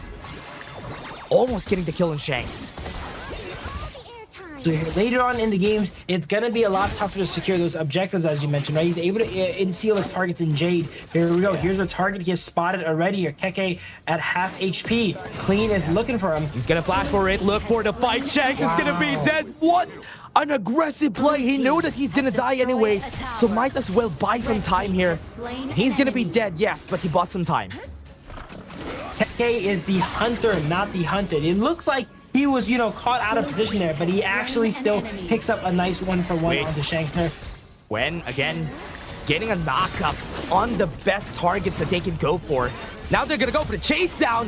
Highline trapped under his tower right there, and then they can go for the Jade Mark here in the last one. This is what they're looking for. Clean gets a triple. 1v1 against Dao. Hardened Jade Mark has been used, but not enough damage. That is a 3-4-2 from that last fight. That is the energy we need from Clean here, right? Nice clean up there. Gets himself a triple kill. Very important in that fight there. Before Highland went ahead and go down, he dropped his ultimate on the wave there, ensuring that OG, even if they win the fight, cannot push their tower there. And that eventually led to, OG not having any minions. The minions kind of played a little bit of a part in that fight there too, when Dao was trying to go toe-to-toe against Clean. Look at the 6k gold here. 1.5k gold lead for Clean. Just because of those 3 kills, that was very important. Also, he's getting a lot of resources from all over the map, right? Which is why he's getting a lot of this gold. So with this advantage, that's what you want from a Fade. Yeah, he is really ahead here, and he's going the full damage Fade build. Axe of Torment into Master Sword here. So it's going to be very explosive, the fights he's in. He's going to get one-shotted, but also he's going to be able to have the capacity to delete the enemy team as well. And I think that sort of high-variance, chaotic gameplay could be what Twisted Minds needs to go ahead and get a win off of OG. He has 2 targets, though. He has 2 targets. Could go for on, could go for whenever he needs to. And when he gets the timing right, Dao on the top side, 90 has to be forced back. Needs to retreat and pump the brakes for the team. But on the bot side, look at the push that's happening there. Clean is just cleaning up the towers. 90 is not even going to be moving. He has been blown up by the side of OG. Nightly just got the whole kitchen sink thrown at him there, right? Everyone on side of OG just wrapped around there, and they knew he couldn't really get out. He doesn't even commit the flash. He knows he's dead there, and they're just not letting this Futsu get ahead. Look at that, it's Clean. Got the damage in Muchen already. Kills on the backline. The flash coming in from Kaka. Got there on Shanks. Shanks was able to survive for a bit, but 2 kills already for Clean. And that's already good. They got what they needed. 2 for 1. This is not looking good for Side Twisted Minds. They were a little bit ahead earlier, but now they're back down to having a 2,000 gold lead, and we have seen this before, right? Has destroyed a tower. Every game OG kind of starts to creep away with the lead. They never go ahead and give it back up here. 9 kills to 7 kills, though, a much more bloody game. This might have been a strategy they should have started with at the start, right? Picking these really high attrition characters like the Fade, like the Channel, and the Futsu, and forcing these fights. Yeah, we can see it, right? The Clean has gold advantage against Dao, but OG's gold has been spread across everybody. But here now, gonna go for the Destined Encounter in front. They're gonna go for 90 again, scattered onto the backline. Twisted Minds can't do anything, but Clean gonna go for the chase down, looking for On, goes in for the flash, gets the kill on him. Godlike, 1 for 1. Twisted Minds showing signs of life here, 10-8 still, though. I would say it's really even here, though. Even though OG's up about 1.5k gold here, Clean does have all of the gold outside Twisted Minds here, and that's who you want the gold to be on here. And if he hits that critical mass, he's going to be able to go ahead and cut through even the likes of Dao. So far, you mentioned he has Wen and On as his targets, and oh, here we go. We got some more targets. He's going to go for it. For the backline, Bitter Farewell has been used, but the Hardened Jade Mark was able to sign the name of Muchen down. And that's it. They're starting to find their footing here, Twisted Minds, but is it going to be too little too late? This is the 4th match here. Yeah, the frigid prison. Sage's Might got the kill. 90 not able to get on in the end. They can't even move forward. The Meteor Storm is just forcing them away. That is a good way, a good wall to stop them from accelerating forward. Knightley is trying to go ahead and get something done this game, but it is just so hard. Wait, okay. Yep, Kaka gonna be running forward. Sacred Chi Blessing was used though. He wants to go for Shanks. He gets it, but he's still hidden. What? Red team, legendary. Keke just randomly goes into enemy jungle, 1v4s, and turns it into 1-for-1. Just Keke things, right? I am surprised how that happened. Yeah, he was hitting while he was encased in Jade here. He just used pure willpower to fight through the Jade there to go ahead and take down Shanks. That's an enemy protagonist if I see one, because he was able to use the full will just to get those hits in. Armor has been activated there for Keke. He did go down, but the fact that he takes out Shanks, that's the second time Shanks, gets the short end of the stick versus Keke here, like that's he true. Must be feeling pretty bullied here. They all surround Keke. He knows he's gonna die, but Keke goes like, before I die, Shanks, you're coming with me. He has been running them down every time. That hardened Jade Mark is going to be clearing the Overlord. ACC getting chased down. Has to force Unending Sorrow. Now they can go for another fight here. The Meteor Storm onto the back. But Wen was taken down pretty easily. Clean shutdown comes in. Kaka, when you need him the most, he will find it. And now they got another knockup coming in. Mu Chen doesn't have anything to help him out. Here he comes the Arrow Storm from the back line. On is fighting forward. Nike's gonna fall down 3 for 3. And they are chasing them over. Mu Chen is gonna fall, but at what cost? A 1-for-1, 1v1 between Hailang and On. 4 for 4. These fights are getting more and more explosive there. Wen had a really good open to fight there, but he didn't have something like the Splendor to keep him alive, right? So while he had a great combo on everyone, he had the Meteor Storm in an amazing spot. Faye just gone ahead and swatted him down there and shut down that Meteor Storm from there. But On is able to come here. We didn't see him much this game because he's been farming all game here, and he goes ahead and cleans up that fight. If we ever get a replay of that fight, you're going to see that On was like immune to abilities. He walks in, sidestep the Futsu skill 1, the skill 2 from Princess Frost comes out, sidesteps that as well too. It's just like he was perfectly maneuvering around everything Twisted Minds was throwing at him. Yeah, the Arrow of No Return has been really helpful. Hailang doesn't have any flash though, so they have to move forward here. Sages might alter the tank, so Dao could he survive this? Winter is here. Everybody's eating that up. And that's why Twisted Minds wins that. Clean goes for the chase down, looking for Kaka at the top side, and this could be possible. This is definitely a momentum shift here. Clean should easily be able to take down this tier 2 tower if he wanted to. He sees that the Dragon's got it, so he opts to go ahead and take down the blue buff here. Keke going ahead and retreating here, and this game, it looks like the momentum is shifting in Twisted Minds here. They're still down gold, but they've been winning these past few fights pretty decisively. Wen has not really been able to survive in these fights here.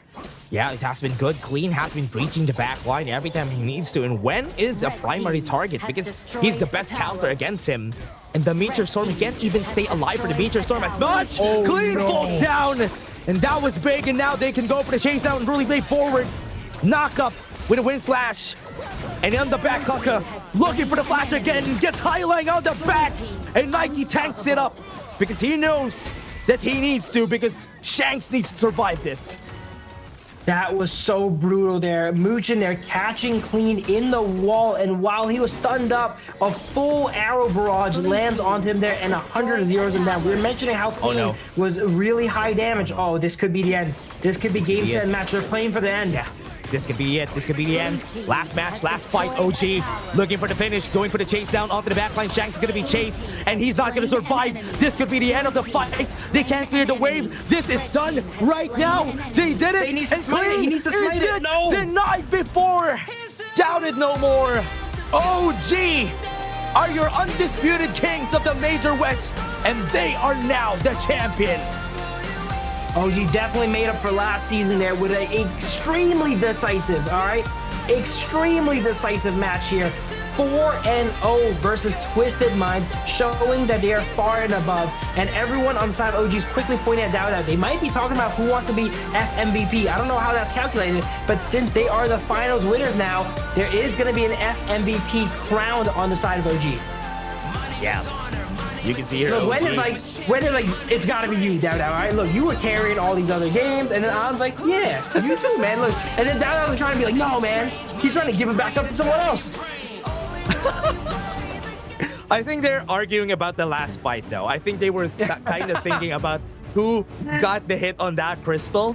And I don't know what happened there at the end there. I think they're not as happy as I thought they are on getting the champions, but they definitely deserve it, right? OG, after getting denied from last season, getting this win this time around, very important win for them. And what a nice win. What a good 2 pick-up that they got. The pick-me-up that they got there was the reason why they got the push in the end. Absolutely there. And there's always talks, who's better, Twisted Minds and OG. I think OG has put that to rest for a while now, right? That was extremely decisive, showing that they are easily a cut above, making short work of every single team in the KMW, just like last season, but this time ending it as well. Yeah. And what you've seen here, everybody, is a 4-0, ending the upper bracket finals at the 3-0, 4-0 in the ender for the grand finals. OG are just a step above everybody right now, currently in the Major West. But remember, it's not yet over for Twisted Minds, because they're going to go to last chance. They're going to be fighting against Fearless Esports in the Wildcard King series, and they're going to be fighting against Gen G, who came from Kings Major East and the champions. Right now, everybody, they are now the undisputed Kings Major West champions. OG had the crown now of the Major West. Absolutely, and they have qualified for the KIC as well as getting that handsome prize money there. There we go. Doubt getting the FMVP. I honestly don't know how these are crowned, but I saw everyone on his team point at him there, so I'm going to assume that's how they decided here as he gets the FMVP for this tournament here. And I gotta say, now that they've already won, let's talk about these games coming up here. Look at these games here. We have Gen G versus Fearless. Twisted Minds is now going to be our representative here from the West. And I know Gen G is going to be happy about that, because last OG got sent into the last call and they made quick work of Gen G as well. Yeah, that's true. This is not going to be good for some members right here. But Gen G, currently, for everybody who's watching the Major East, they were once the top dogs of the Major East, but then they were able to get swept away by Nongshim Red Force 4-2 in the end. But this time, that's what happened during the Major East last season. But this time, this is what happened for the Major West this season. The strongest team just won, and that was a good showing. But anything else to say, Phil, before we finish this?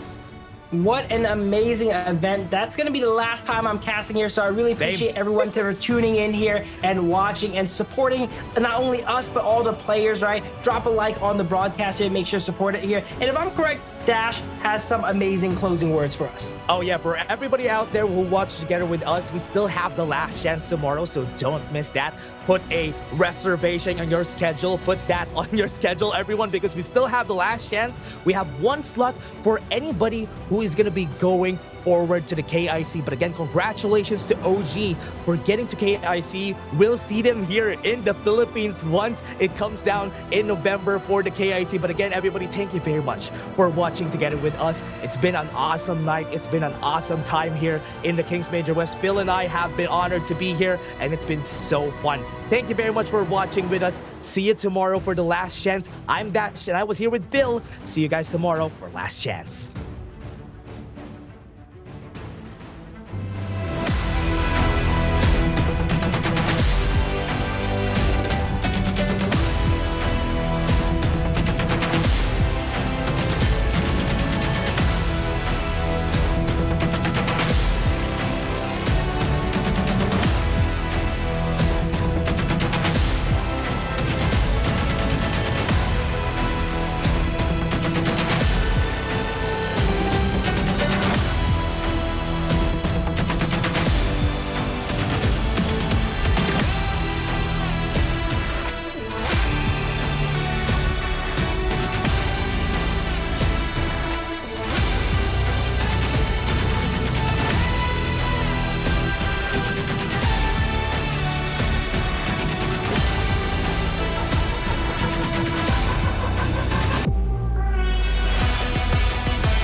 who you are, you are, you are. Go and tell them who you are, you are, you are. Game on.